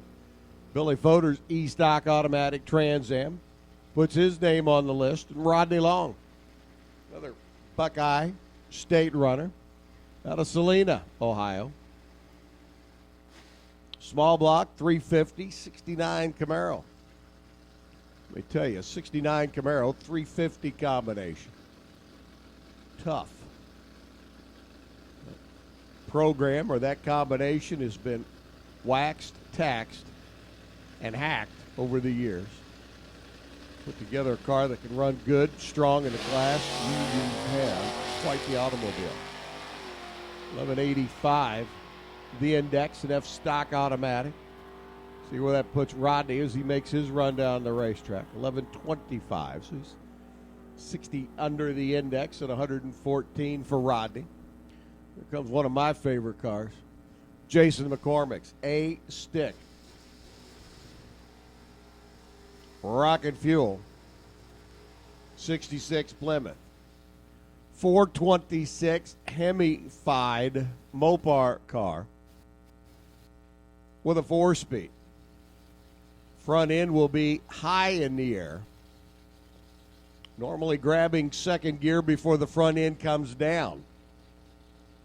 Let me tell you, the car just looks like the best thing since the e-ticket ride at Disneyland.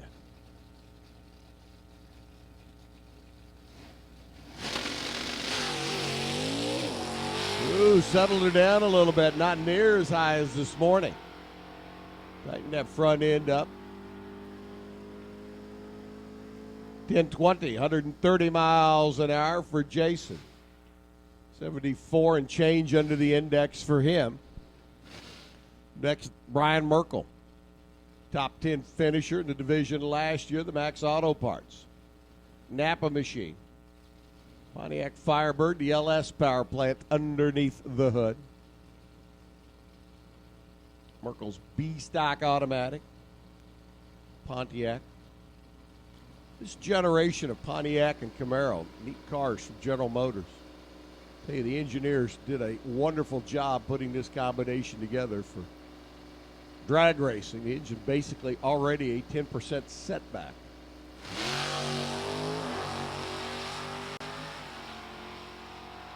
Subframes. Well, the car's put together. It just works. Not that I'm partial or anything, but I am partial. 10:59, 122 miles an hour for Merkel's. Hot rod going down the racetrack. Again, Super Cop, Super Shootout. Our 8 cars. We need you to the back of the lanes if you're not there yet. Working our way through our one and nones, our quick cleanup session.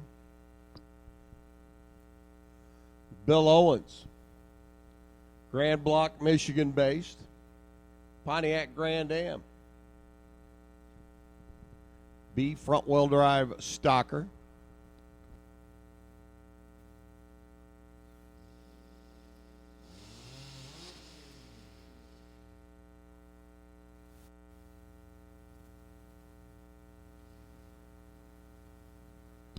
Final call for cleanup. If you haven't had your two, final call. Need you to the lanes, please. Super Comp, Super Shootout, 8 cars. Need you to the lanes. Come on down. Super Comp, Super Shootout contestants, round 1. Need you to the lanes, please. Bill Owens, get ready to make a lap down the racetrack. Bill Owen, excuse me, no S on the end of the name.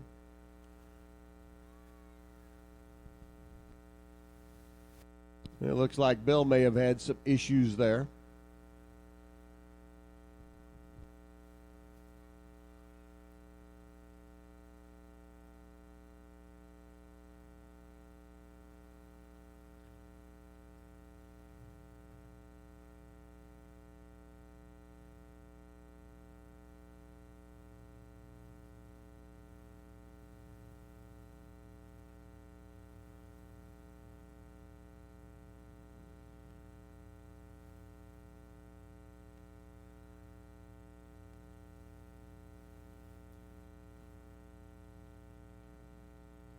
Again, final call, one or none.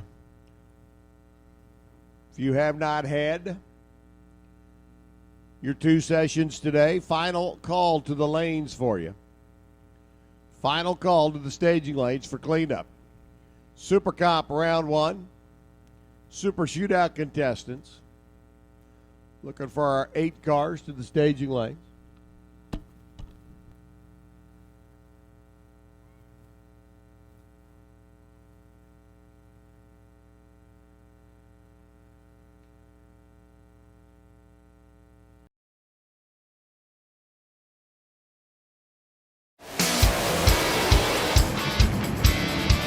NHRA All Access is your exclusive ticket to watch live racing from the comfort of your own home or on the go all season long.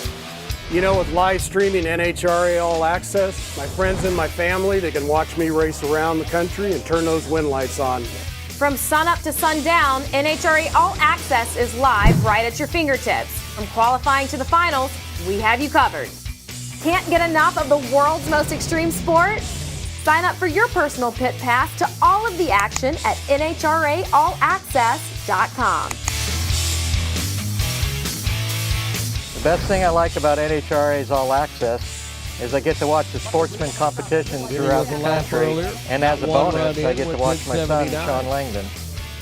I'm Ashley Stanford, and I love NHRA All Access because it shows all the sportsman classes, the competitive races, and best of all my family and friends get to watch me race. 1090 number. Would like to. Might do. Could do.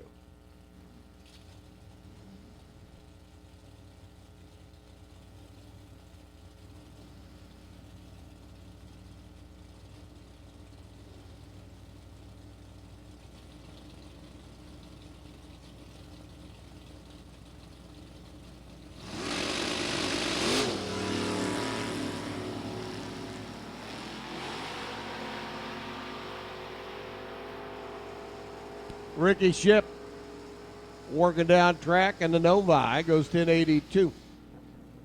145, 1099 for Denny. 137 out of the Vega. Comes the Corvette.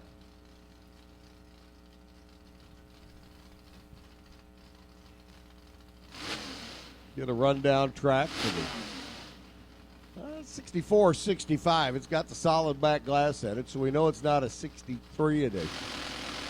I didn't get a chance to see the front.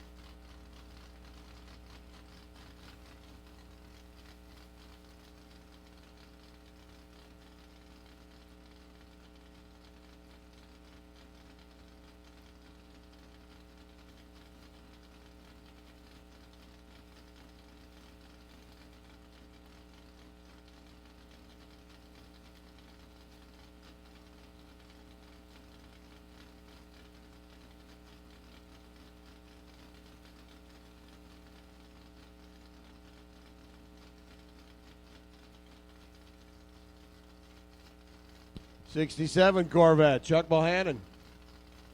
How about that car? Looks familiar.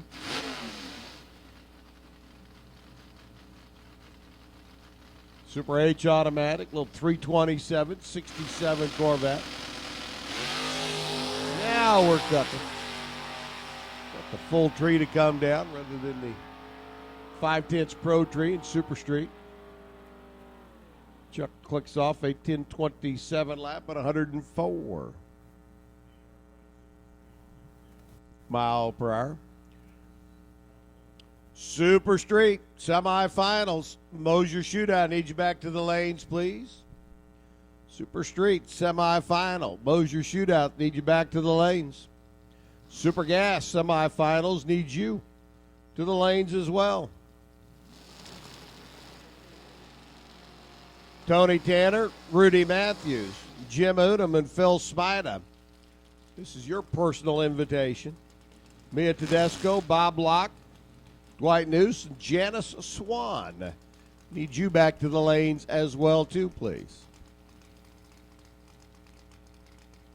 Bobby Deary out of Indianapolis.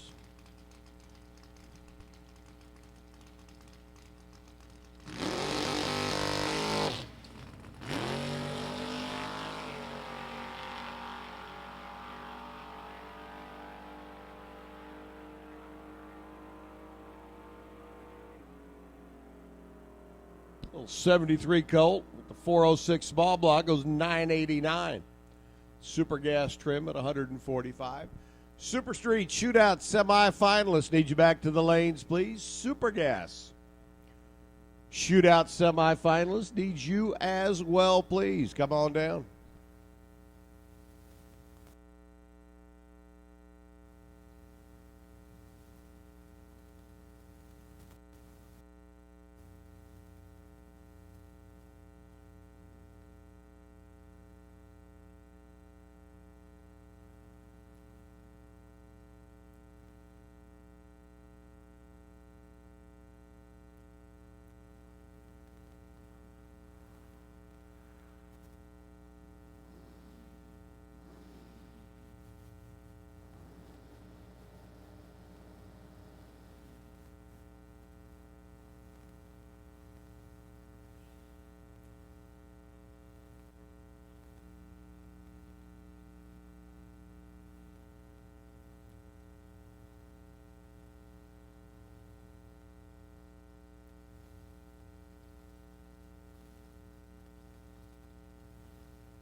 All righty, boys and girls. The draw, Racers for Christ Super Shootout, presented by Mosier Engineering. Janice Swan, Jan Lamont. Janice in a couple of fields here.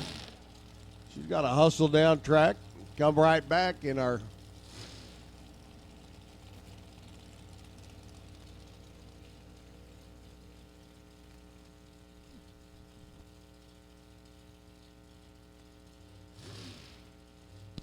Swan on the left side, Chad Lamont on the right.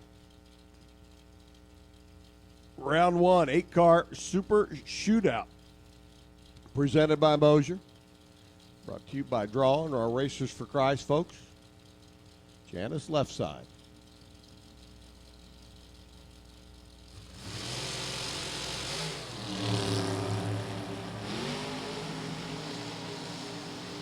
Bring your A game, boys and girls. Bring your A game. 001 to a 12. Dead on 8. How about a 9 thou package for Chad Lamont? Janice has got a 22 package, and she's 13 thou short. Telling you, right place, right time. It's all about the numbers. Janice comes up short. She'll be right back in our next round of, what's she in, Super Street? Super Gas. Super Gas. Yep. A little opal. She'll be back shortly in Super Gas. Russ Brown pulls in, take on the crew chief pro, Don Higgins. See who's going to go to the semifinals of our Super Comp Super Shootout. Brown left side. To us from the Hawkeye stage. Not the Buckeye, the Hawkeye. There goes Russ. Here comes Don. Big reliance on that crew chief pro technology gets him. 16 at the tree, 92.9. Russ Brown runs 8.89.3. Look at the numbers, Ron. Russ Brown gets there, takes the stripe by 7 thou, breaks out by that same 7 thousandths of a second. So Don Higgins moves on. Phil Smida taking on Chris Fields. Christopher down from Michigan. Phil out of Ohio. Meeting up here in Indiana. Super Shootout presented by Mosier. Phil left side. Chris right lane. Super Street, Super Gas semifinals. The Shootout needs you to the lanes, please.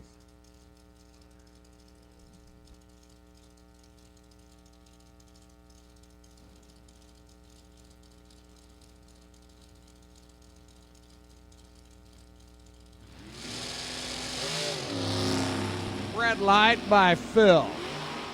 This is James Bond impersonation and goes 7 red. 896 by Christopher. Fields on the right side was 14 on the tray. Looks like he shut her down a little bit on the other end so he can come back for the semifinals. A little bit easier. Mike Gramlich. Leo Zinda, the Ring and Pinion Shop.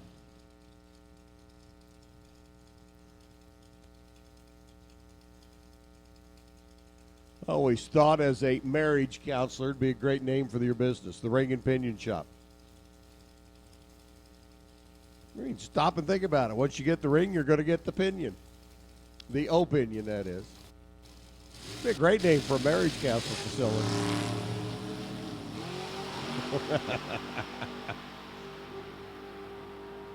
Leo says, you want some? Come and get it. Trip Zip 0, 896. Beats a dead 3, 890 lap by Mike Gramlich. Man, that's a heck of a time to be laid out of the gate. 19 thou, the true margin at the stripe, taking the little numbers, the big numbers. You add them together, you divide by 2, subtract the 1, carry the 3, count the 4 toes on your right foot, and it comes out to 19 thousandths of a second. Okay, you can put your shoe back on now. We don't need to count those 4 toes anymore. Super Street semifinals, Super Gas semifinals. Need you back to the lanes, please. Super Street and Super Gas semifinals. Need you back to the staging lanes for the Shootout. Come one, come all.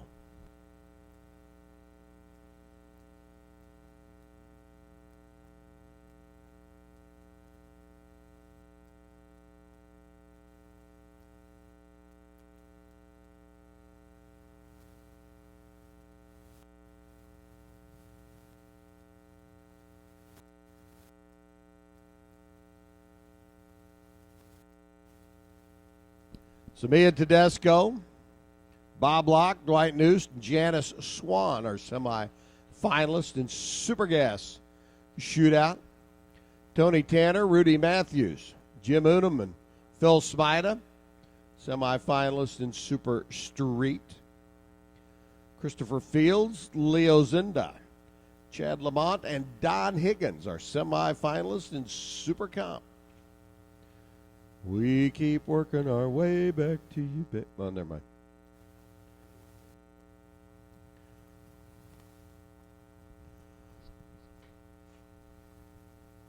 Just about to put a wrap on the day. 8 o'clock start tomorrow morning. God, Mother Nature willing, and the creek doesn't rise. Get everything rocking and rolling tomorrow morning at 8 a.m. as scheduled. Work our way through. Time trials, qualifying, get our field set. I don't think I'm speaking out of turn when I say that we've all seen the forecast. We all know Mother Nature is truly a drag racing fan, and she's going to bless us with sunshine and blue skies tomorrow.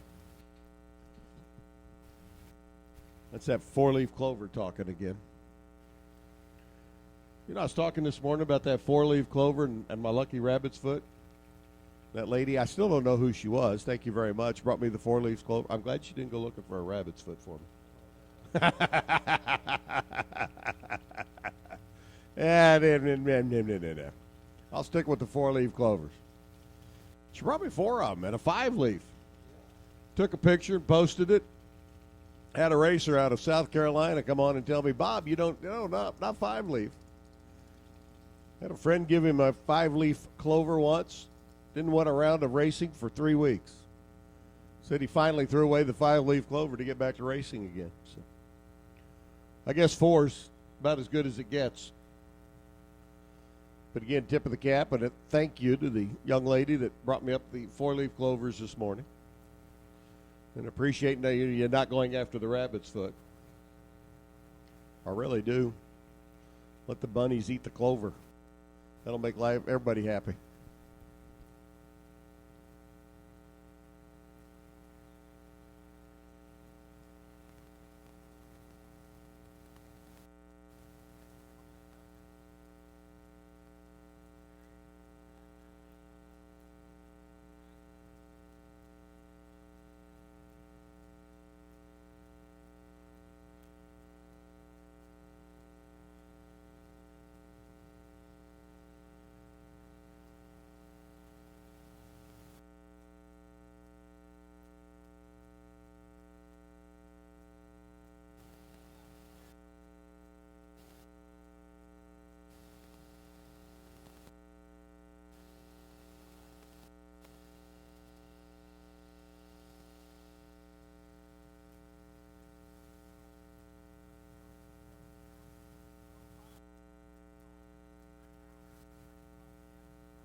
Again, need our Super Street, Super Gas semifinalists in our Drawn RFC Super Shootout presented by Mosier back to the lanes. Semifinalists, you should be back to the lanes at Super Street and Super Gas. And of course, semifinalists and Super Cop will take you as quick as you can make your way back.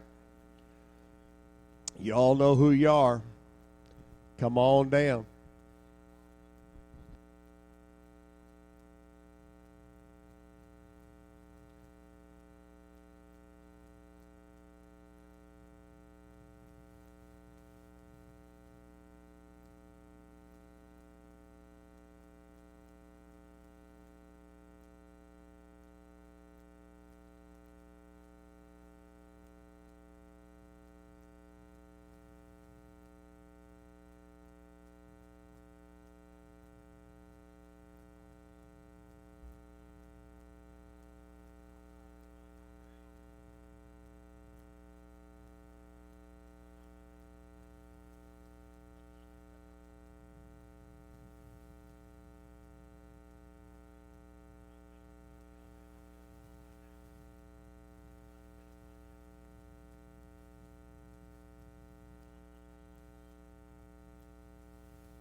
righty now, semifinals in Super Gas Shootout. Mia up on the left-hand side, the CarsProtectionPlus.com Cavalier. Bob Locke's Corvette over here on the right-hand side. Somebody is going to the final round. Question is, Mia or Robert? Cavalier or Corvette? Careful to stage. Both in. Mia's in. Waiting on Bob. Bob's in. Out of the gate they go. Both of them pretty good on the tree. Bob just a little bit pretty gooder. Bob gets the win. 9-9-1. $155. Mia went down, takes the stripe by 11, and breaks out by 10 thousandths of a second. So Bob Locke into the finals of our Super Gas Shootout. Again, semifinalists in Super Street, semifinalists in Super Comp. Need you back to the lanes, please. Janice Swan rolling in alongside Dwight. A couple of unique automobiles in the annals of Super Gas racing. A 73 Buick Opal, and B, an 82 Dodge Rampage.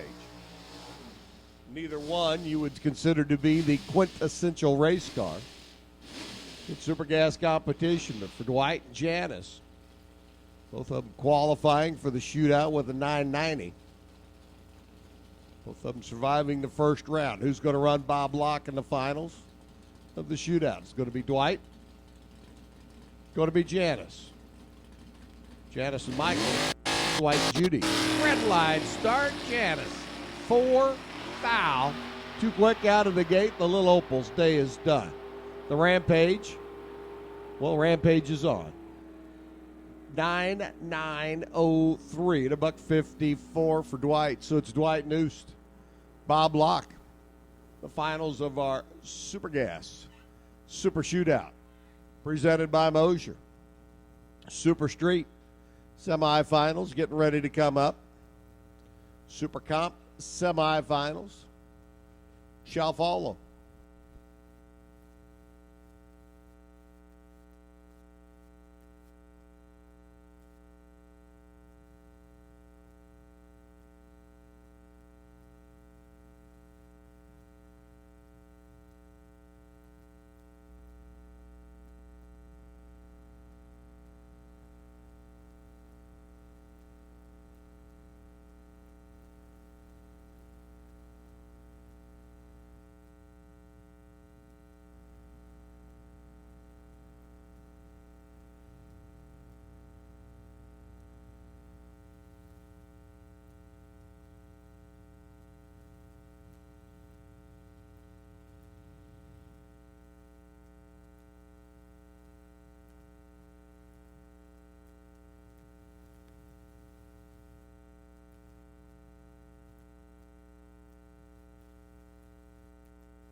All right, we've whittled Super Gas down to Dwight Noost and Bob Locke. Super Street getting ready to come at us. Tony Tanner or Rudy Matthews looking to go to the final round.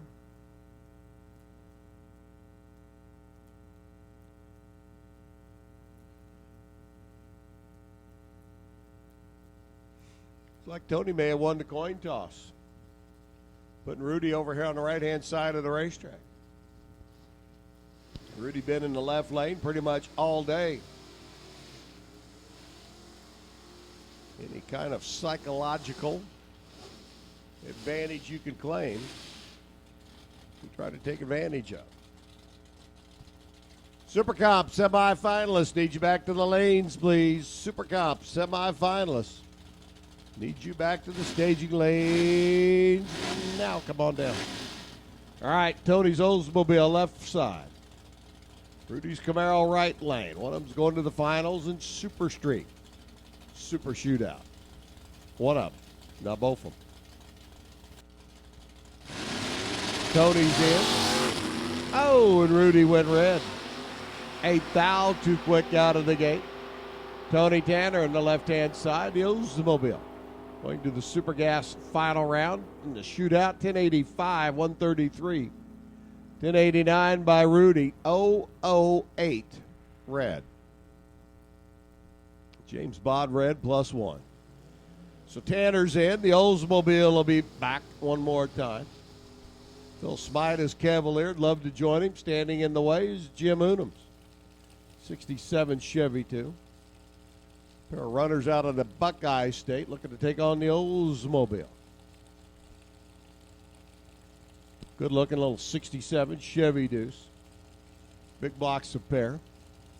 598 cubic inches for Unum.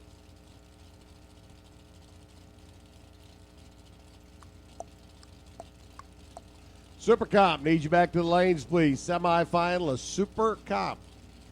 Need you to the staging lanes, please. Yeah, we're cooking. Green lights a pair. We can make a race out of this. Especially these two green lights. Separated by a foul. Better light, Unum, goes 907. 19 thousandths package. Not bad. Phil Smythe, 1091.7, 13 on the tree. Has a 30 thou package.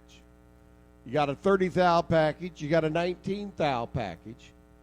I'll let you do the math. I don't care if you use old math, new math, or Common Core math. Well, I do care if you use Common Core math because I'd like for you to have the answer figured out before 2018 gets here. Jim Unum gets the win by 11 thousandths of a second. Can you tell how I really feel about Common Core? If you can't, let me draw you a picture. It's real simple. Draw a picture of your left hand. Subtract 3 fingers and the thumb. And I'll let you figure out what I think of Common Core. And yes, I have some familiarity with it. My wife is a teacher. My mother was a teacher. I have been around the education system all my life. And Common Core is ridiculous. That's my opinion, and I'm entitled to it.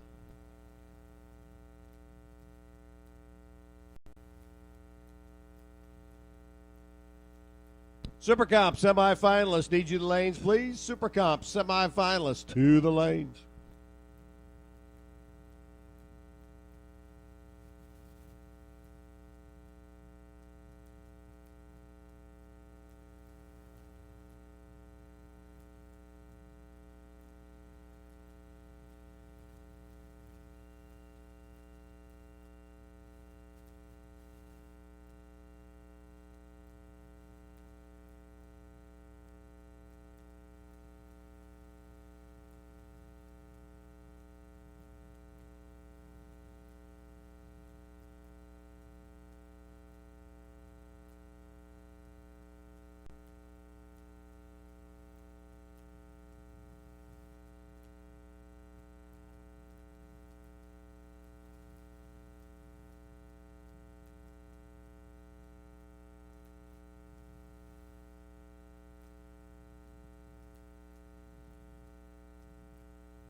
Super Comp semifinalists, need you to lanes, please. Super Comp semifinalists looking for you. They're all there. All righty. And, of course, we'll take our finalists back to the lanes as quickly as you can make it. Dwight, Bob. You can come on down at any time as soon as you're ready. Tony and Jim will take you as well. Realize it's been a long day for you all. Well, let's see who can capture the prize here in the draw on RFC Super Shootout presented by Mosier Engineering. Take home the title tonight of the Shootout champ. Getting our Super Comp semifinalists suited up back there in the lanes. We'll be sending them down track right shortly.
All right, Super Comp semifinals, the Super Shootout. Coming at us next, Chad Lamont and Don Higgins. One of them will be in our final pair. There's Don. There's Chad. Chad on the left side. A financial advisor. All I can tell you is if you're young and starting to work in life and got your degree, I'd highly suggest sitting down with Chad or a gentleman of like stature. Start putting money away for the future. Or your move to New Zealand, whichever comes first. I'm trying to win that Powerball lottery so I can pack up and get the heck out of here. Hey, New Zealand's got several things I like, including drag racing. Higgins, Lamont, green lights up there, here we go. Don looking to put the Crew Chief Pro machine into the final round of the shootout. Coming, got it. Dead on 5, 21 on the tree, beats a dead on 9, 43 on the tree. Higgins into the final round by 26 thousandths of a second. So we know one of our final round contestants in Super Comp. That'll be Don, the man. Will he take on Leo? Will he take on Christopher? Well, as they say down in Texas, we're fixing to find out.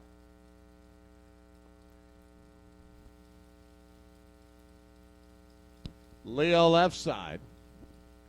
Christopher over here on the right-hand side of the racetrack. Both the gentlemen coming down from the great state of Michigan. Ooh, blinking the bulb. Christopher. Blinking that bulb, trying to hold the car, dead late out of the gate. The only thing he can do is hope for Zinda out. Leo's got nothing to do with it. 9:18 at $1.60. 9:01 by Christopher Fields. You can see the bottom bulb, Christopher's side of the tree, blink, I think 4 times. Tree finally dropped when it was solid. But by then, Christopher's attention had been divided, trying to figure out what in the world was going on, as the car just wouldn't hold steady in the beams. So it's Leo and Don Higgins, the finals of Super Comp. Again, we'll take all of our final round contestants back to the lanes just as soon as you all can turn them around and get them back for our final rounds in our Super Shootout presented by Mosier. Be coming at you shortly.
NHRA All Access is your exclusive ticket to watch live racing from the comfort of your own home or on the go all season long. You know, with live streaming NHRA All Access, my friends and my family, they can watch me race around the country and turn those win lights on. From sunup to sundown, NHRA All Access is live right at your fingertips. From qualifying to the finals, we have you covered.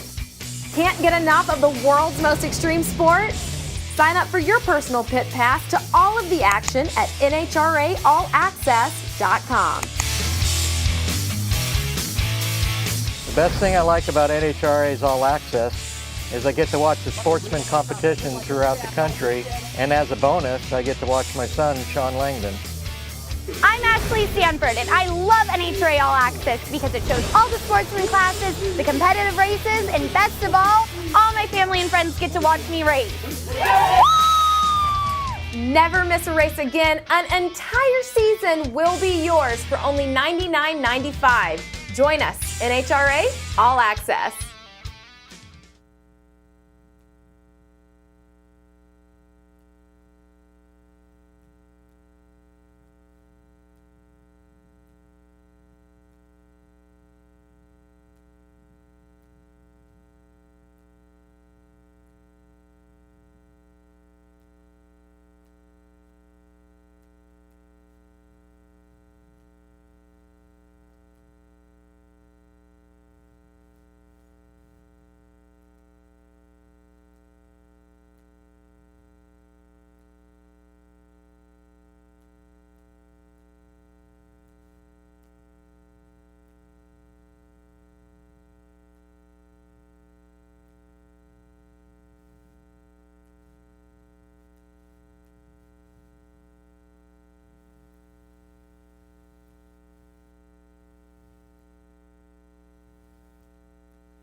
right, final round time. The 1090 category are super street cars.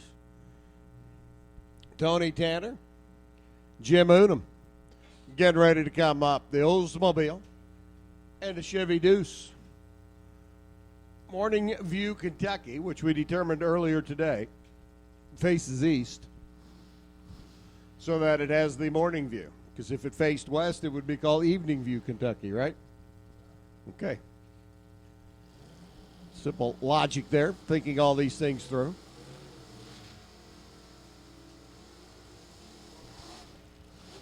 All right, it's the Oldsmobile. And Jim Unum out of Anna, Ohio, which obviously was named after a lady that somebody had strong feelings for. Named a town after. Unum right side, big motored Chevy Deuce. Tanner left flank. Draw RFC Super Shootout presented by Mosier. Final round. Here we go. Pair of greens, and here we go. Oldsmobile out in front, 598 cubic inches, a big block Chevy 2. Closing, top end, gets him. 94.5, beats a 96.2. 15 on the tree for Tony, 18 on the tree for Jim. Jim got down the other end of the racetrack, said 1, 2, 3. I'm going to take the stripe. Thank you very much. Whew. My wind light came on. 1094.5 at $138. 14 thou, the true margin of victory, down at the other end of the racetrack. So congratulations to Jim Unum.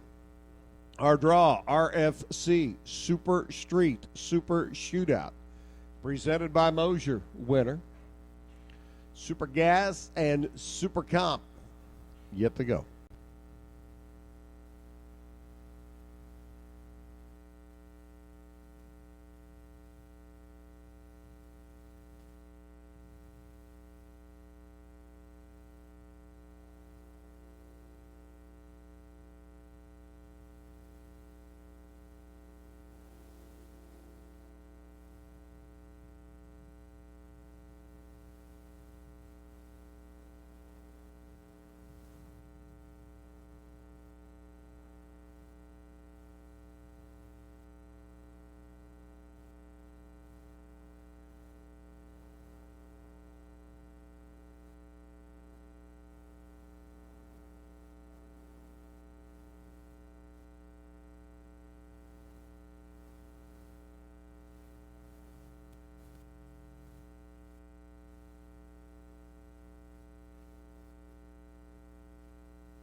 seems that these super gas cars are making their way towards the ready line, and I can hear the rumble.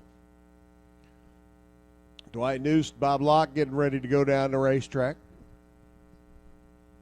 Draw RFC Super Shootout presented by Mosier Engineering.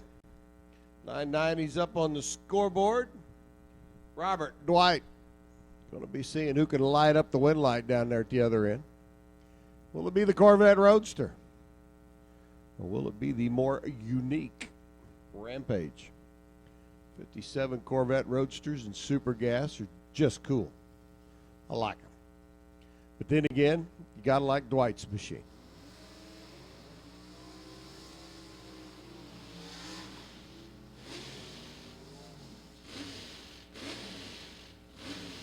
Couple of Hoosiers going to duke it out here at Lucas Oil Raceway for the Super Gas Super Shootout crown this evening. Super Comp finalists should be in the lanes by now, getting ready to go for their final round of eliminations. Bob left side, Dwight right side. Don't know who won the coin flip. This stage of the game, it's immaterial.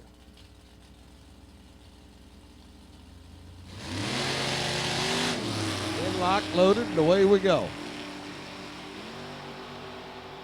James Bond is in the house.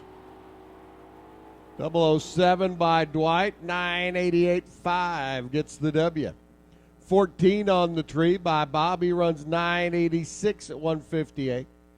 They got down to the other end of the racetrack, and Dwight looked over and Robert and said, Robert, you want that stripe? Go ahead and take that stripe. You got that stripe. Bob took the stripe. Took too much stripe. That might be Judy down there being happy. Yay! Means he gets to take you out to dinner tonight, right? So congrats to Dwight Noost, the Big Farmer's Delight, 82 Dodge Rampage. Down to a pair of Super Comp cars, and if you're not in the lanes, you're late. We need you to lanes, please. Don Higgins, Leo Zinda, need you back to the lanes, please. Leo Zinda, Don Higgins, need you back to the lanes. One pair of cars, and I understand one car behind that, and we'll be done for the evening. We'll be waiting for the song to be sung. Turn out the lights, the party's over.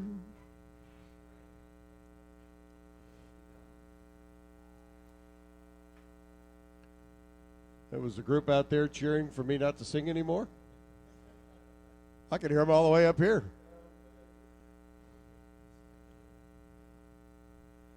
I realized it was bad, but I didn't think I was that bad. Of course, then again, I can't hear out of one ear, and I'm deaf in the other, so.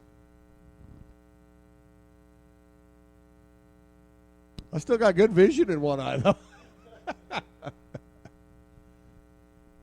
What's the old expression? Getting old sucks, but the alternative is worse.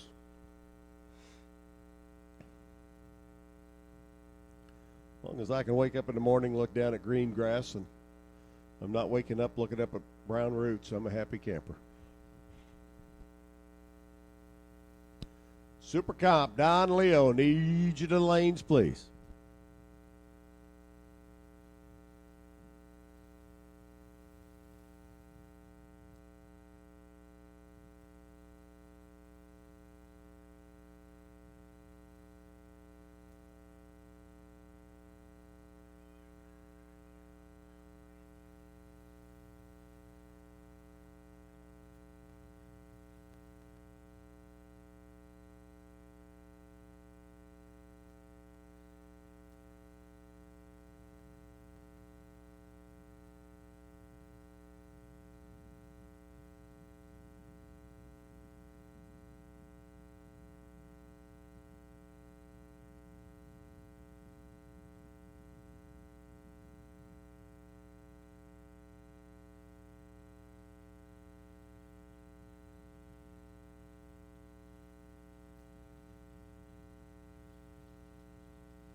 Oh, Leo. Oh, Don. Need your lanes, please.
All right, Don's here, waiting on Leo to come around the corner.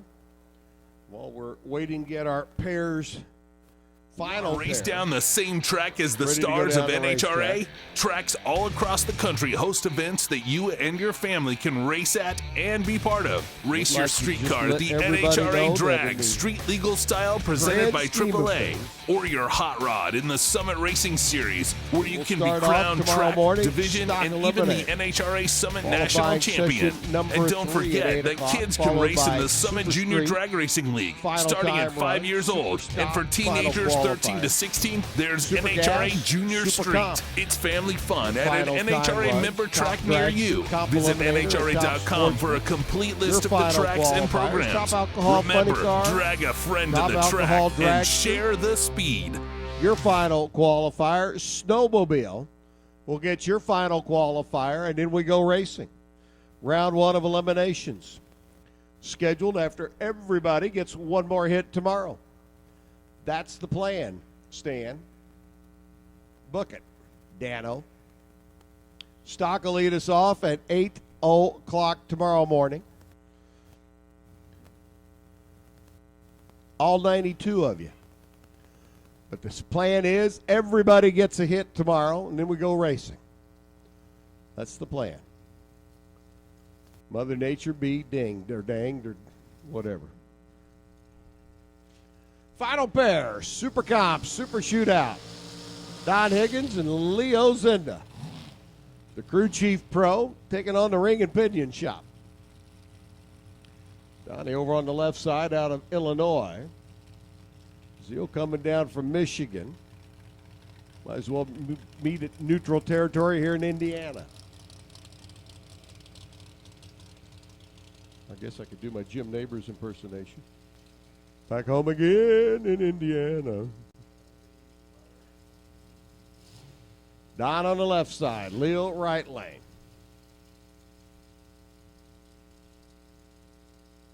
Final pair of cars in competition this evening. Have a licensing run coming up, and then we're done.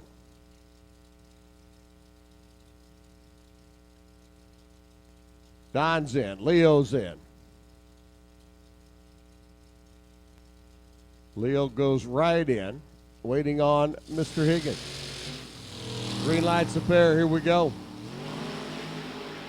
On and off the throttle stop. Big blocks a pair. Reaching for the other end of the racetrack. It's going to be Don getting the win by 1/10,000th of a second. 91.5 beats a 92.9, but Leo was 21 on the tree. Don was 35 on the tree. So where Leo had 14 thou off the starting line, Don ran 14 thou better down the racetrack. You take Leo's 14, Don's 14, they negate each other, and it boils down to a 1/10,000th of a second margin of victory for Don Higgins in the Crew Chief Pro software car. Zoomers, I mean, that's what you call putting a exclamation point on a great day of one of racing here at Lucas Oil Raceway. Don Hurst getting ready to come up now. Stepping into the alcohol funny car field of play. Going to get a license lap down this evening. Rolled in late this afternoon. Gorgeous automobile.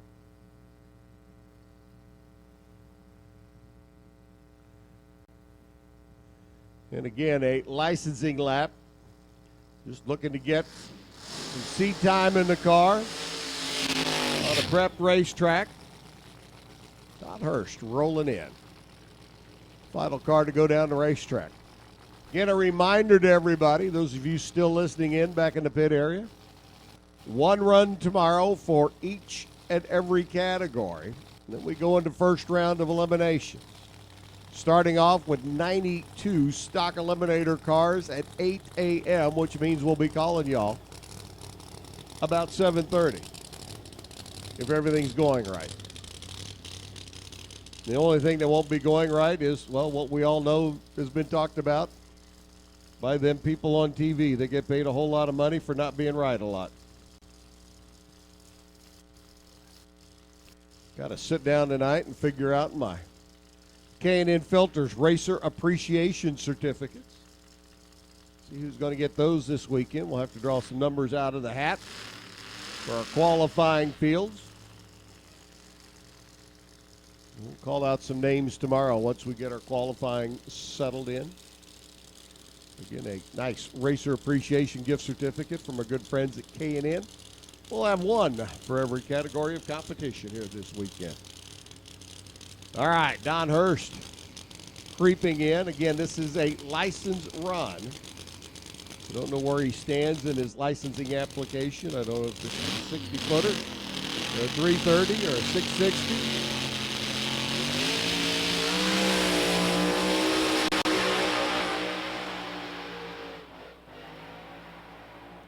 Looks to me like it's about a 6:01 lap, but 221 miles an hour is what it looks to me like. Pretty good pull down the racetrack. Yes, indeedy. All righty, boys and girls, that's going to put a wrap on day number one. As Dandy Don would say, turn out the lights, the party's over. Promise I won't sing to you. On behalf of everybody here at Lucas Oil Raceway and everybody involved with the National Hot Rod Association Lucas Oil Drag Racing Series, I'm Bob Unckerford for Ron Ruggles, myself, and all the rest of the crew. I want to tell you, good night. See you in the morning. 8 a.m., Stalkers out. Everybody gets one run, and we go racing tomorrow. That's the plan, Stan. We're sticking to it, unless that high water thing comes along. Then we'll deal with that later. But good night, everybody. We'll see you bright and early in the morning. Be safe. Be secure. Have a good one.